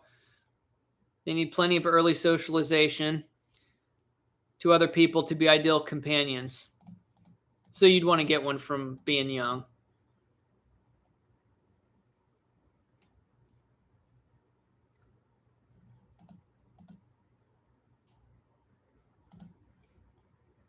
Get a goldfish. No, I actually don't like taking care of fish. I had some fish when I was young, and actually I'm not a big fan of taking care of fish. I want a pet that you can squeeze, and I don't recommend anybody watching squeezes a goldfish. I don't recommend that.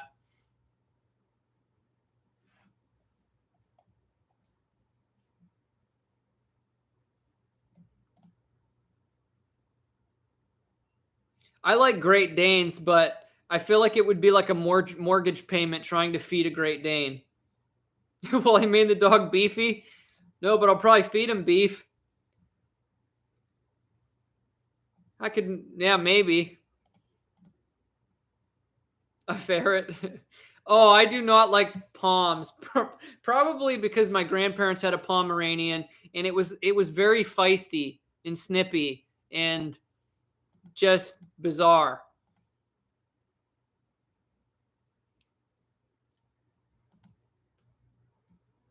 Go ahead, Nick. I don't mind. You've been very supportive of the channel tonight, and I appreciate it. And I know you put out like numismatic related content and stuff, so I have no problem if you sharing it again. Ed, I didn't get around to the motorcycle thing. That got put on the back burner, but I do have something else on the way. Everybody else should know here very soon. Have 3 rescue cats now, but miss my Yorkies. Cat, yeah, I can. Yeah, it's always hard to. I understand missing a pet.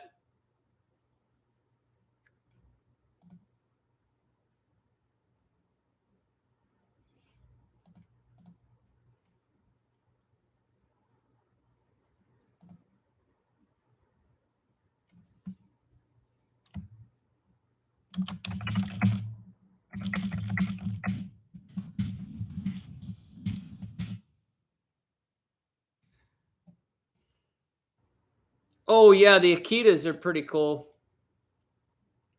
Yeah.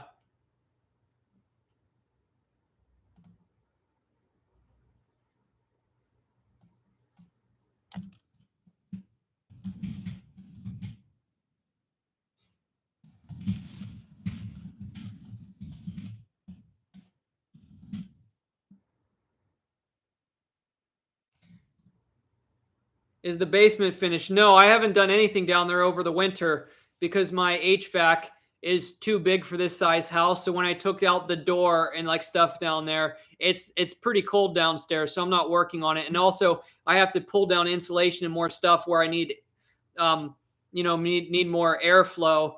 And so I'm actually not working on the basement over the winter, except for finishing. I'm going to finish painting the 1 bedroom here shortly. But the other gutted half of the basement, I'm not going to start. We're doing any work to that again until the summer.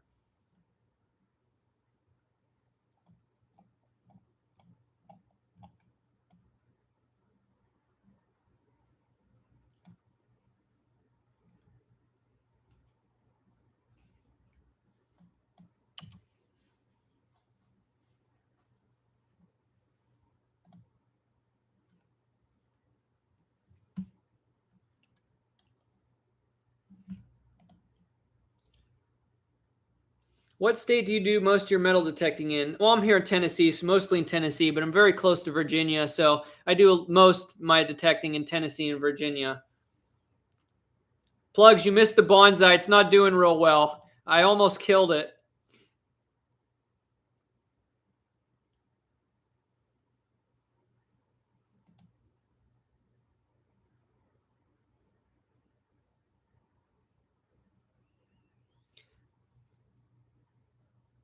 Are you still doing post-it notes for Rob Mob, says Michelle. I'll break out the stickies. I said earlier tonight, I still do dunks. You can pick. You can either get a sticky note, you can do a sticky note or a slam dunk or both. I don't care. Absolutely.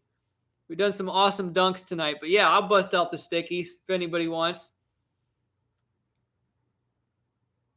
Yes, exactly, Becca. I heard that they can usually only live what, like usually only 7 or so years, 7 to 9 or something. I really like them too. I know because their size, they can have other various issues as well. You have to really know how to take care of them. But I've always liked Great Danes. Title is so clickbait, not clickbait. Exactly. It's like the perfect non-clickbait clickbait, right?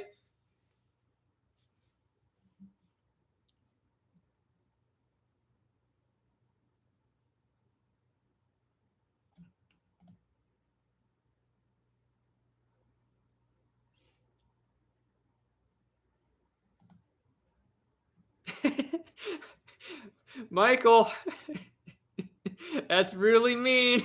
I'm going to tell Rob on you that you stream hopped before his was over. No, we'll keep it a secret. Your secret's good with me. Shh.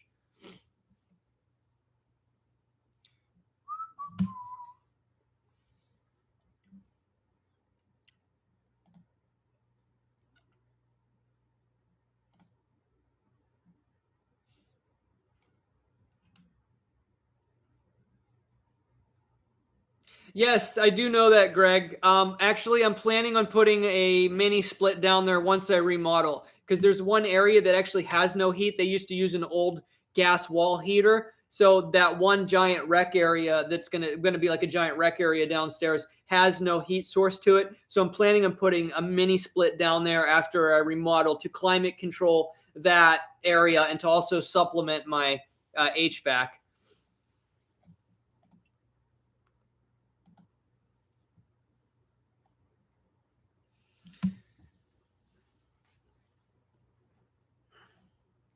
I'm glad you like the new hat, Michael. We went to this new light camo color.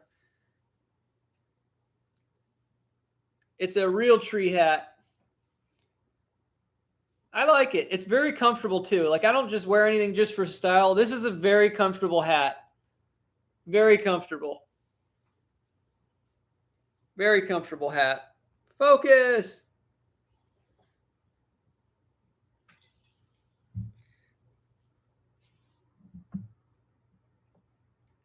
A blue tick coonhound. Yeah, keep everybody up in my neighborhood, right? I don't want to get a really loud dog for here.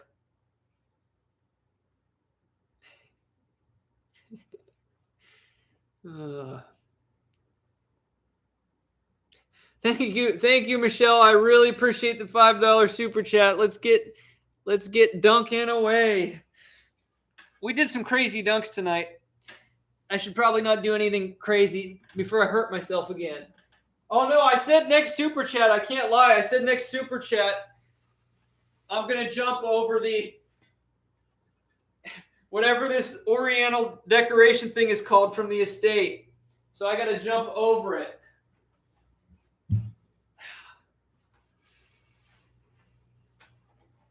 All right. This is gonna be wild. Actually, yeah, I want you to be able to see. I gotta move some stuff out of the way here. All right. Okay. Oh boy. Up over this way. And then down into dunk here. Let's do this.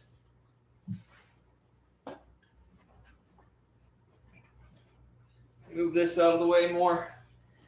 All right.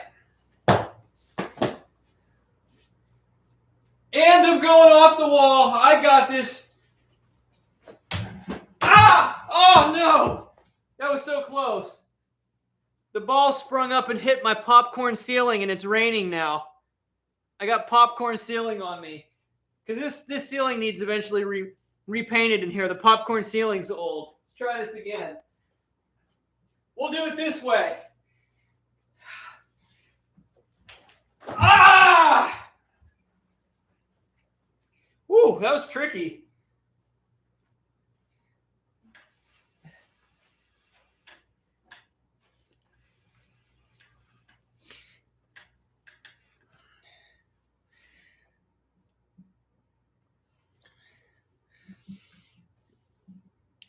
Chinese butter churn. You're killing me. You're killing me.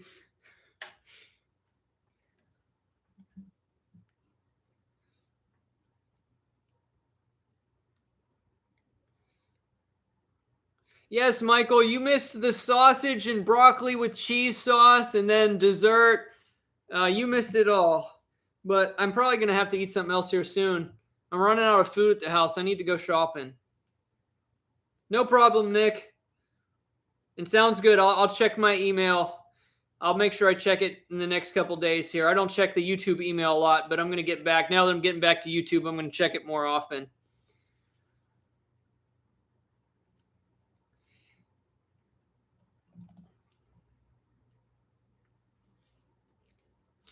Hold on a second, guys. Ugh.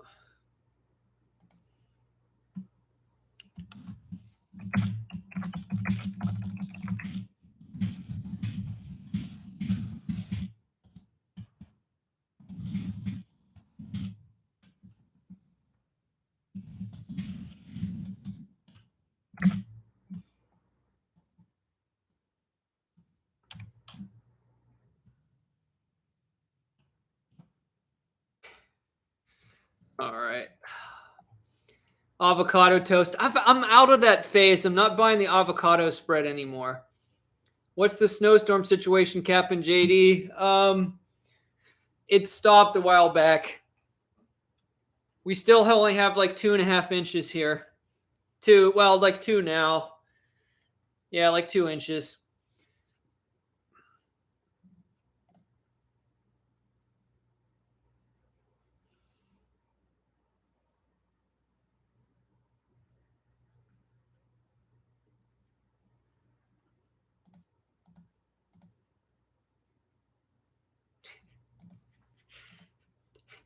It's our secret, Michelle.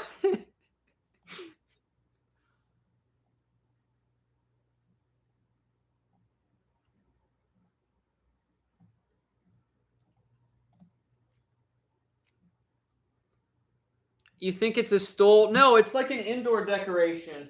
I think it's some kind of thing for like incense, or you're supposed to put like a candle in it because it has cutouts. It's really heavy. It's supposed to be for indoors. I know that. It's got all these crazy cutouts. Oh, this thing is so heavy.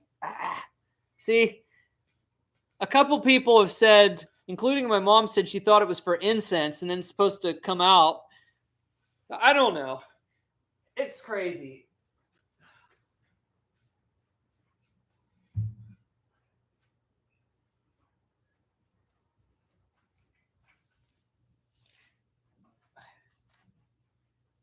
Let me set this down here.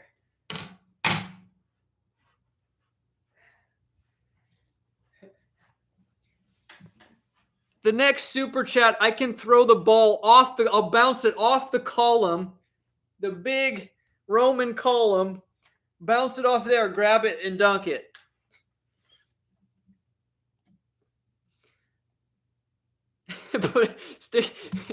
Wait a second, bird dog.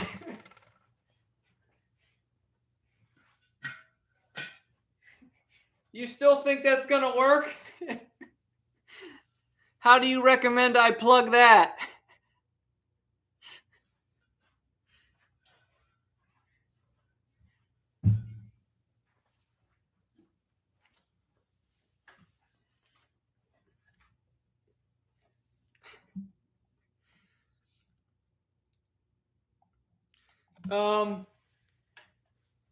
Yeah, you have to watch, but I'll show you guys this massive painting. Well, we've been here long enough, and I'll show it real quick. I mean, I got stuff everywhere here though. Or picture, not a painting.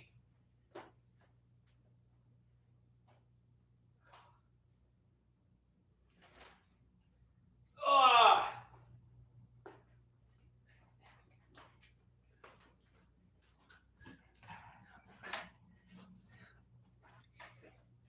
It's huge.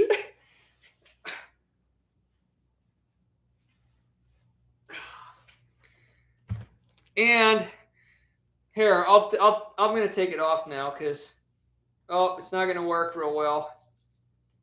Oh no, I should probably keep that on there. Yeah, it doesn't really matter. But anyway, it has a $225 sticker on it from Kirkland's. There was a lot of high-end retail stuff in this estate. It has a $225 sticker on it, and I basically got it for like this monstrosity for like $30.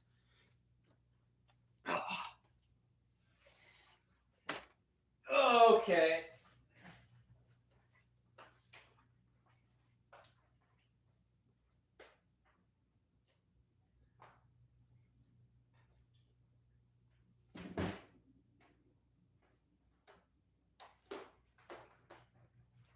I see super chat.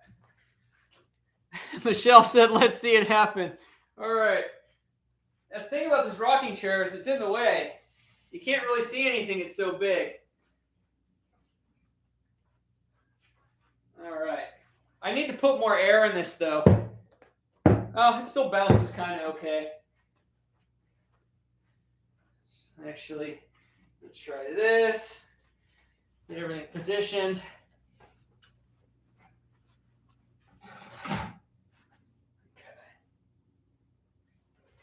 I gotta move this out of the way.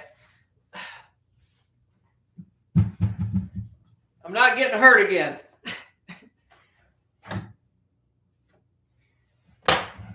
Ah! Oh, I didn't even have the camera up. Let's do it again. That's horrible. You all missed it. I can do it again, though. Ow! I hit the wrought iron. That hurt. Hold on, let's move this.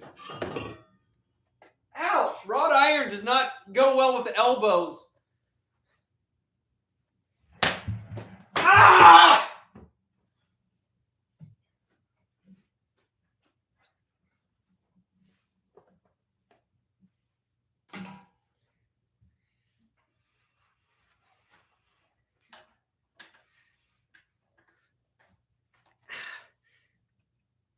Wrought iron and elbows are not a good mix.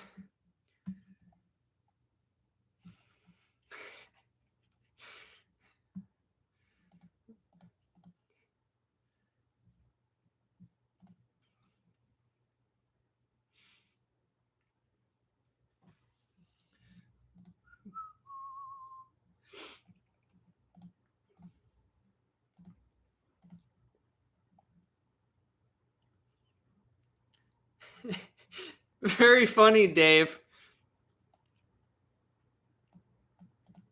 Uh-oh, we got a special guest in the chat. Rump Springer.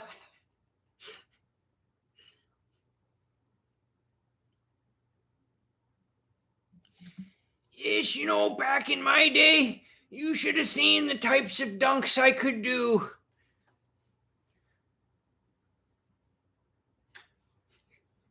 Greg, I did wipe out earlier when I landed funny on a dunk, and I had an unbuilt lamp here that's in the other room now, and I kicked the lamp and sprawled out over my floor.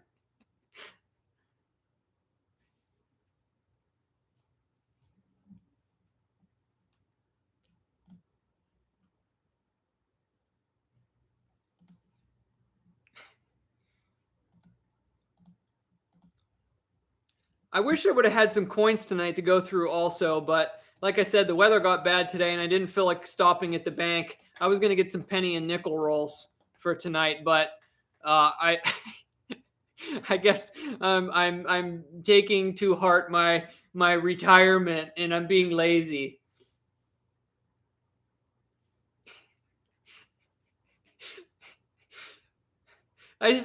You're going to have to enlighten me on what a 360 buggy spin is.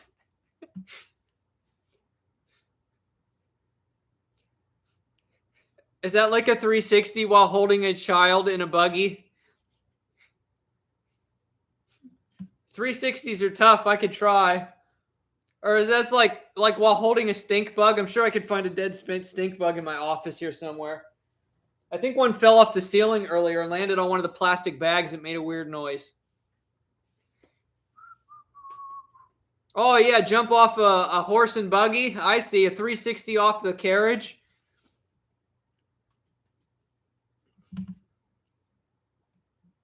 Plug says, okay, what do we have for snacks? Let's see. You missed my special biscuits earlier.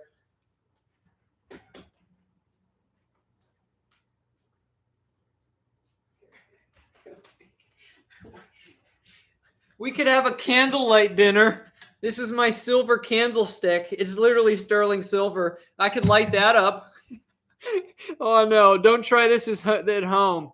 Oh, man. If I had marshmallows, we could roast some marshmallows. I don't have any.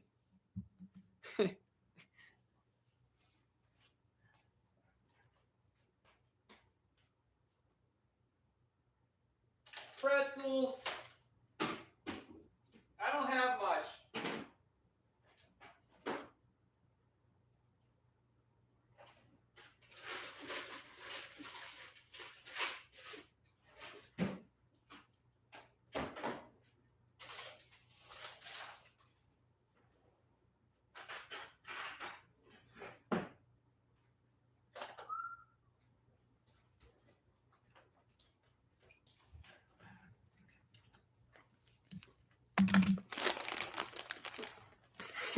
I know, Linda. I know it's not a good idea.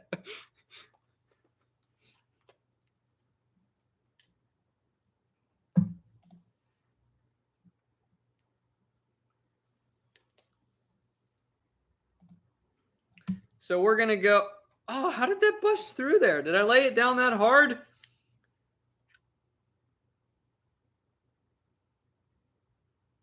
And then when I'm done with the stuff that's on the side,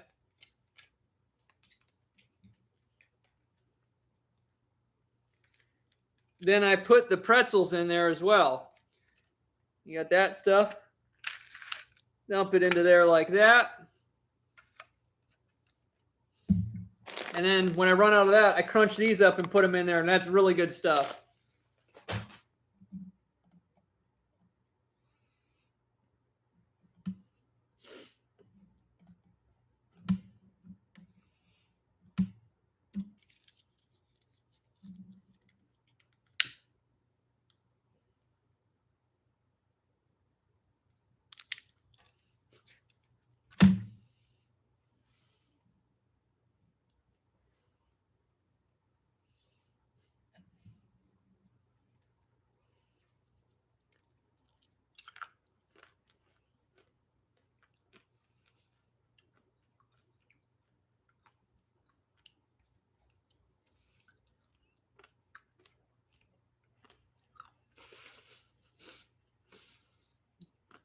Well noted, Dave. Well noted.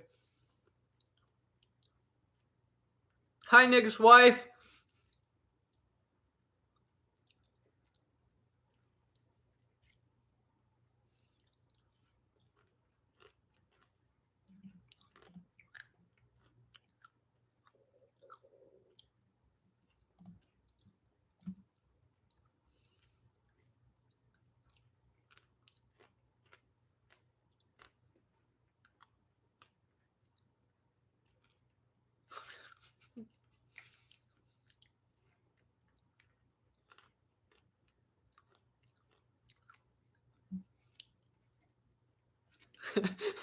We're celebrating my retirement.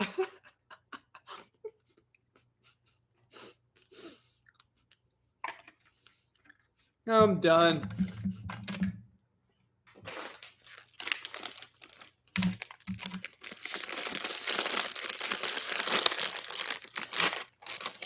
So this is how it is here.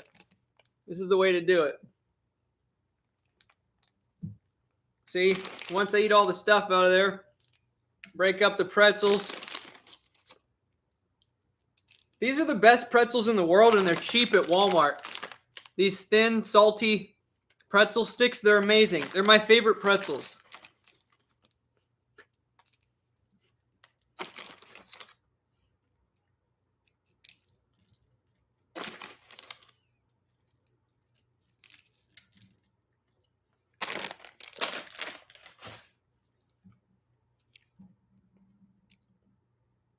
Oops, it's up too high. I'm not paying attention.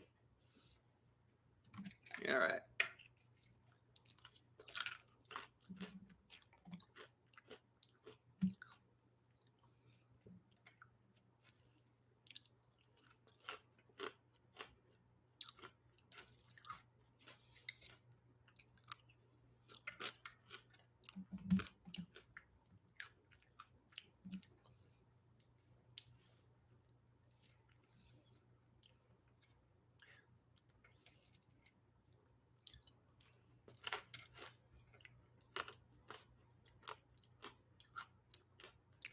Sounds good, Michelle.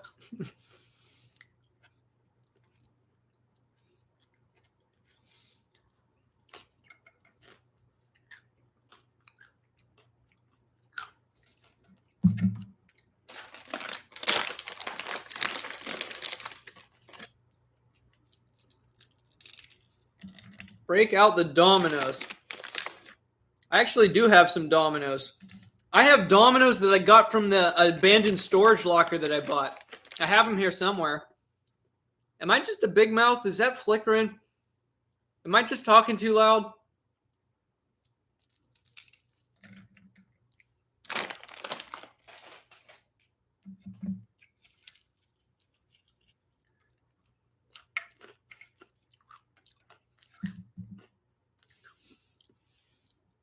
Somebody should super chat $4 and a penny to contribute to my 401k.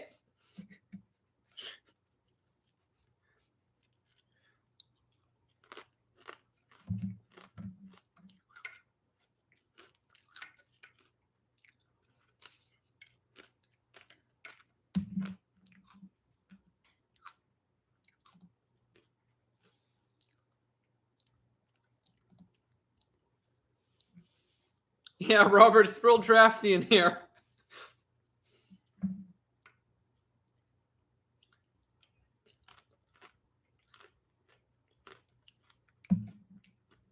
Michael, did you watch my Little Caesars pizza review?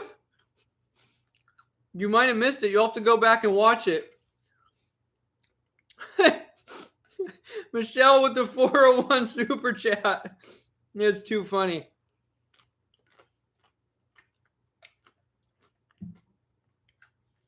All right, I should finish eating first. Nah, I'm not that civilized. Dunk by candlelight. This is probably not safe.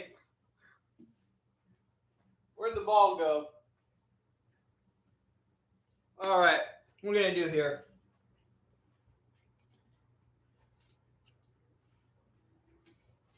What can I do?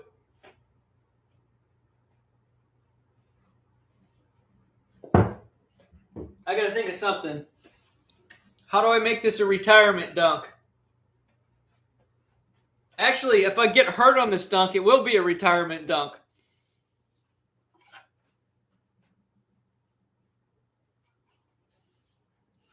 I'm tempted. So there is one famous dunk that somebody did in a dunk contest where they set a candle up by the rim and they blew the candle out as they're dunking. So maybe I should dunk while holding the candle.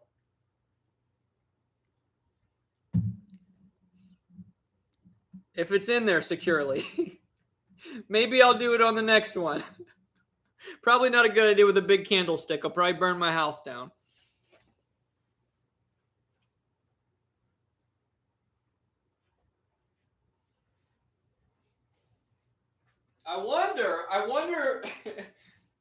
I wonder something. I wonder if I could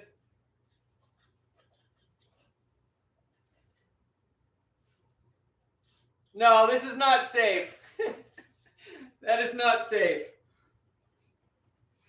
It's not sturdy enough. I can't push off of it.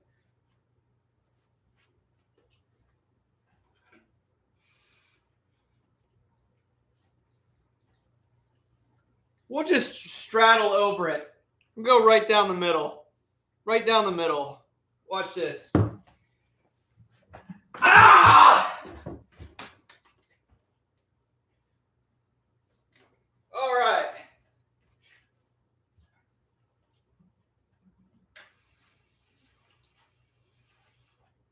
I could have had a ball in each hand for that. Next one, I'll go get another ball from my room.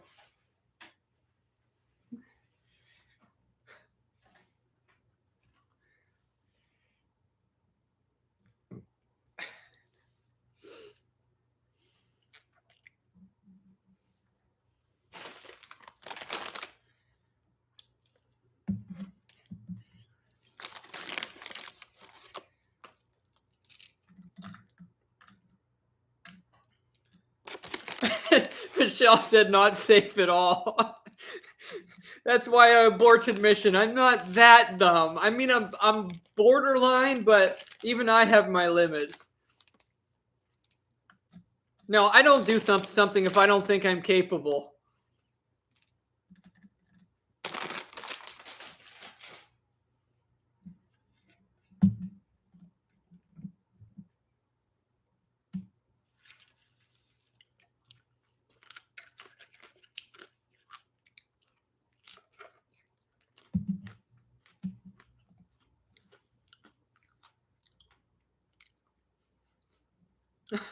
All right, Michelle, I accept your dare.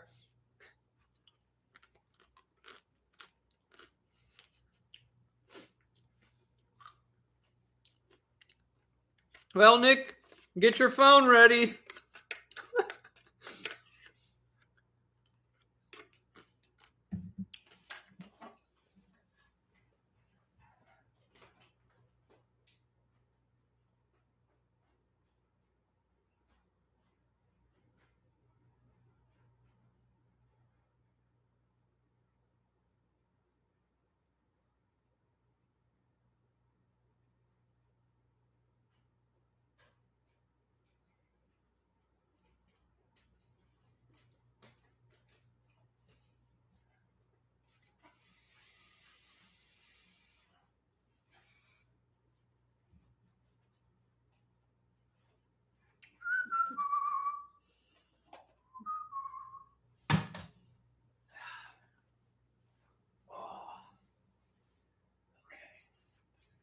All right.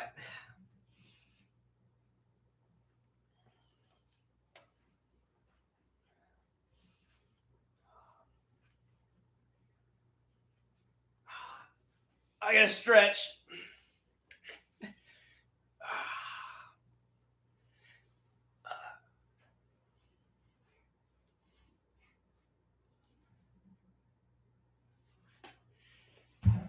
Ah!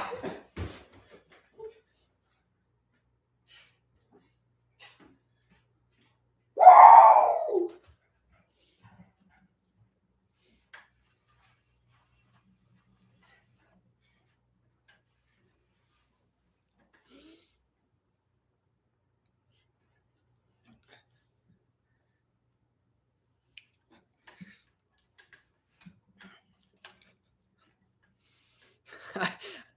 Focus. Focus. There we go. Oh, it's not even gonna work. Focus. Come on. There we go.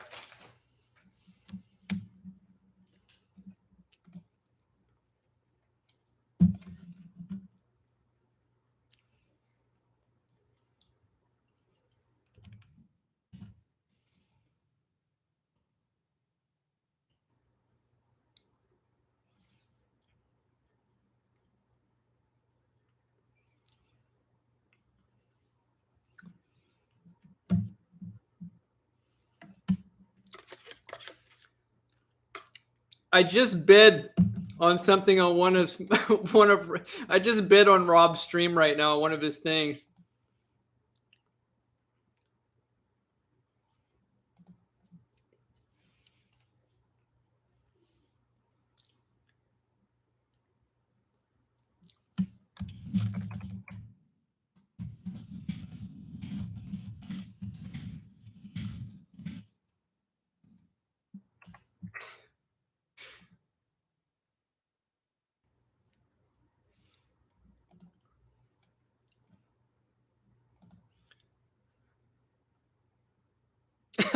Michelle said I'd take full blame. No, I wouldn't do anything that I thought could hurt me.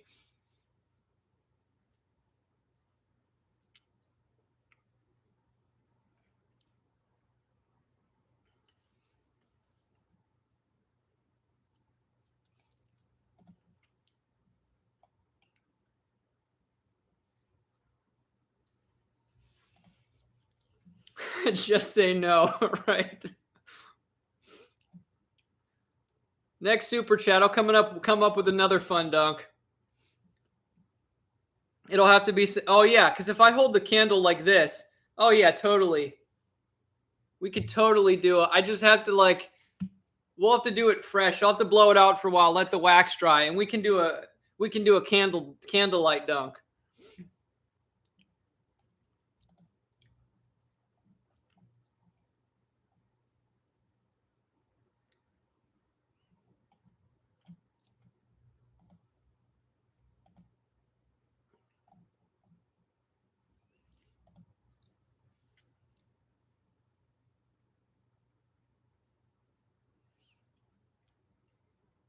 Hey Davis, how's it going?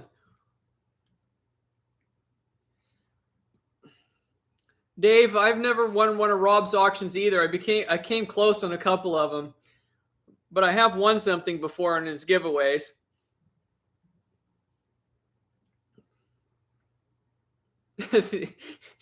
The candle spin. I ain't spinning with no candle.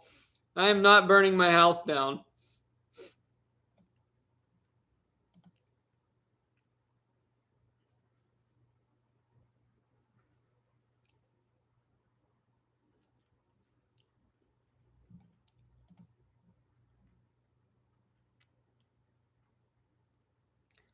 Night games on the farm. Sounds fun.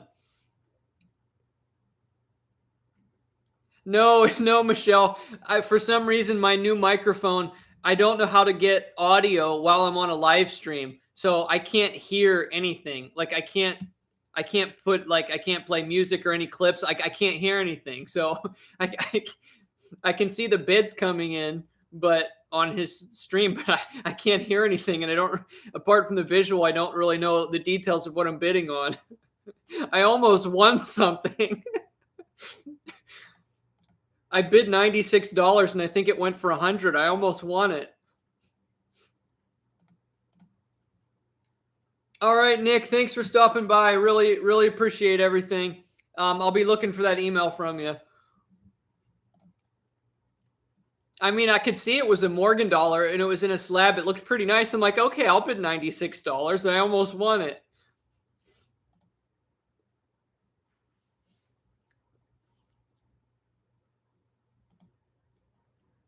Oh, it went for 111. Okay. I was still pretty close.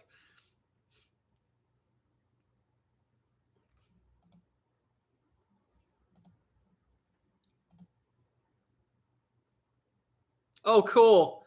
Top Hat Coins, who won that banknote earlier from me, actually saw my comment that I responded to, and he sent me an email. So the Iranian 10,000 reals uncirculated banknote is going to be going out to Top Hat Coins.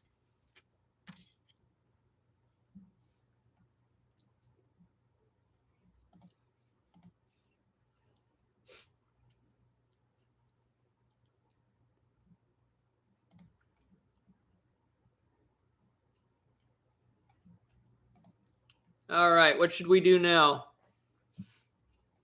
It's kind of fun having this candle here in my rocking chair. I just need my harmonica.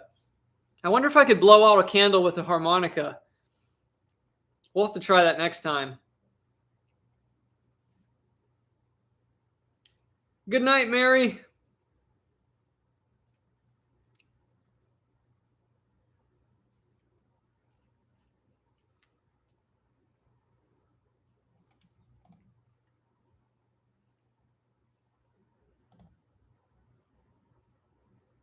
Out a piano.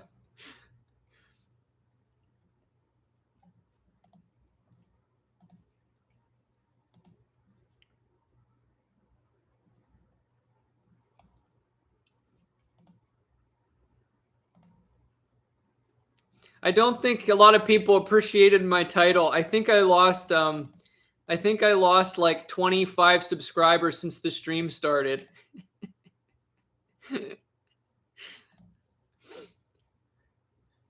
I definitely lost subscriptions. Go get a pan and go gather enough snow to build a snowman live. I'll tell you what.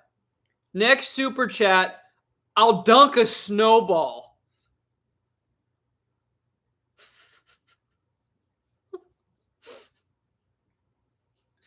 I'll dunk a snowball. Why do I do the things that I do? Boo! On the 2 thumbs down on the pun. Boo!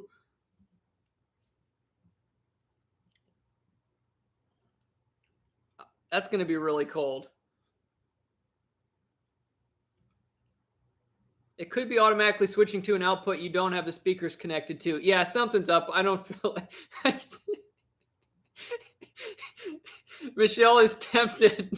I really will, because I'm in a really weird mood right now. I'm in my zone. I'm actually in the fun zone that I get to sometimes when I'm streaming. I'm actually having fun. So I will totally dunk a snowball. We got 2 inches of snow today. I will totally dunk a snowball. I think it's a pretty hard pack snow too. I'll have to get a snowball mold. Like, I don't know, maybe my silver cup. I can pack it down in, make a nice snowball. I can figure something out.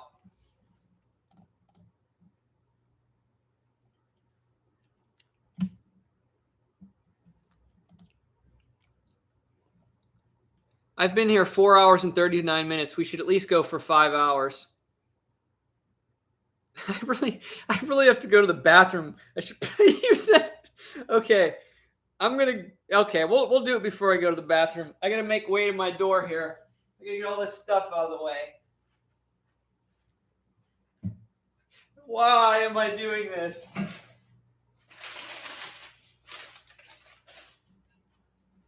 By the way, for anybody watching, this is a solid sterling bowl that's about $425 worth of silver.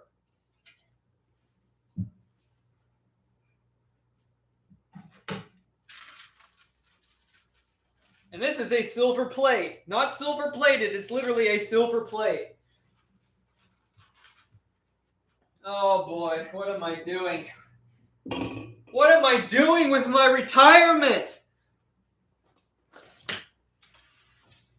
Ah, it's cold. Hold on, I need shoes. I need shoes.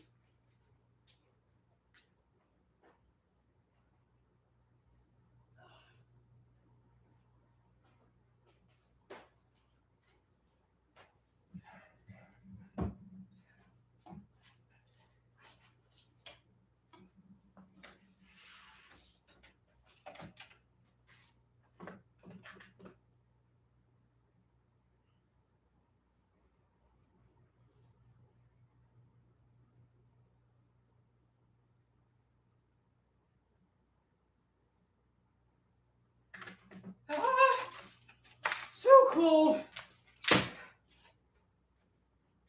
So cold. Ah. Oh, get my floor soaked. Ah. Whew, warm my hands up. Ah.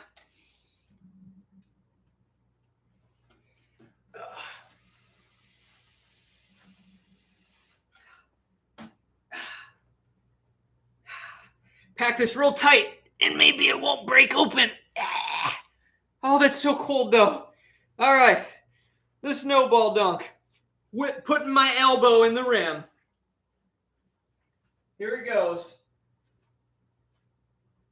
Got to do it from this way. Let's move this out of the way. Here we go.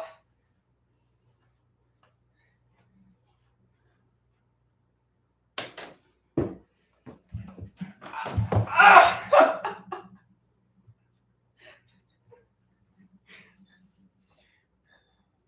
No! No!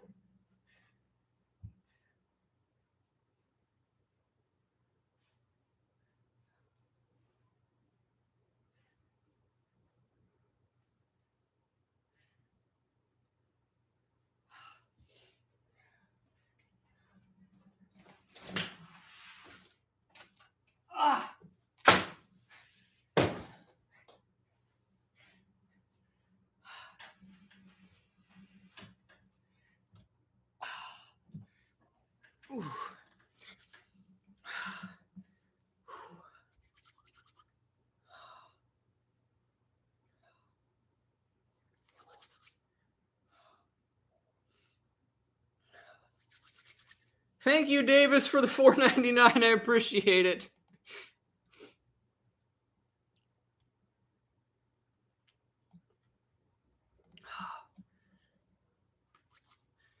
I'll have to do another dunk, I guess. Well, I will in a minute here. Oh, cold hands.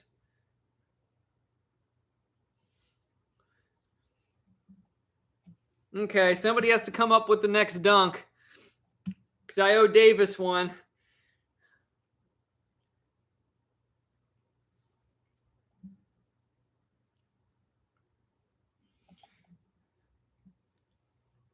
Whew, my hands are cold. Am I any good at folding paper airplanes? I probably have not folded an airplane since I was a kid. So I would say no.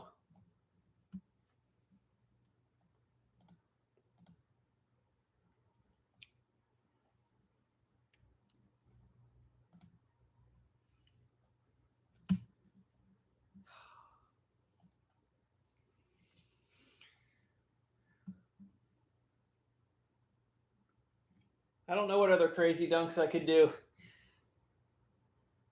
I could do the good old juggling dunk. I can juggle 3 balls and then dunk one while I'm juggling.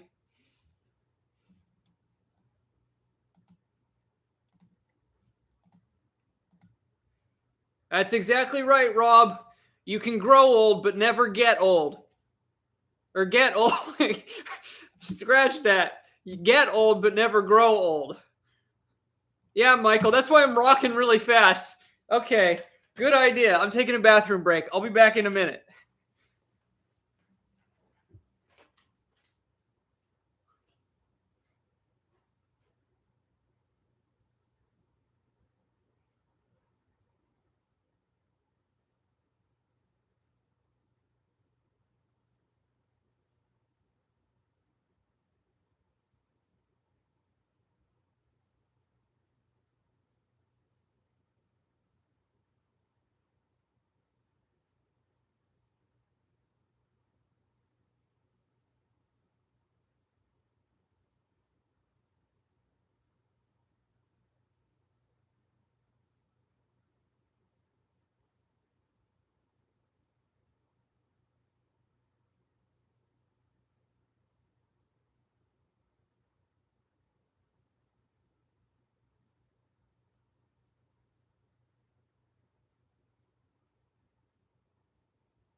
All right.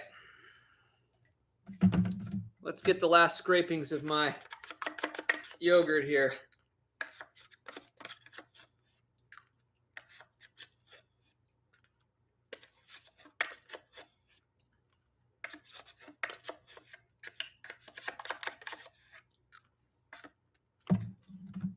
Thank you, Lisa. It's a very comfy rocker.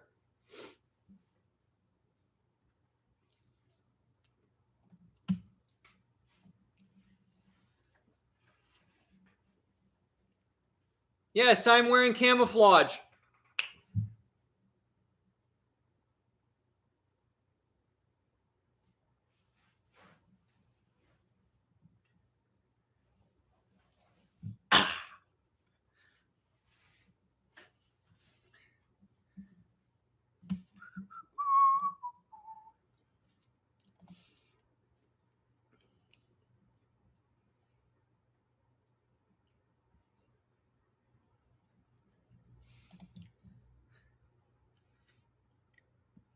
Yeah, it's very cold out there.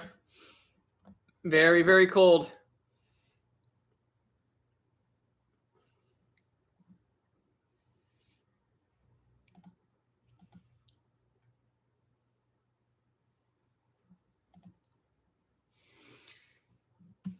All right, what should we talk about? Hey, the stream, the live stream's up to 195 likes. Let's get it up to 200. Why does my stream have so many likes on it? And I don't think it normally gets that many. That's weird. Michael, boo.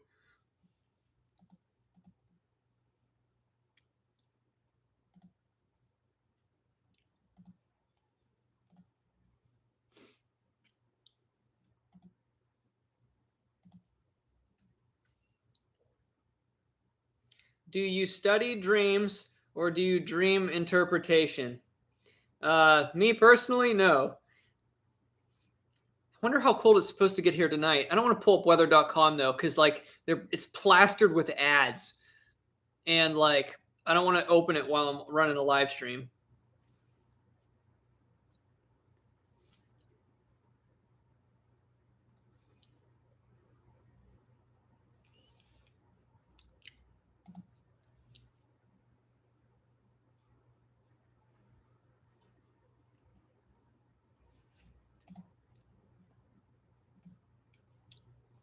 It's getting late and people are dropping off.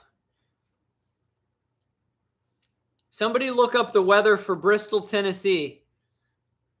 You have I have assignment in the chat. Now that I'm retired, my subscribers have to run errands for me. So off you go. Get my information.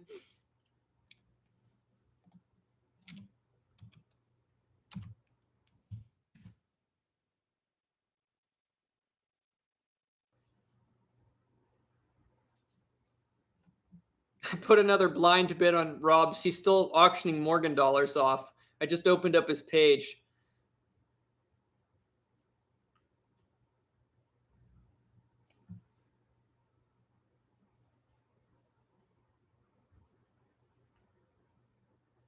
Woo, I'm the highest bidder so far.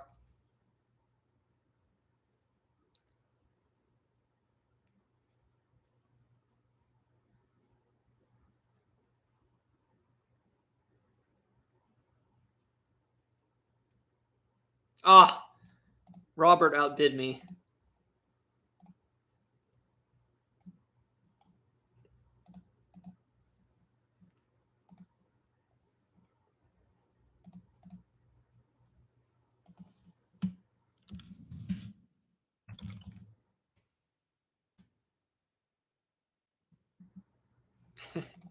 Maybe I'll bid on this again.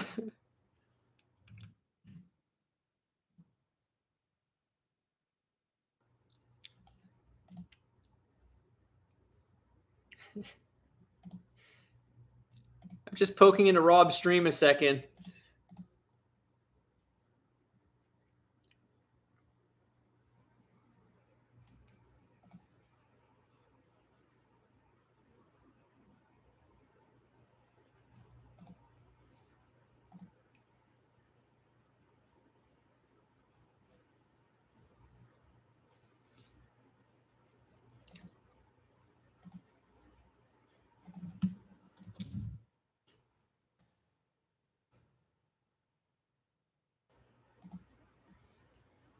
Let's see.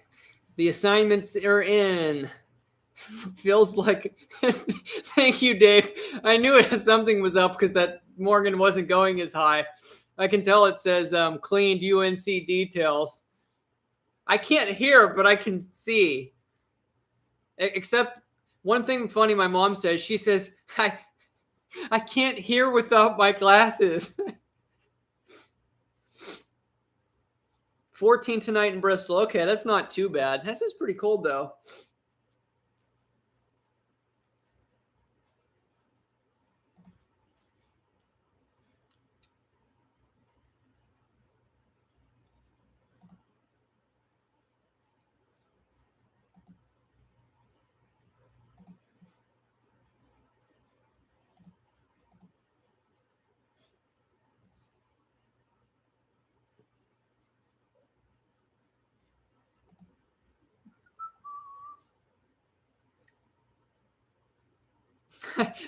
Thank you, Dave. I appreciate it. I'm glad you're looking out for me. I don't want to spend too much of my retirement fund. I'll have to go back to work. Go back to work in my rocking chair.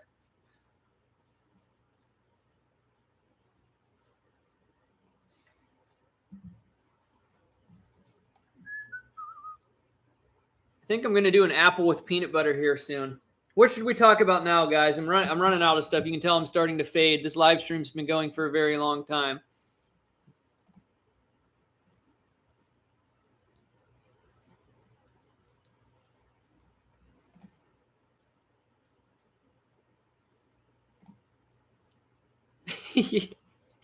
Yeah, Dave. I think it's funny. Does anybody actually know? I can't remember. Why is it called a 401k? What if you have $1 million in your 401k? What if you have like $10,000 in your 401k?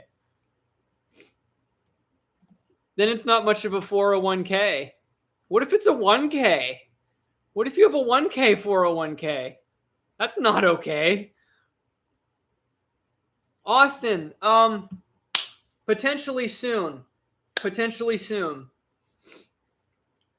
There's kind of some specific reasons why I haven't been posting over there recently, but I haven't completely forgot about the channel. I just have felt right now that I didn't just want to be posting there for some various reasons. But I probably should touch base with everybody who's over there and just have a chat. I probably will do that very soon. Lisa says, where's your next detecting place going to be? Right here at the 1959 house. I was saving it for a rainy day or a winter day, and I filmed the video here, and it turned out to be really good. I'm very thankful there was a lot of finds in my own yard, so that'll definitely be coming up soon. And then after that, I don't know where. All right, Davis, I thank you for stopping by, though. I appreciate it. I hope you have a good night. That's true, Dave. No, Dave, I'll be honest with you. I actually threw around the idea of trying to turn Dorky Dad 6 into a legit slapstick comedy channel. I should probably just do it. I was just going to rename it Dorky Dad 6 Comedy.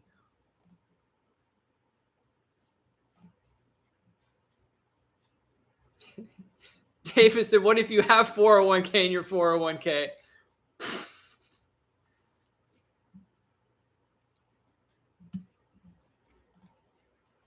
So if anybody wants to know, I have a YouTube channel called Dorky Dad 6.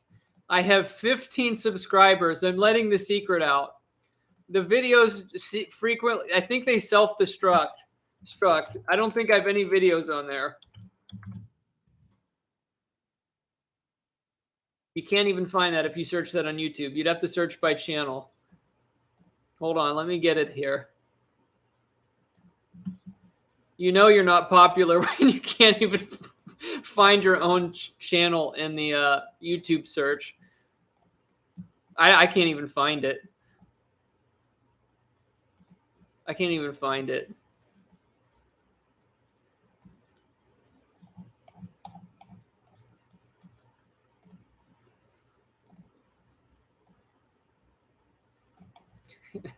Why can't I even find my channel when I'm searching by channel?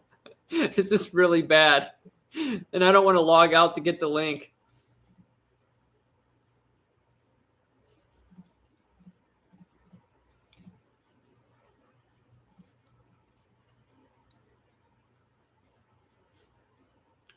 I don't know, Dave.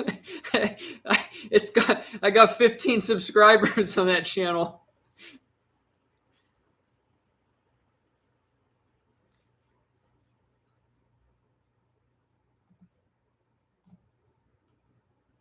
Oh, 401k is the section of the Internal Revenue Code. That makes a lot of sense in that. I actually didn't know that. I never looked into it. I never really cared.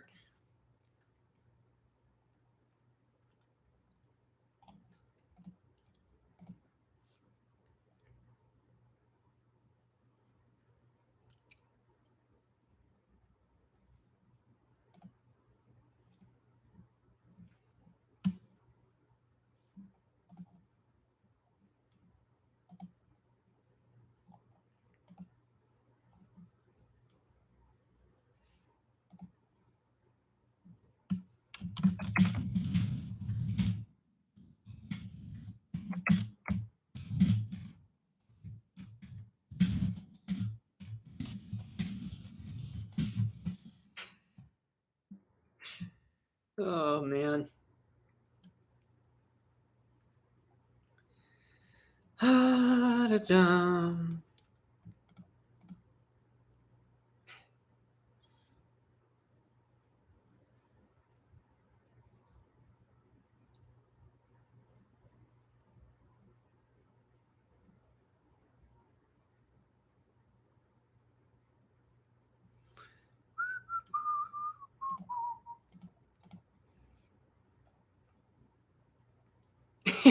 I don't know, Dave. Maybe because I have all the videos deleted. Maybe it's suppressing it from search.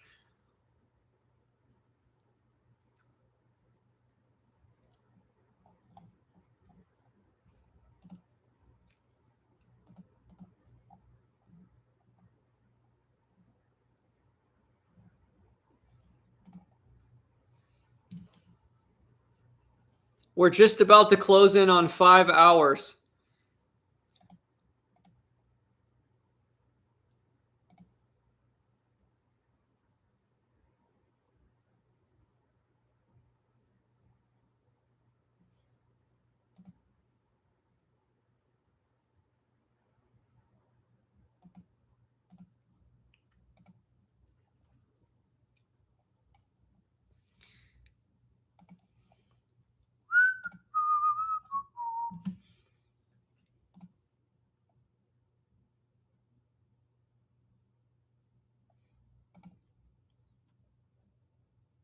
Yeah, Robert, it's probably not. I can't even find it.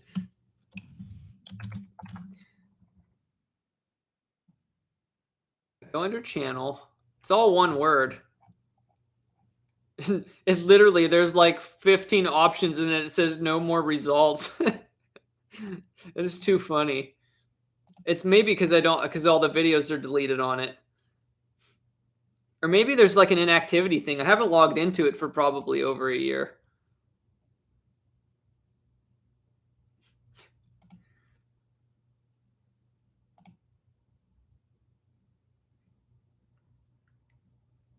Hunter, parents are doing okay. Thanks for asking. Kent wanted to see it. I'm sure a few people do. The videos were so goofy they self-destruct them. I delete them shortly after I put them up because it was more like inside jokes.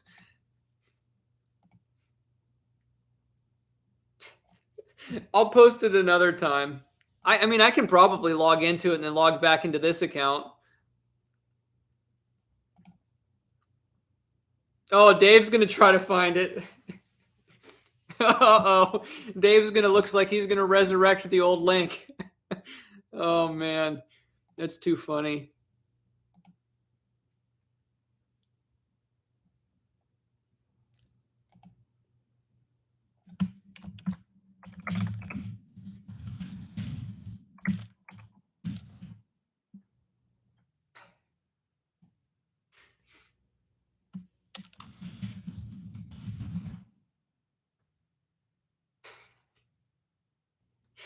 Oh man.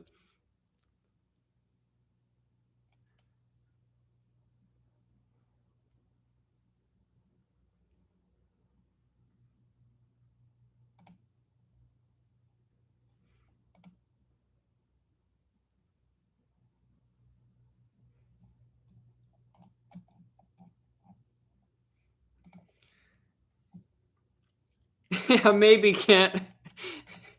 It shouldn't be too hard to get up to 20.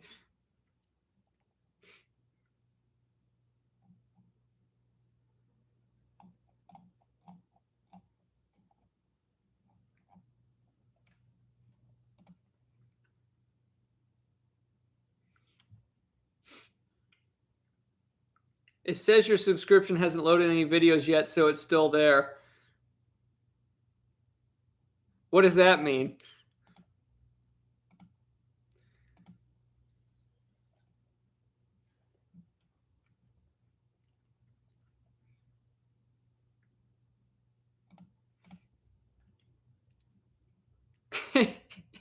Yes, Rob, I have retired.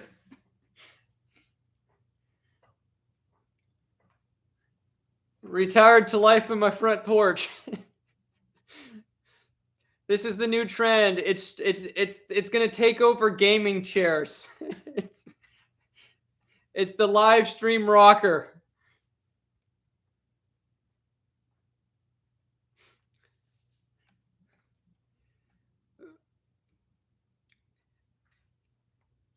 Kelly, there was a lot of people here earlier, late at night. A lot of people leave on my streams. My demographic on my channel, I'm just being sarcastic now. My demographic on my channel is mostly people that are like 50 plus. So early bedtime. Actually, it's more like 40 plus. I got a lot of people in their 30s subscribe too.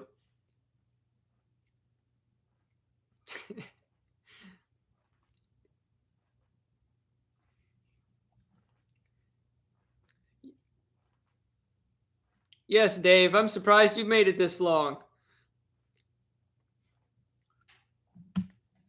Yeah, this rocking chair is awesome, though. I feel so much better on the live streams with this rocking chair. I can burn off all my pent-up energy. Rob, that's possible. If anytime you want to come up here, just let me know. We'll figure something out. And I live close to Bird Dog too now. He moved back up this way, so it'd be a lot easier to coordinate something. And getting into the spring, I may travel soon, so if I can make it down there, I'll let you know. But I'm getting back into doing more swinging this spring, so if you're up here, we'll work something out. Because I'm getting back in the saddle.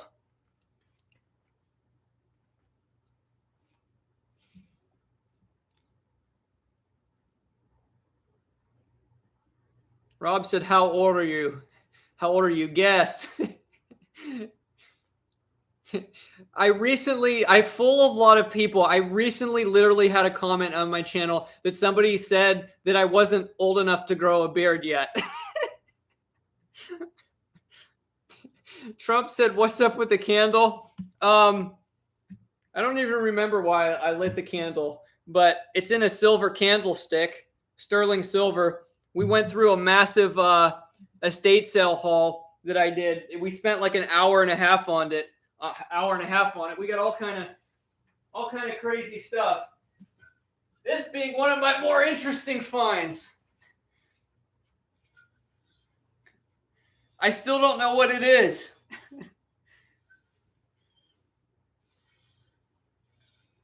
Some people thought it's like some kind of incense that you're supposed to put incense on it, in it, and let it come out of there. I have no idea.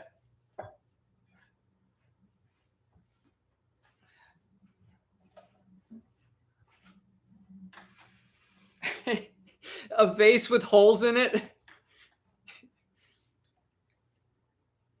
Dave, where are you supposed to put your hands? There's no opening.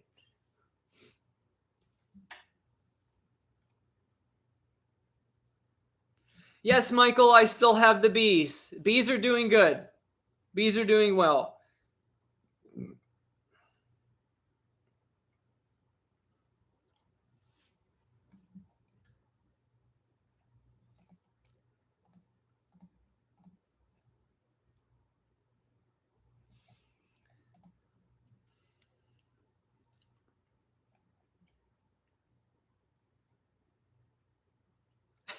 All right, Rob, I have no idea if I'm going to be here. I'm probably not going to stay too much longer, but you never know. So you can check back because it's cold here and we got snow and I don't have a lot else better to do right now. So I'm just kind of chilling.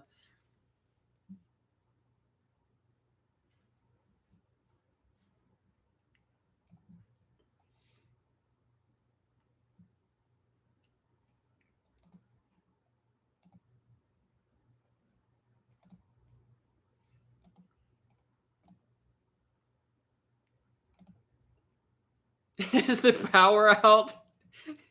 Look, I'm on the internet. Wait, the power went out.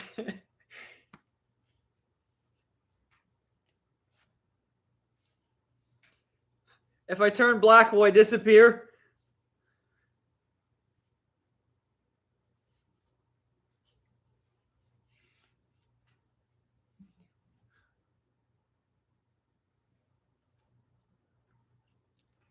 Next super chat, we'll do a crazy dunk. We've done some sick dunks tonight. We did a 2 basketball dunk jumping over the column.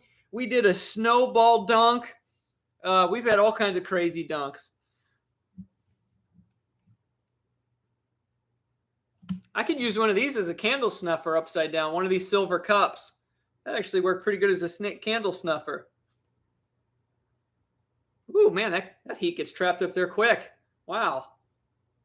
That's crazy. Woo. Candle is for mood, I guess. I figured why not?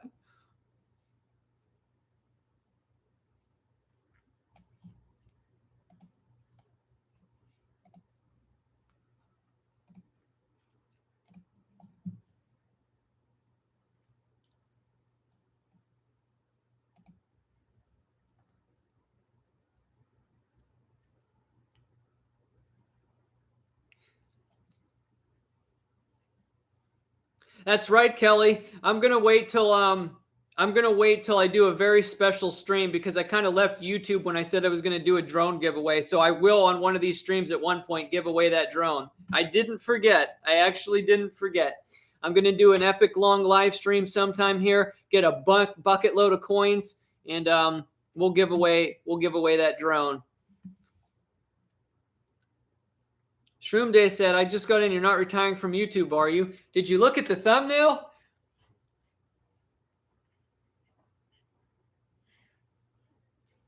It didn't say anything about YouTube. But this is my celebration candle for retiring into my rocking chair for the night. This stream got goofy. I've been on here for 5 hours, but we actually did some productive, fun stuff earlier, like go through my entire estate sale buys, like extensively. Lots of silver, lots of crazy stuff. Hey, Joseph, how's it going?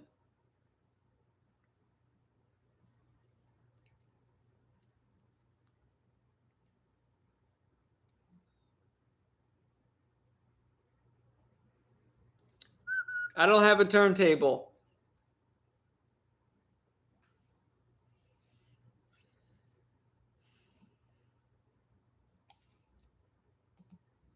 But I think at least 25 people thought I was retiring because I lost about 25 subscriptions since I started streaming. So long, my friends. Never to return again. Good night, Michelle. Thank you very much for stopping by. It's been fun. I hope you have a good one.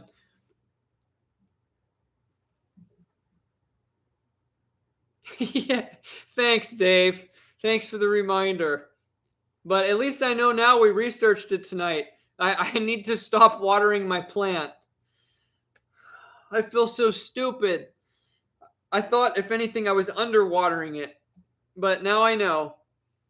He's going to go on a water fast now.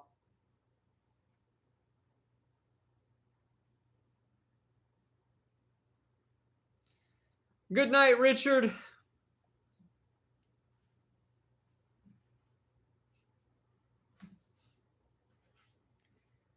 My candle's wasting a lot of things. It's also wasting wax. But it's uplifting the soul. I think it will, Dave. I think it will do fine. Especially, I'll give it a lot more light and make sure that in the summer it gets some fresh air and a lot of sunlight and proper watering. I think it'll be fine. It's not dead. Like I said, there's still some live growth on it that didn't wither off, so it's not dead. No, I've never metal detected in Delaware.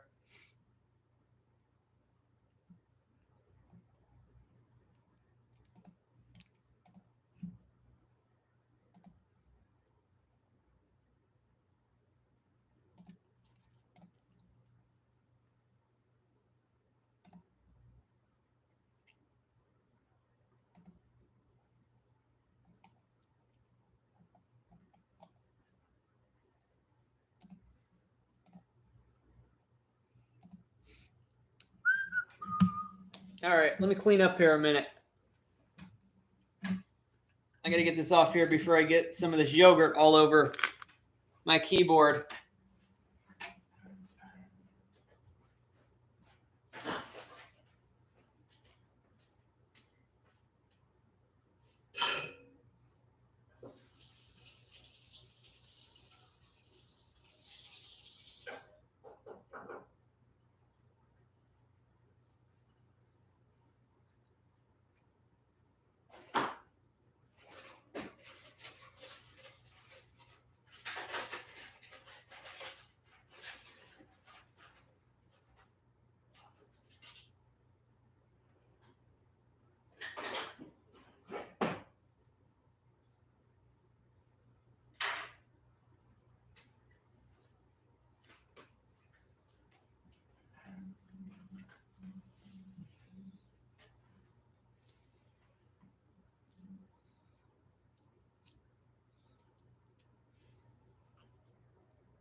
Hey, Rusty, what's going on?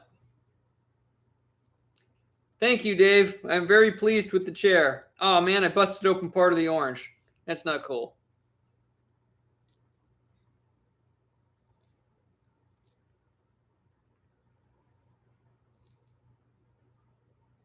Delaware is up, not down. I'm in Tennessee. But no, I appreciate it. And I will be honest, if anybody wants to send a formal invite when I get back to traveling more, you never know if I'll take you up on it. But if you want even a chance of like having me show up to metal detector, inviting me to a permission or something, I can only respond to your request formally if you send me an email. Right now, I'm generally trying to stay to the states that are kind of closer to around where I'm at, but you never know.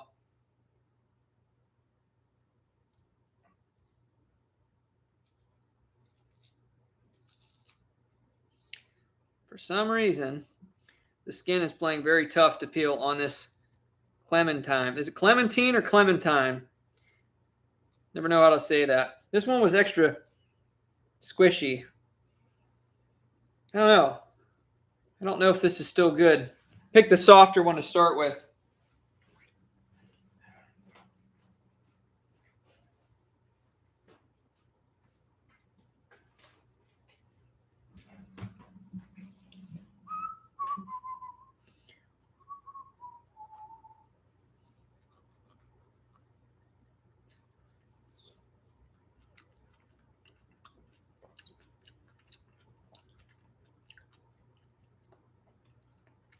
Yeah, these are kind of out of season. It's not bad, but tastes a little off.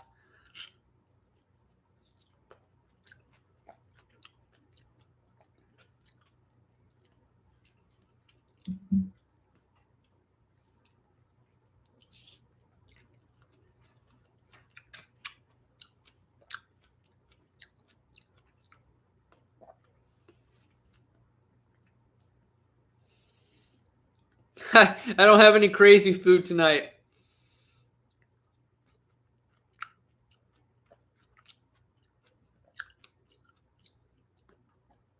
All right, Joseph.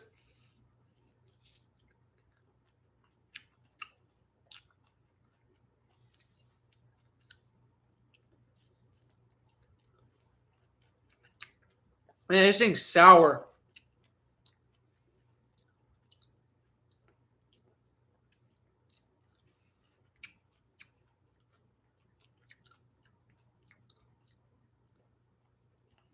Oof, this thing's really tart. Man, I know better than to buy these this time of year.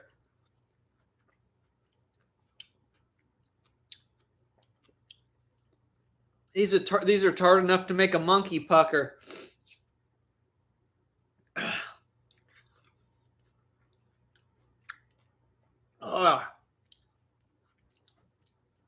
Wow. I think this is the most sour one I've ever had in my life. Maybe we should toast it.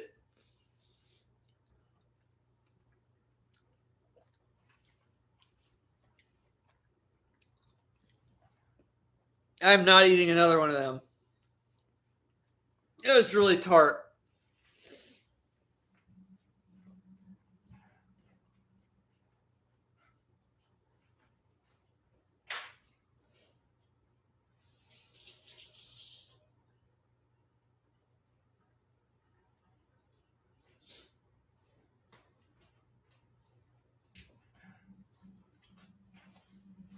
Okay, I definitely gotta wash that down with some pretzels. Yeah, Dave, it wasn't rotten though.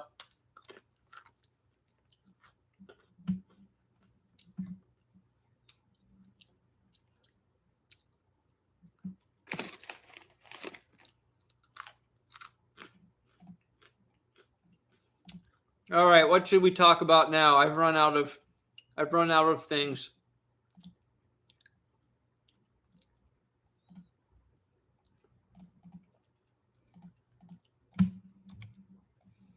I just realized I had that page up. No, that can't be right. What? Why is it saying I have... This is weird.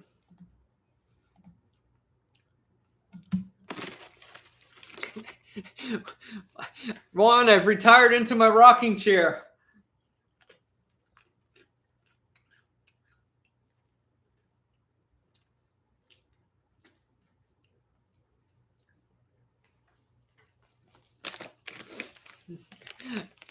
No, I'm not retiring from YouTube. It's just tongue in cheek. I'm just enjoying the Tennessee slow life in my rocking chair. Rob said, what did you do before YouTube and metal detecting? So contrary to urban myth, this is not my main job.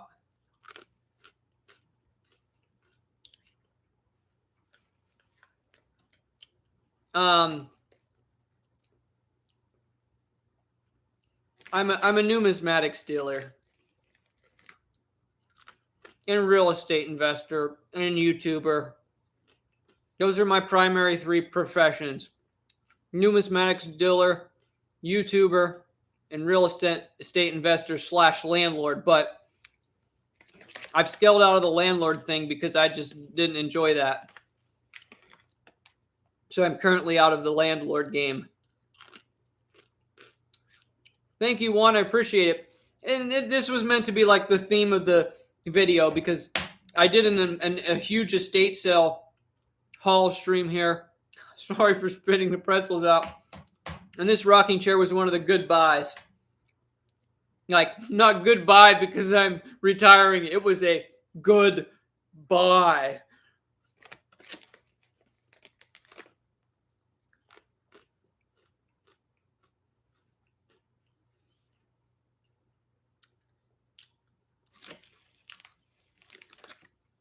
Do I have any Civil War bullets or cannonballs? I have quite a few Civil War bullets. Probably about 3 dozen. I have a breastplate that I found metal detecting. A couple of J hooks. I have some pretty rare Civil War buttons that I found. A few general service. I have a rare Kentucky militia button. I have a rare VMI Virginia Military Institute button. I've got a couple rare ones I found. No, I've never metal detected in Canada.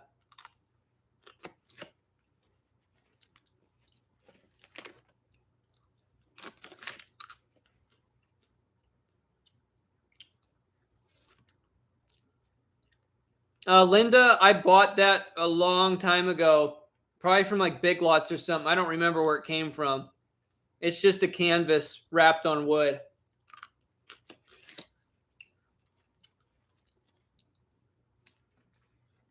It's nothing like special. It's just kind of like a retail store type item, but I really like the colors on it. It looks really good on a white wall, which I want to eventually paint this white in here. I used to have it on a white wall.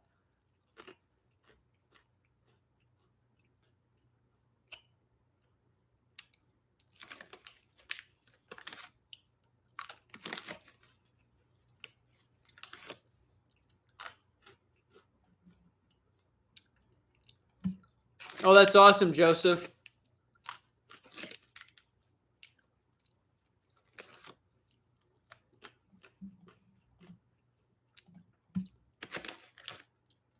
All right. It's time to do my apple and peanut butter. Then I'm done eating for the night.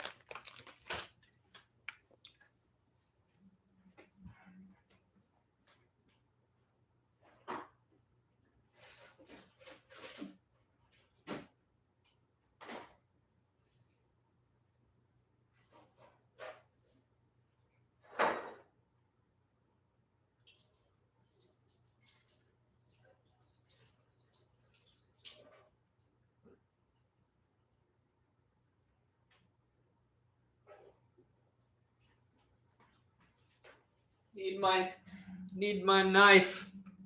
Where'd I put my knife? Did I bring it in here? I thought I set it down right here. What'd I do with it?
All right, Joseph.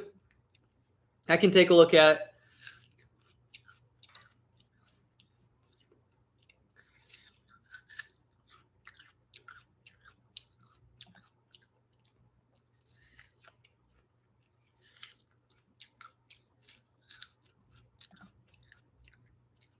Maybe if I push, I can start rolling out some of the detecting videos tomorrow. While it's cold and we got snow.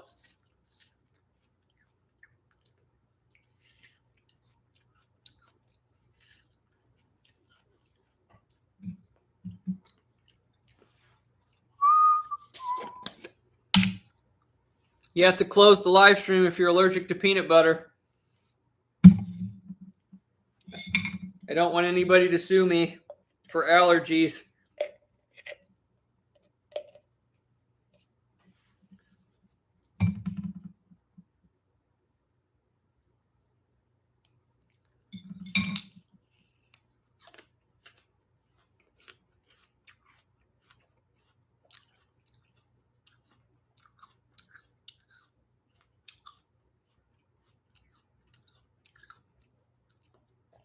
That's awesome, Joseph.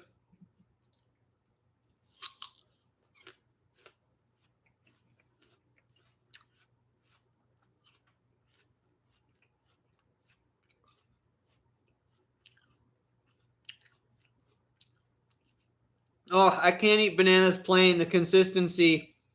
Just no, I can't do plain bananas. The closest thing I can do to plain bananas is if there's some like bananas in like a fruit salad or like banana pudding I can do. I can't eat plain bananas. I love bananas in smoothies, but I can't just eat a banana. The consistency, like I don't know why. Anything mushy like that. It's just bananas have their own weird consistency.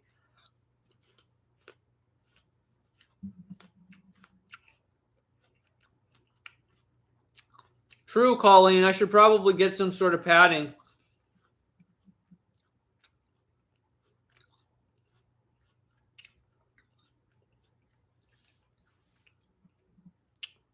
Dave, I found a pet grave in my backyard. they have a pretty nice stone for their pet. It must have been a really cherished family dog, I believe.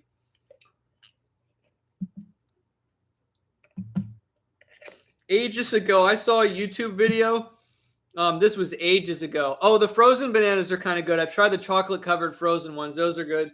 But somebody on YouTube got a good signal under a tree in the woods, and they dug up somebody's dead turtle. They put it in like a Christmas tin can, and it startled them. They opened it up, and they were like, I think they were like cussing. It was on YouTube like a long time ago, like 8 years ago. Yeah, but they dug up somebody's dead turtle in the woods, metal detecting.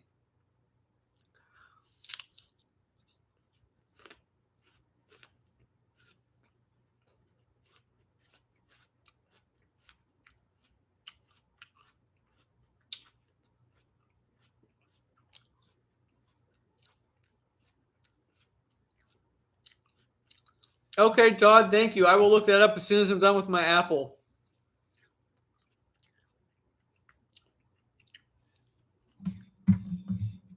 Actually, I'm going to look it up right now while I eat my apple.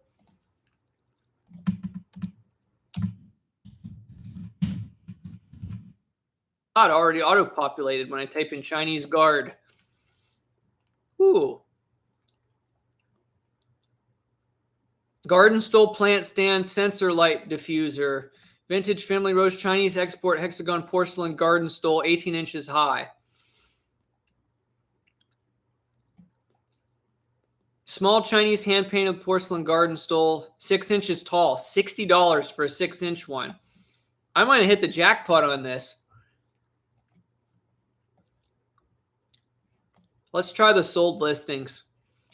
See if I can find one similar to mine. Let's see how big this one is. $40. Oh, 9 inches tall. It sold for $40. Oh, well, that's more of a vintage one. I see. Okay. Let's check here a second. I can't imagine somebody wanting to ship one of those big ones.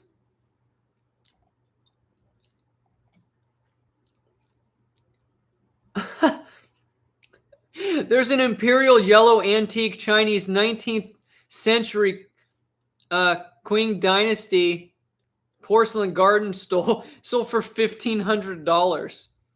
That's crazy. That looks awesome. So mine was obviously patterned after something like that. Yeah, so the legit like vintage ones go for an insane prices. Now mine's a Chinese replica. But it's still, I mean, let's see. It's hard to say exactly what mine would be worth.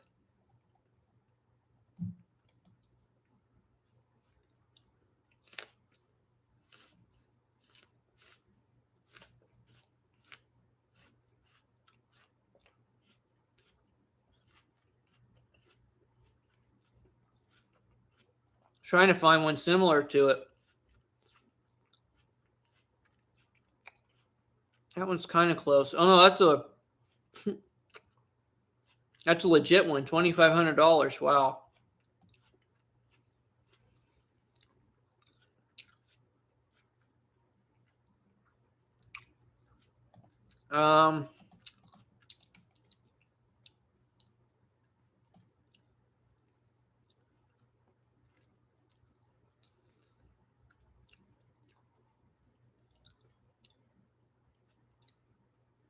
There's an 18-inch one for $289. I'm trying to find one that looks a little more, you know, modern replica-ish though, but it's a lot. Most of the ones for sale are the small ones. I might have to go into the sold listings again. That might give me more insight here. Hang with me, guys. Hang with me a moment. Trying to find one similar to my size. There's a Oriental one for $110. It's only 10 inches. That must be vintage. There's a vintage 1960s and 1970s Chinese black multicolor garden stole porcelain, sold for $95 plus $45 shipping. That one's got to be pretty big, I think, from the pictures. No, measures, okay, 18 inches. That's even more than 18 inches. Well, it's pretty close. Mine's got to be closer to 2 foot, right? And mine's a little bit bigger than that. So that one's kind of comparable to mine, but mine might be even a little bit newer. This one's from the 60s to 70s, and it sold for $95.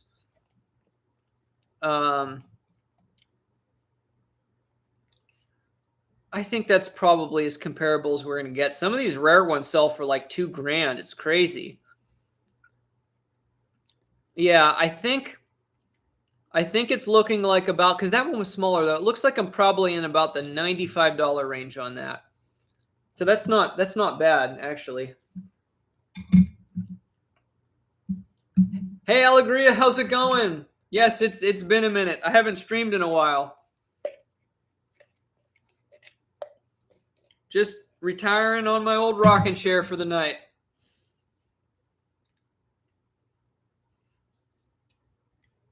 We've had a fun night.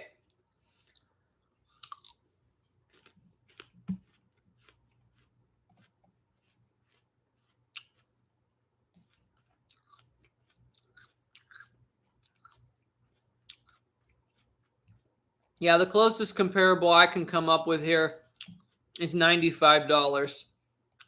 Closest one to what I have.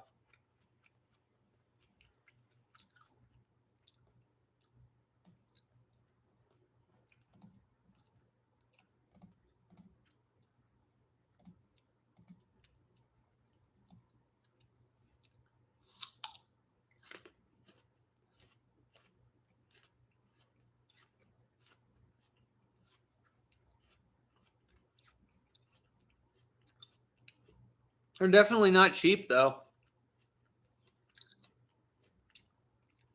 Man, there's actually hardly any. That's the only one that's my size that sold.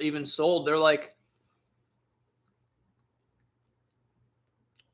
even the replicas must not be common, because otherwise eBay would be flooded with them. I'm going to look closely, see if there's any markings on mine.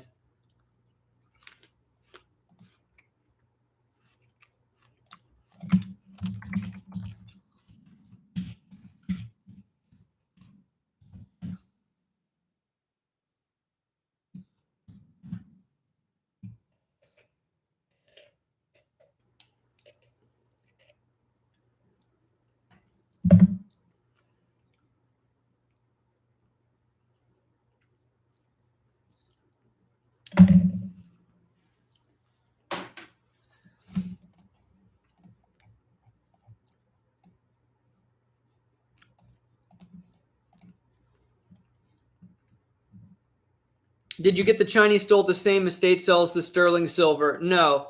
It was from a place where I got the rocking chair here and a bunch of other furniture related things, like these iron rod candle holders, these giant ones, this like the big pillar. I got a lot of concrete like lawn ornaments and amazing stuff from my yard. All sorts of stuff like that, like really high-end home goods. I showed earlier a giant picture that's marked $225 from Kirkland's on it. I got it for like $35. It was originally $225 retail. So it was a lot of high-end home furnishings and like outdoor lawn stuff that I got.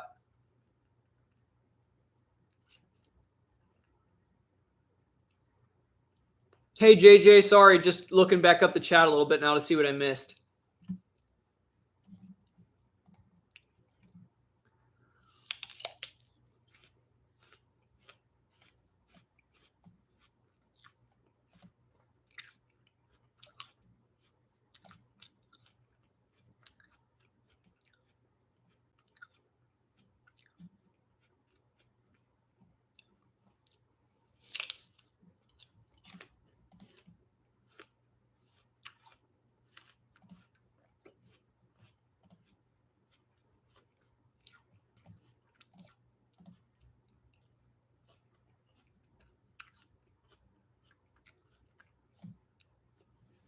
Hey, Christy, glad to see you stop in.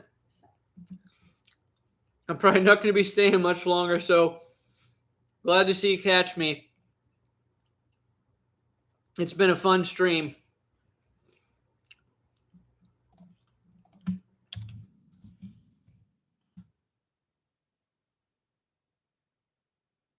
Yeah, Kirkland's is, let's look it up here. It's a high-end,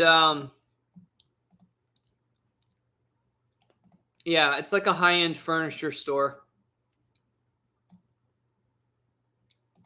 Yeah.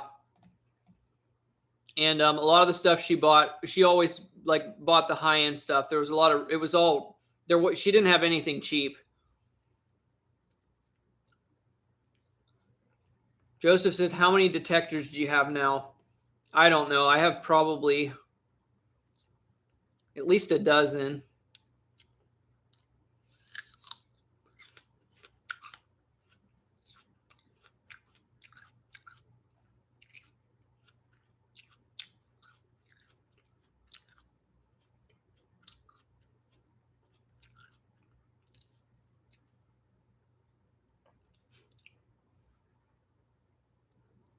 Oh, they're garden stools to sit on? That would make sense. Thank you for the super chat. I really appreciate it very much. Here's for a drink or snack. Can't wait for your next metal detecting adventure. And you get a special dunk, too.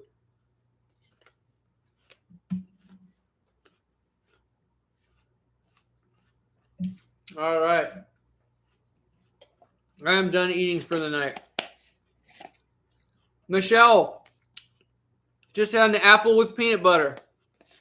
One of my favorite snacks.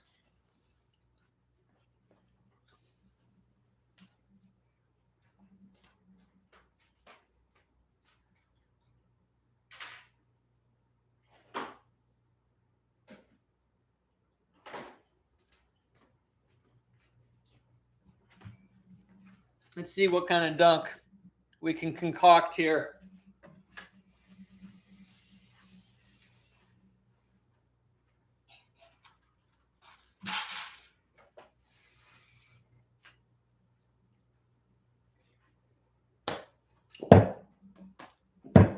We did the dunk off the stool, the column. We did off the backboard. We did a snowball dunk. I've jumped over that. What can we do? What can we do? This would be crazy if I can do it. I could throw it, rocket it off that wall, and catch it. We'll sling it. Here it goes. Oh, I'm going to try to make that into a dunk without knocking my awesome picture off the wall. This doesn't have a lot of air in it, so I got to get a lot of force here. Actually, I think I might have one with more air in it. These are all lacking. I need to put air in all of these. Which one works better? Definitely that one. All right. Ah, oh, no. Watch the candle. That was close. Ah!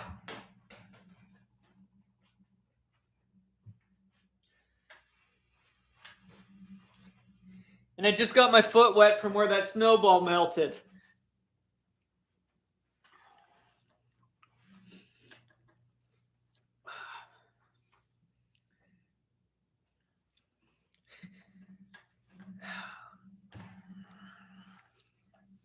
I feel like it's late and we should go into story time.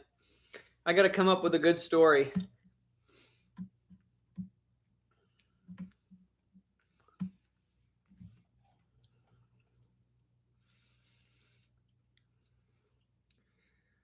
I got to think of a good story. We should at least end here with a nice rocking chair story. I bet if I look at my tons of old metal detecting videos, I could come up with a good story.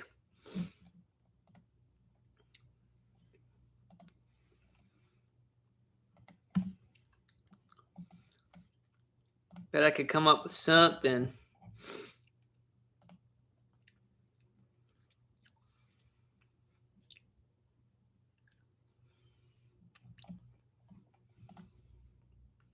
Retirement story.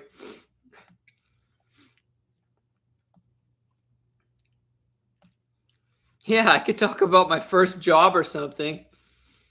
We can do that. All right. So, okay, let's try this. So, my first I've always been a business-minded person, and even when I was young, I started getting into coin collecting when I was like 12, and then I started to trade up and different things. But my first actual job, if you want to say, was as a paper boy. And I don't know how I did it. Not getting up in the morning, getting up at like 7 o'clock, and delivering papers half asleep while like walking a mile. Um, that was never fun in the rain because then I had to not only fold the newspapers. I used to the local BP gas station would let me sit in the back of the gas station and fold my papers. They were very nice, so I didn't have to do it out in the elements. So they would let me take my papers in there, roll them up, throw a rubber band on them, and I would roll them all up before I would go out on my routes, and then they would all be ready to just toss. And it was never fun in the rain because then you'd not only have to fold them, put the rubber band on, then you'd have to put a bag, put a bag over it when it was raining. And I remember on my paper route, one of the highlights for a while that I really enjoyed was somebody on my paper route had a cat that I believe was 21 years old, going on 22. And so when the cat was outside, it was so old it couldn't do much other than sit on its favorite chair. And I used to pet the cat on my paper route. It was toward the end, and that was one of the highlights of my paper route. And unfortunately, after I had my paper route for a while, the cat passed away, and the cat was like, the cat was like almost 10 years older than I was, believe it or not.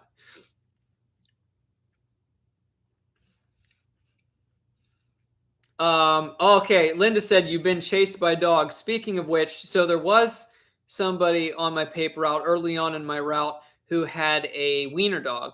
Now, I generally like wiener dogs, but if anybody knows wiener dogs, they can be very possessive. So this wiener dog did not like me. Even after like a year of my paper route, this wiener dog did not like me. It was like it would always bark at me, and it would always have to be on a leash if it was outside, or it probably would have tried to tear me up. But one day, literally, this dog jumped at the window so fast when I was walking by to deliver papers. This wiener dog knocked this lady's screen out of the window, and the screen fell out and scratched me. Right. So that was the wiener dog that like just barked its lungs out every morning at me and growled at me. And yeah. Apart from that, I remember the paper route. It was always exciting going out on the paper route around Christmas because some very nice people would leave tips out in the envelope, and it was like the highlight of my day, walking through the neighborhood, delivering the papers, looking for envelopes. And let's see, I eventually took over one of my brother's paper routes, and on a good year, on both routes, I could get about $300 in tips. And to me, at the time, that was a lot of money. That was a lot of money. $300 in tips throughout the Christmas season. That would be a good year. It was about $300 in tips. And I think the cool thing is because at that point I was already collecting coins and paper money, and there was a few people that would give out interesting stuff. I had one person that tipped like a $2 bill, or maybe a couple of them. I don't remember, but I do remember somebody gave some $2 bills as a Christmas tip, so that was fun. Anything interesting about my paper route? Probably not really. I was a super neat type. I wasn't the type to like walk from the street and like catapult people's papers like 1,000 miles like you see a lot of kids do these days or in the movies. Like I would like walk up pretty close, give it a nice little spin, but made sure it landed on the floor mat in front of their door. You know, I wasn't like a wild one. That's actually a story once. I actually was with a friend once and I went on his paper route with him because he had like an evening route or something. He didn't have to do it in the morning. And I was with him when he knocked a flower pot off of somebody's porch.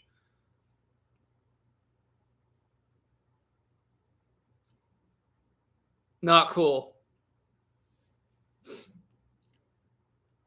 Is envelopes a thing? We say envelopes. I've always said envelopes. I don't know if it's a me thing, but I've always said envelopes. I say the E soft, not envelopes.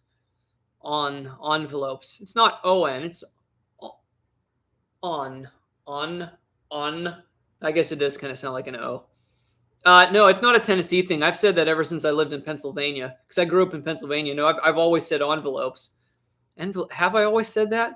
Envelopes. No, maybe I haven't. I don't know. Envelopes just comes out easier. And let's see. Anything else about my paper? I have more stories from working at the Dollar General. Of course, being in the public sphere, that was my first, like, if you would want to call it like day job. That's the only day job I've ever had. I've worked for myself ever since I worked at Dollar General. I started working for myself like literally a year after started there, and I just kept the job part-time while I was working for myself. Long time ago. I've been retired from that day job since like my early 20s. So I've been retired from a day job for like 10 years. Trying to think of anything else interesting from my paper route. Found a $10 bill once on the road. That was fun. Always keep your eyes peeled. Always. I guess to be quite honest, I'm probably not remembering a lot, but being a paper boy was kind of an uneventful thing. You just did the same thing every morning. You wrapped up your papers, put the rubber band around it, threw them in the pack, and sling around the sack, throw all the papers in.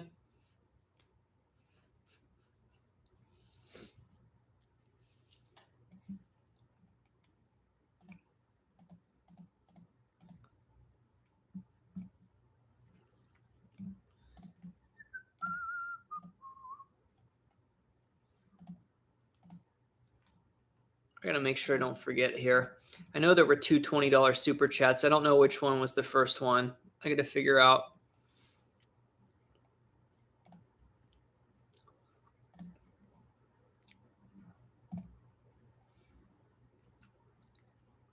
It was Robert.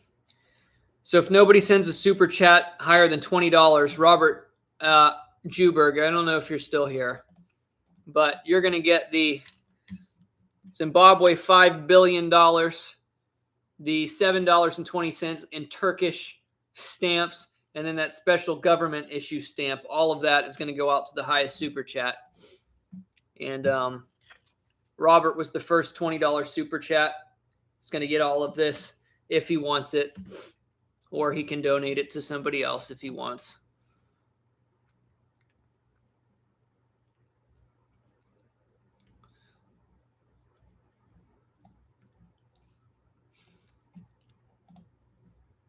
Oh, Robert, you're still here. Awesome.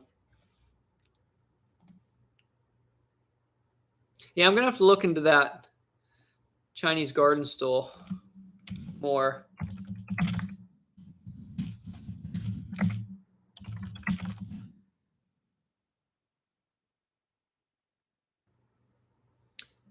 Yeah, I guess apparently it makes sense. They're a stool. You're supposed to sit on them. Just look kind of odd, I guess. Because mine's kind of, oh no, I guess it is flat on top. I thought it had decorative stuff around the edges. No, it is flat on top. Okay, that makes sense. I stepped on a stink bug. Get out of here. Yeah, it's got bubbles in it on this side. But yeah, the top's flat though. That makes sense. Yeah, it's very sturdy. Yeah, so it's literally a garden stool. That's pretty crazy. Yeah, the holes are just decoration. That makes sense. Yeah, so I actually thought the design was it makes sense now. The top is smooth. It's completely smooth. I don't know. It just looks like a decoration that you're not supposed to sit on. Like I felt guilty for sitting on it, but now I don't. I don't feel guilty for sitting on it now.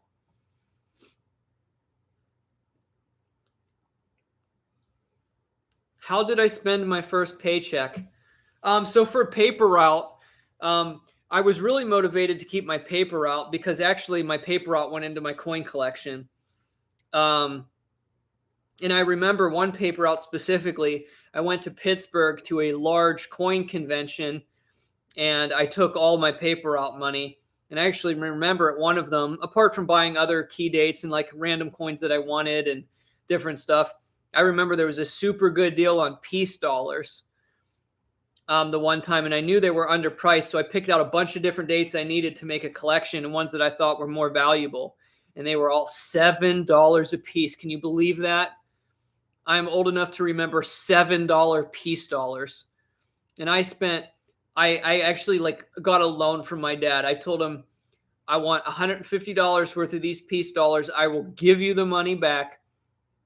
Please let me have $150 worth of these peace dollars. And I bought a whole stack of them peace dollars, the nice ones, the decent dates.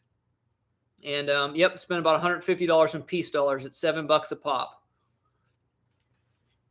It's like when I went to the coin conventions, like I always had to spend a lot because I was very thrifty, but I was always a good buyer. But yeah, a lot of my paper route paychecks went into my extensive coin collection.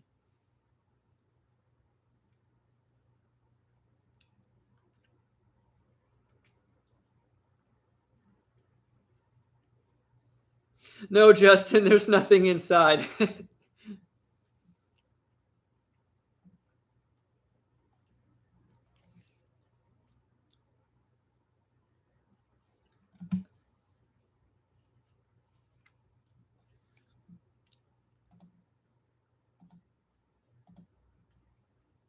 Do I still have them? No. I went into a phase where I was where I was more focused on business, and when I was about 16 years old, I sold almost my entire collection of coins.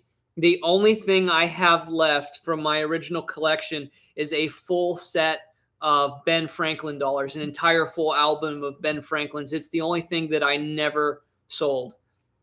And I probably didn't originally sell it because I probably didn't get the price I wanted at the time. I know I had it listed for sale at one point, and I never got around to trying to resell it. So it's the only thing that exists from my original coin collection. I had a very, very, very extensive coin collection. I had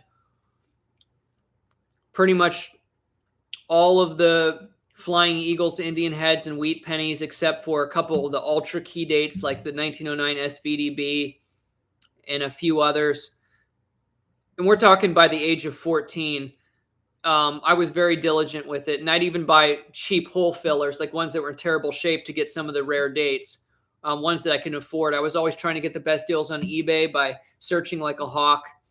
I had a complete set of Buffalo nickels, all the Jefferson nickels, all of the V nickels. I even had some shield nickels. I had a lot of older stuff. I had almost a complete set of Barber dimes, Mercury dimes minus the 16D, full set of silver Roosevelt dimes. I didn't collect new coins. I only like the old stuff. I'm the same today. I don't really like newer coins unless there's some exotic coins that are like animal themed and designed well. I think most modern coins are nowhere near what the quality of the old ones were. I always only collected older stuff.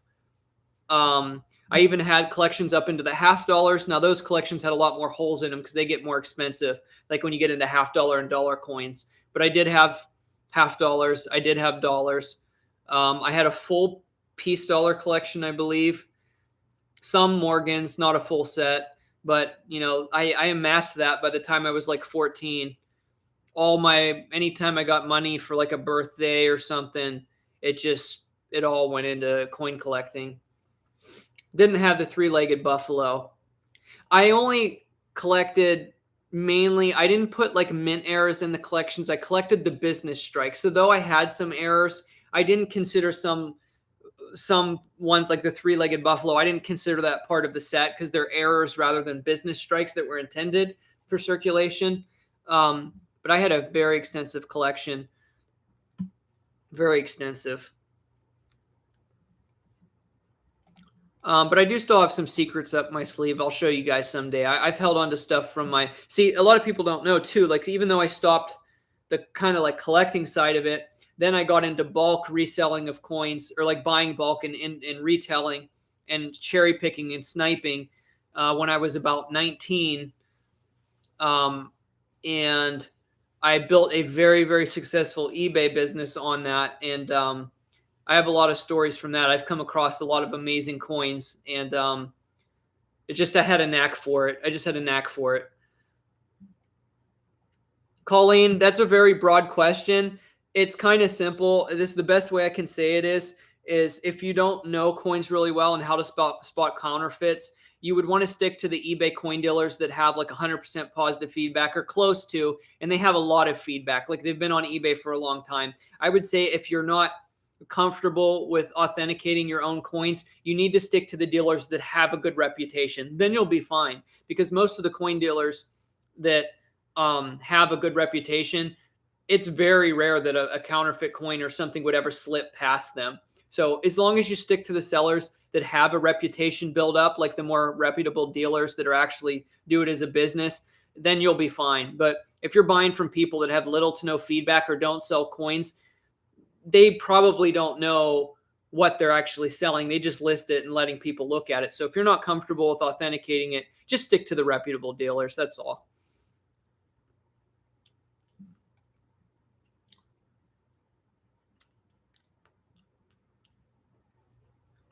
Jason, it's a mix of both. So my area, honestly, is very difficult for finding very old things metal detecting. So, and I've done a lot of the older properties around here that are, there's not a ton of like older buildings that are still standing here, except for like, you know, mid to early 1900s stuff. There's still quite a bit of.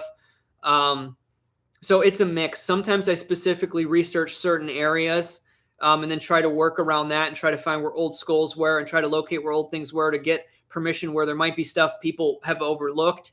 But at the same time, sometimes I just go out and randomly knock, because quite honestly, sometimes you might be just as well off finding stuff, just metal detecting a house that has never been detected before. So sometimes I just go out and wing it. And then other times there's more research involved. So it's honestly a mix of both for me. Like, for example, like the properties that I own and everything close to it, I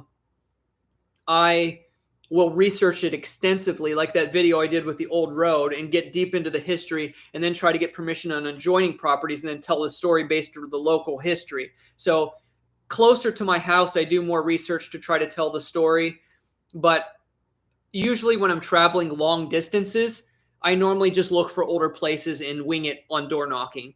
But then if I find really, really good spots where I find a lot, then I'll go backward from there and I will research perhaps why I'm finding a lot. Or if I'm finding a ton of stuff, I want to find out maybe the history of this area, or these who lived here, what might have been close by. So it's kind of like they go hand in hand. Thank you, Joseph, very much for the $50 super chat. I appreciate that. Keep the videos coming. I love watching them, and watch my video on YouTube, Milton, Delaware, please. I will, Joseph. I definitely will. And like I said, you can send me an email. Like if I will try, if I'm ever up in your way, I do try to make a conscious effort to meet up with people to metal detect when I travel. So please do send me an email. But I really appreciate that. Thank you very much for the $50 super chat. That was very kind of you. And let's do a celebratory dunk.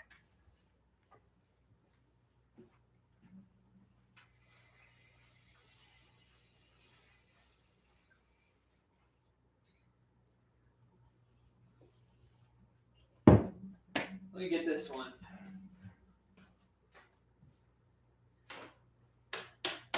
We'll do another dunk with two. We'll make this a good one. Let me move this out of the way. My Chinese garden stool. Let me move some of this stuff. I need a running start for this one.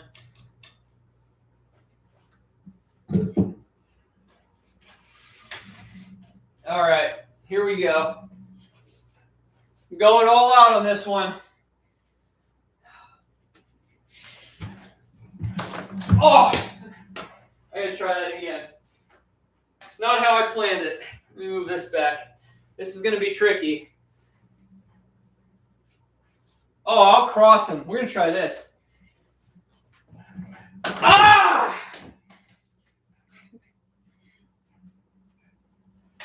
Oh, that was crazy. I'm surprised that worked on the first attempt.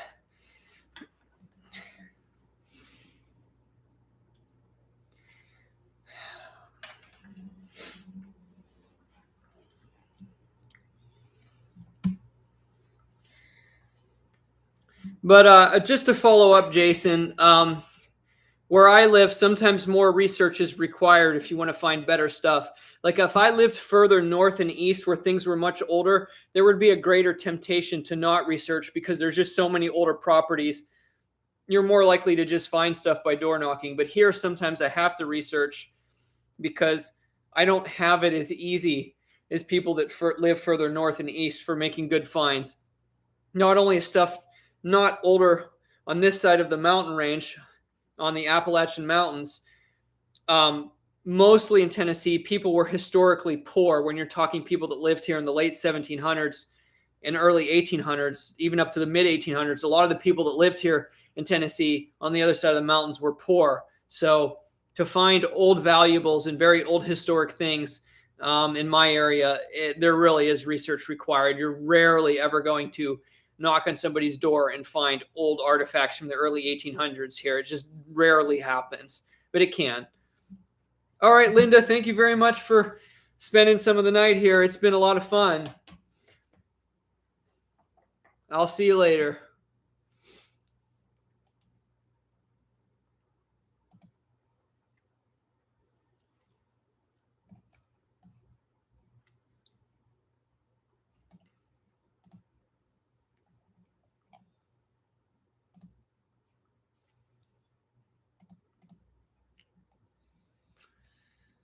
All right, man, 6 hours going on now.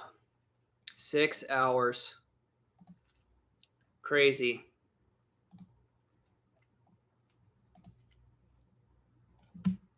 Let's see if I missed any comments here.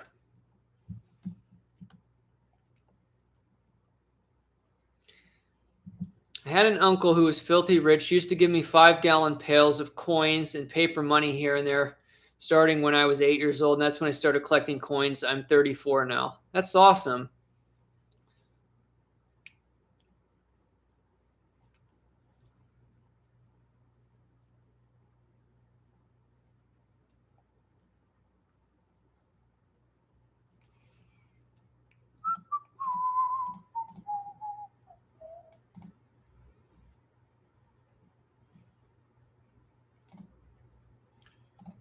See.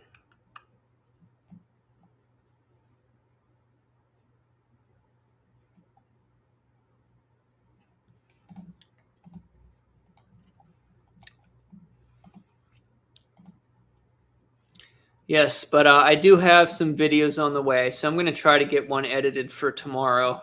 At least just start getting them out. I think I'm going to try to do that. I'm not sure if I'll get it posted tomorrow, but I definitely have some stuff to work on.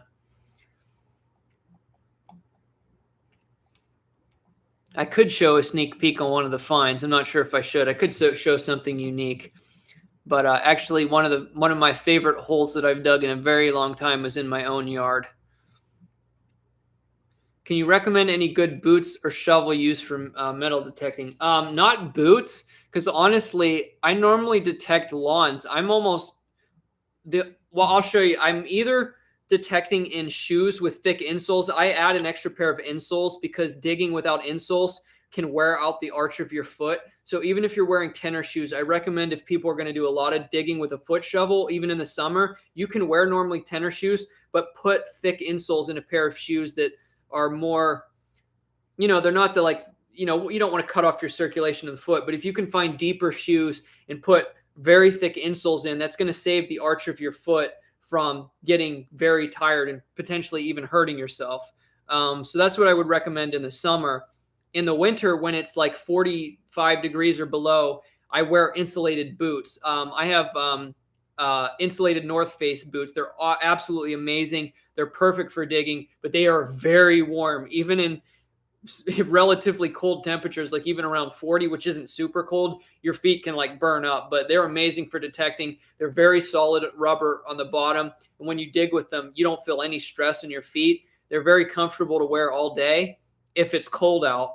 And they're the only type of boots I wear. And I can only wear them when it's like 40 degrees or below. And they're just insulated North Face boots. I do recommend those for the winter, but that's pretty much the only time I wear boots. I don't really detect very muddy locations. I'm not always like by rivers or anything like that. So when I'm detecting, I'm pretty much in somebody's lawn or in a field or something wearing tennis shoes. Because I don't do like farm fields either. They're usually like super muddy. I'm normally like in uncut grassy areas or or cut grassy areas, even if they're fields. I don't do a lot of farm hunting. So even when I have detected farm fields or been in areas that are very muddy, I just throw on, if it's relatively warm out, I just throw on old pairs of tennis shoes and just gunk them up and just completely make a mess out of them. Like I'm not a big boot wearer except for my insulated boots in the winter. So shovels though, the Lesh is, I think, one of the best hand shovels. I've been using the Lesh ever since I started detecting. Just unparalleled hand digger. The Lesh, they're like $50. They're amazing. You can resharpen them and just use them for a long time. My favorite foot shovel, I've told everyone before, is the small one because, like I said, I'm not usually relic hunting and needing a big sawtooth, big deep shovel, relic shovel. For yards and like medium-sized properties or even big properties, I like the Samson T-handle shovel. And I actually have it here in the house. I brought my stuff out of my vehicle, so it wasn't sitting in the vehicle in the cold. I brought everything in here if you want to see it. But good night, Paula. I'm not going to be on too much longer either. But thanks for stopping by. But yes, so the Lesh hand digger, the Samson T-handle. There's a Samson one that has the ball on top that doesn't have the T-handle. The T-handle is much better because eventually if you push on the top of the ball a lot, it can wear out your hand if you're using some force. The T-handle is much superior if you're getting a shovel. I recommend a T-handle. It's much easier to line up and then push down with your foot. And you can cut perfectly round plugs. So that would be my recommendation. T-handle for the foot shovel, a Lesh for the hand digger. Those are pretty much the two shovels I only use. Now, if you're strictly doing relic hunting in areas where you don't have to be neat with your plugs, you can buy one of those gigantic relic digging shovels of many different brands and styles and designs, but I generally don't need them for what type of digging I do. But if you're going to do mostly digging in the woods in areas where it doesn't matter and digging through like roots and crazy ground conditions and only looking for relics, then you probably do want to get a more heavy-duty shovel because the T-handle is not really built for just that type of thing. Colleen, 6 hours is not my record. I think my record is like 11 hours. So we're definitely not going to make that tonight. At least I don't think so. But I think I did one stream that was almost 11 hours. I can probably check right here. Wasn't too long ago. Yeah, so that was on June 15th of last year. I did a 10-hour and 38-minute stream. 10 hours and 38 minutes.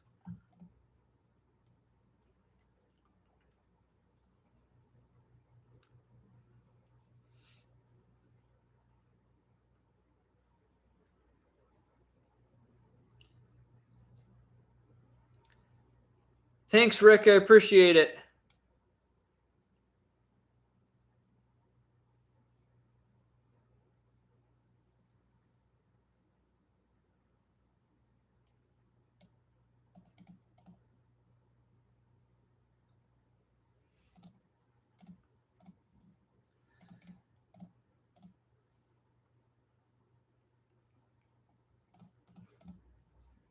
I'm getting tired now, but I look at it. Is that you, Rick? When you used to live here? Because I vaguely remember that channel name.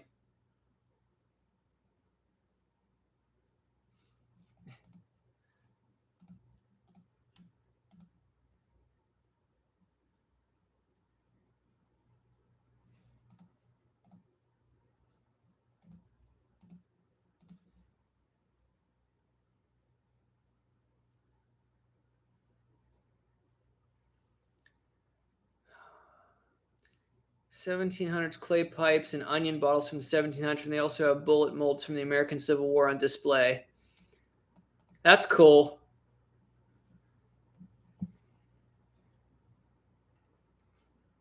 Yeah, man, it's good to see you here. Yeah, we haven't talked in forever. Man, how you been? It's good to see you stop by. Have you been up to any treasure hunting or anything? It's like literally, I didn't do much for the last couple years. I kind of really slowed down, like for the last 2 years or so. Kind of, I mean, but I'm kind of getting back into it a little more this year.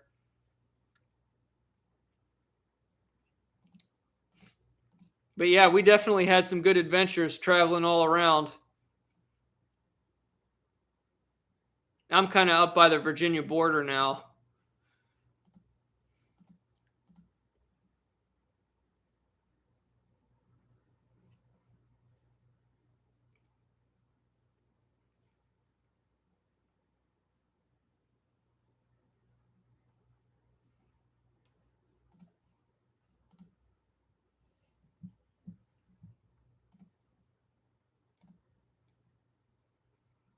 Yeah, it's once that treasure hunting's in your blood, it's like you can never quit. Like you can take breaks for a while and focus on different stuff in life, but every once in a while you just get that urge. You just get that urge. You got to go look for treasure.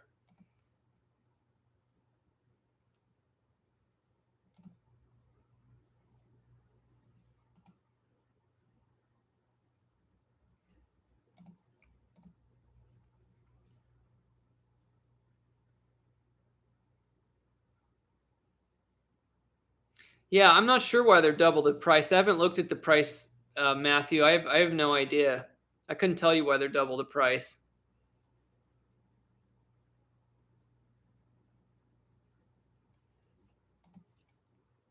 But yeah, I'm hoping once I get one of my rooms repainted here, I am going to eventually plan on doing a massive video of everything I found metal detecting and just try to spread it all out and make it like an epically long video once I get all organized here.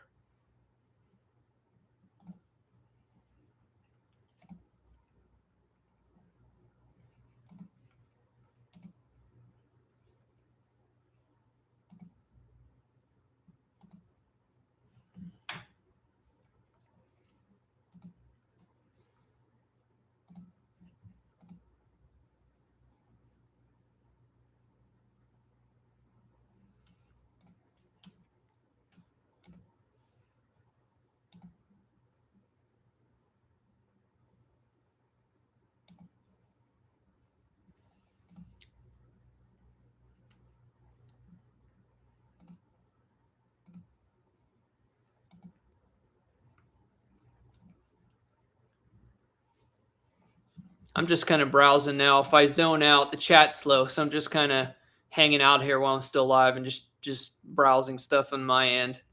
So if I zone out for a minute, I'm still here. I'm not going to stay too much longer though. Haven't done a live stream in about a month, so I figured we'd make this one a long one. I'm not planning on doing a lot of streaming. I'm going to put out more normal content. So I'm not going to really do too many streams like this. So try to make them count and long while they're up or while I'm doing them. Because I'm probably not going to do a lot of streams. I went through a period where I was doing a lot more streams than regular videos with the coin roll hunting, but focusing on other stuff now. So going to focus on the normal uploads.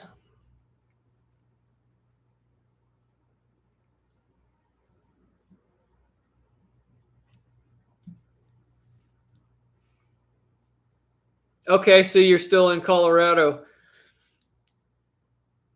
Yeah, if I'm in the area, like if you want, just so I have your contact information, just shoot me an email. It's like jdsvarietychannel@gmail.com. It's in the description. Just shoot me an email. That way, for ever whatever reason I'm ever out there, I'll definitely give you a holler for sure.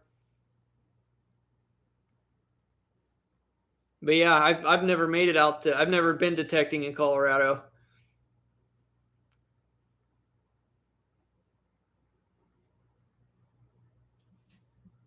But yeah, I hope you find some stuff.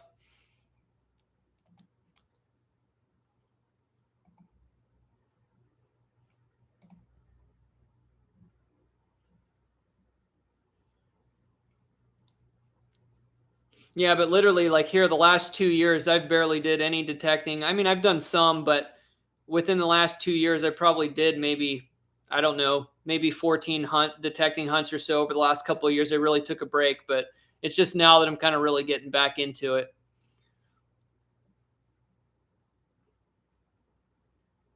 Yeah, I never completely quit. I think the longest I went through a period in like 2020 where I didn't detect for like, I don't know. I think I've never gone like more than 4 months without doing a hunt though. So it's like never, not like I ever completely quit. There's just something about it though. After you go without it for a while, just pulling a silver coin or anything, even though it's nothing great, just you're just pulling something old out of the ground. There's just, I don't know. There's just something about it that never gets old. Now, door knocking definitely gets old. That definitely gets old.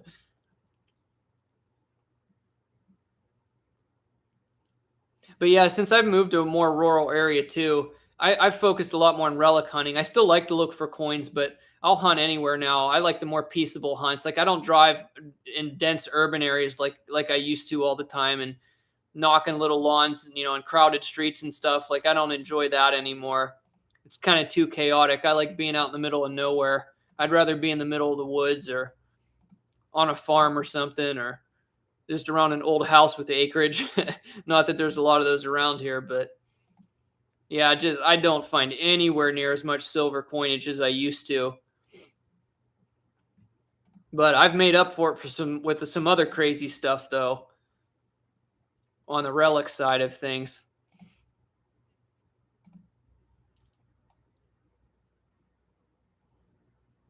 Yep, I'm still detecting.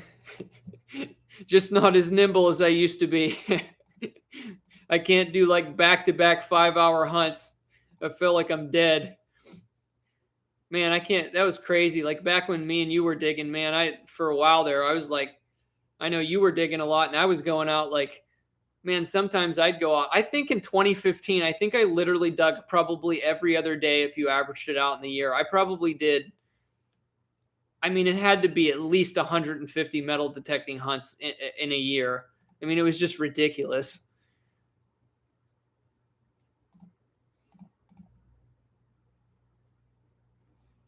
Jason, I've only ever detected the coast once, and that was actually when I was 18 and I went somewhere with my dad in New Jersey.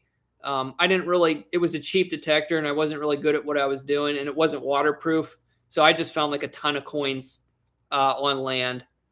I didn't find any jewelry or anything. That's the only time I've ever been to the coast detecting.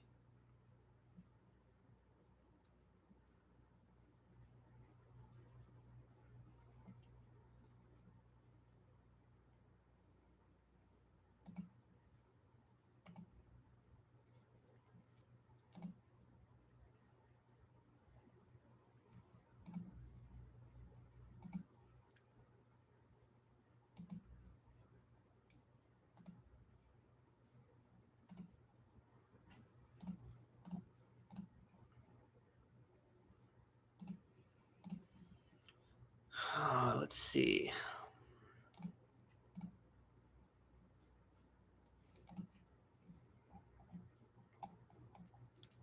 Yeah, I think yeah, I think 2020. Actually last year was the least I've ever detected. That in 2020. I did a couple spurts where I did some for a bit. Trying to look through some of my videos, some of the stuff I did. because I haven't found much over the last couple of years, but I've gotten in some pretty good hunts here recently that I got to work on the videos. Yeah, I did those couple hunts where I found those pretty rare heel plates. That was fun. And then I did that. Actually, I never released the second video. I'm almost done with it. I did the second video from the abandoned ball field way up in the hills in Virginia. And I actually found some decent stuff on my second trip. It's like an hour-and-a-half video. I didn't finish that one either. I filmed that over the summer, but I never finished it. Yeah, I do still have my Mind Lab. I just don't use it anymore because it weighs so much, and I just can't use it anymore. Because it wasn't too long after you had moved away that I had a pretty significant injury where a lot of things were in play, and that Mind Labs, I still have it, but it's super heavy. I can't really use it more than probably 10 minutes. But actually, I switched over to using the Technetics T2, and it's much better for around here. It's significantly lighter. The processor's extremely fast, and it's good for coins and relics. I mean, I lose a couple inches of depth, but what I make up for it, it's fine. And if you're ever at a good site and you find a lot of good stuff, you can always go back over it with a detector that has a bigger coil or has a little bit more deep seeking capabilities. But I still have the trusty old Mind Lab with the probe and everything. Still got it. It still works too. I used it a couple years ago.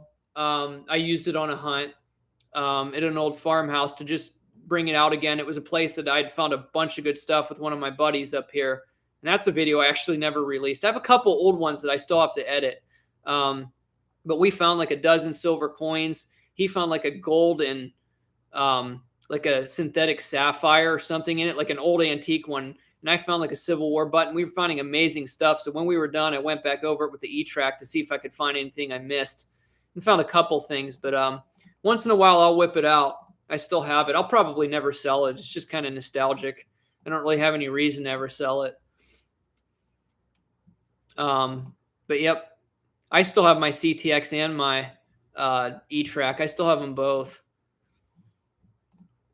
I sold off some of my other detectors that I wasn't attached to, but I always kept those because like my Mind Lab, that's like my first serious detector I ever had that I liked, and I probably won't ever sell it.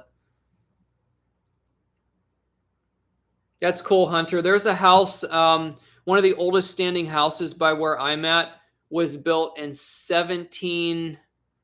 I think it was 1796, and I actually metal detected it.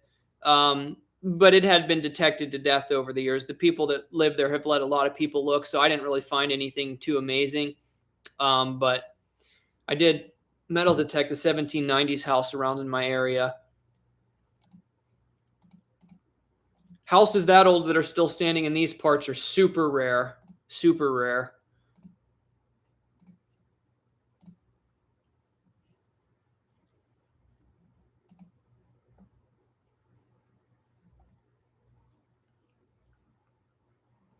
Oh, yeah. You know what? There's another video I got to work on, too, that I didn't post. It's actually one of my rarest relic finds. I think it was last spring. I actually found an extremely rare Civil War button that even in crusty condition is worth a couple $100. So I've made some pretty decent relic finds over the last couple of years. And that was in Virginia.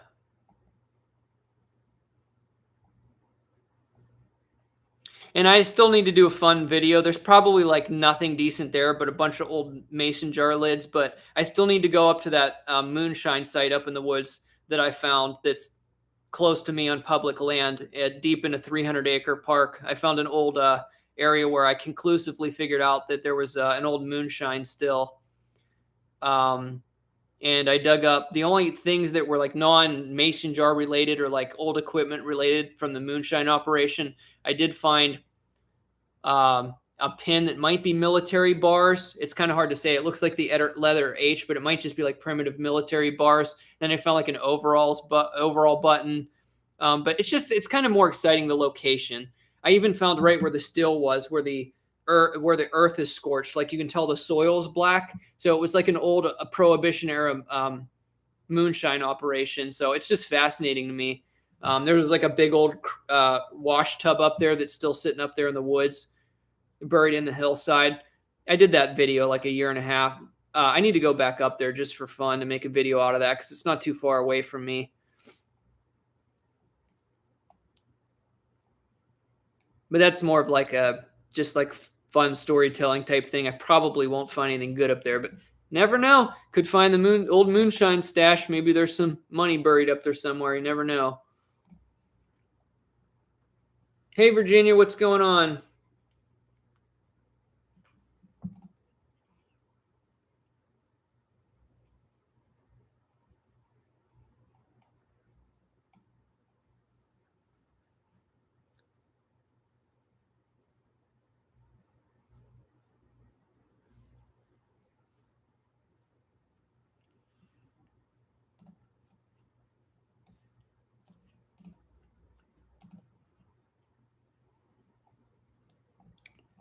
All right, guys. Well, I think I am going to get out of here. It's been a lot of fun tonight. And might not hang out here just a second yet to let everyone say bye and whatnot. But I'm going to get going here. So if I get to bed early enough here, maybe I can wake up and edit one of those videos for tomorrow just to get something rolling, even if it's nothing super exciting, just to get something rolling. Paul, I'm doing well. I hope you're all doing okay. Life has its ups and downs, but I'm doing all right. I'm doing all right.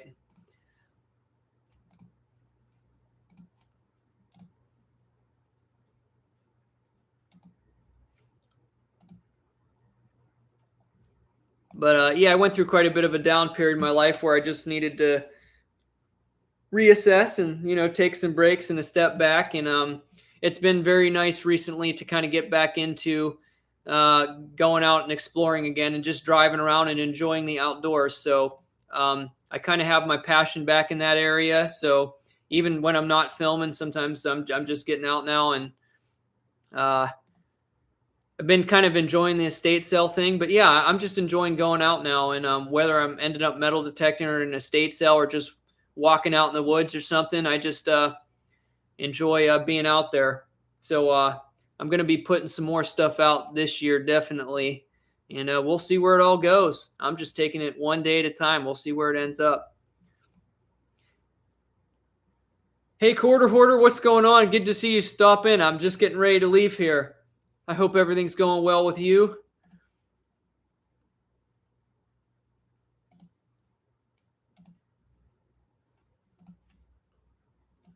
I hope you've been finding some good stuff. I haven't been watching many videos on YouTube lately, but I got to pop in and catch up on a couple of yours.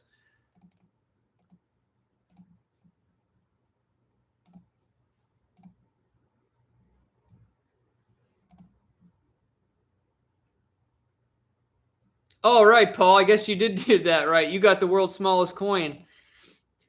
I'm glad you still have it. That thing was pretty cool. I remember that. I like that coin a lot. That was very neat. I still don't know if it's technically the world's smallest coin, but I've never found one smaller, so I'm sticking to it.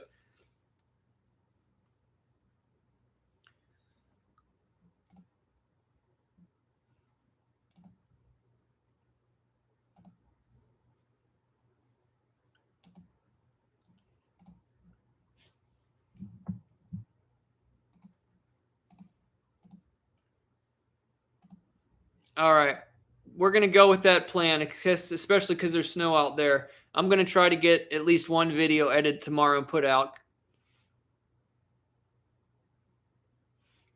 Going to try to get it done, which means I got to get to work tomorrow.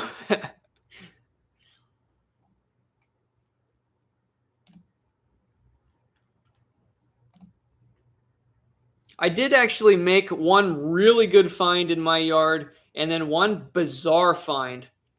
So there's a couple interesting clips I have to release.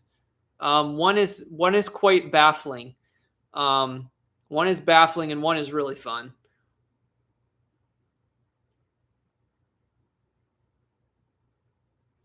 Hunter, the only time I went to the beach, I found a lot of coins. It was like $8 in coins or something. I just threw them all in a bottle. But yeah, when I went to the beach, I did find quite a lot of coins, but no old ones. It was just all modern stuff. I found a place that was by a boardwalk where there was a business and there was like a grassy embankment. And it was loaded with coins. I just popped the coins out for hours.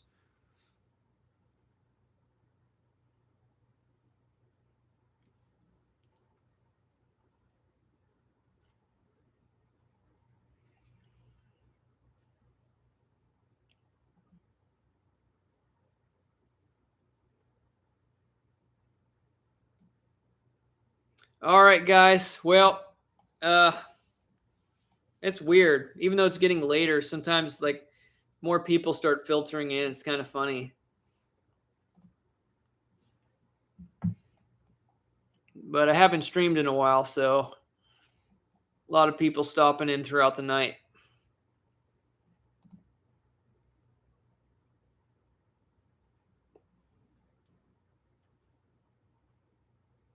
All right, Rick, you take care too. I'll definitely keep at least a few videos out coming here and there. And like I said, drop me an email sometime. Would love to catch up. And like I said, if I'm ever out in Colorado, I will definitely give you a holler. Nope, I'm not actually not retiring from YouTube. It's just kind of a play on words because I got my new rocking chair. So I'm officially lazy.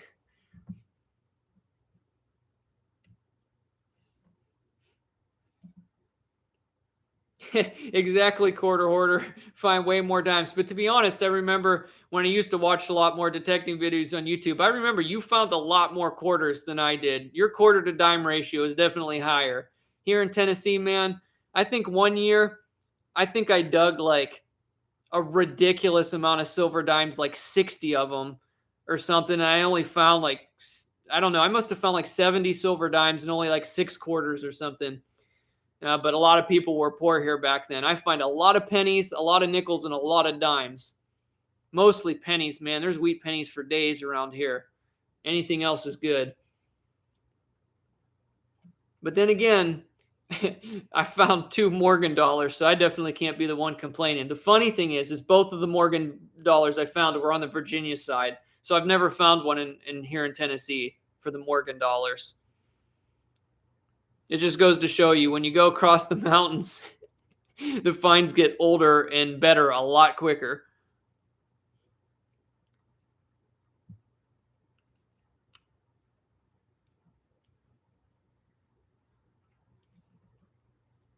But yeah, if anybody's just coming in now, this stream actually has a really large estate sale haul in it. I picked up a lot of amazing stuff for a good price over the last 2 days, and I did a tutorial on trying to explain the method of calculating like silver wrapped items to estimate their value. I showed basically a pretty much a small hoard of silver that I bought, about $1,000 worth of silver for $600. I went through a lot of stuff. I mean, there's stuff thrown all over me, and I got stuff in the other room. So I made this kind of into a giant estate sale video. If you want to watch it back toward the beginning, it's pretty interesting. It's at least fun. Hey, Autumn, back again. Oh, you've never found a Morgan. Well, at least because I can't dig up a lot of the super old stuff. At least that makes me feel a little better. I know it's weird that Morgans are a tough thing to find for a lot of people because I mean they're quite rare. But I'm very thankful that I found 2 of them. One went back to the homeowner. That story was a little heartbreaking, but yeah, I still have one of them. And they were both from the 1880s, so man, I can't complain. And also, too, doing a lot of urban digging, I have found a lot of half dollars over the years, especially up until around 2016 when I did a ton of urban digging. I don't really find a lot of big silver anymore, or even a lot of silver coins for that matter. I find a lot more relics these days, but I'm very thankful to have found a few bucket listers that a lot of people struggle with for a long time. So I definitely can't complain. The benefit that I have of where I dig is I can find some pretty awesome Civil War relics from time to time too that other people don't have the same luxury of digging in other areas of the country as easily. I mean, the fact that I found a breastplate, I mean, in itself is something that some people just will never dig. So even though I don't get into the oldest stuff, I have a lot to be thankful for. And it's definitely all about the adventure and the fun. I have just as much fun. I mean, of course, the old stuff gets your adrenaline pumping, but if I pick up a silver dime from the early 60s, I'm still happy.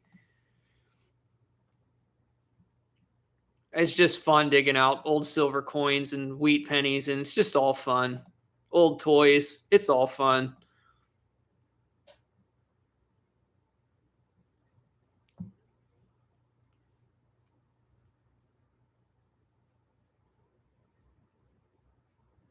All right, I appreciate it, Joseph. Drop me that email, and if I'm ever up there, I'll definitely holler at you.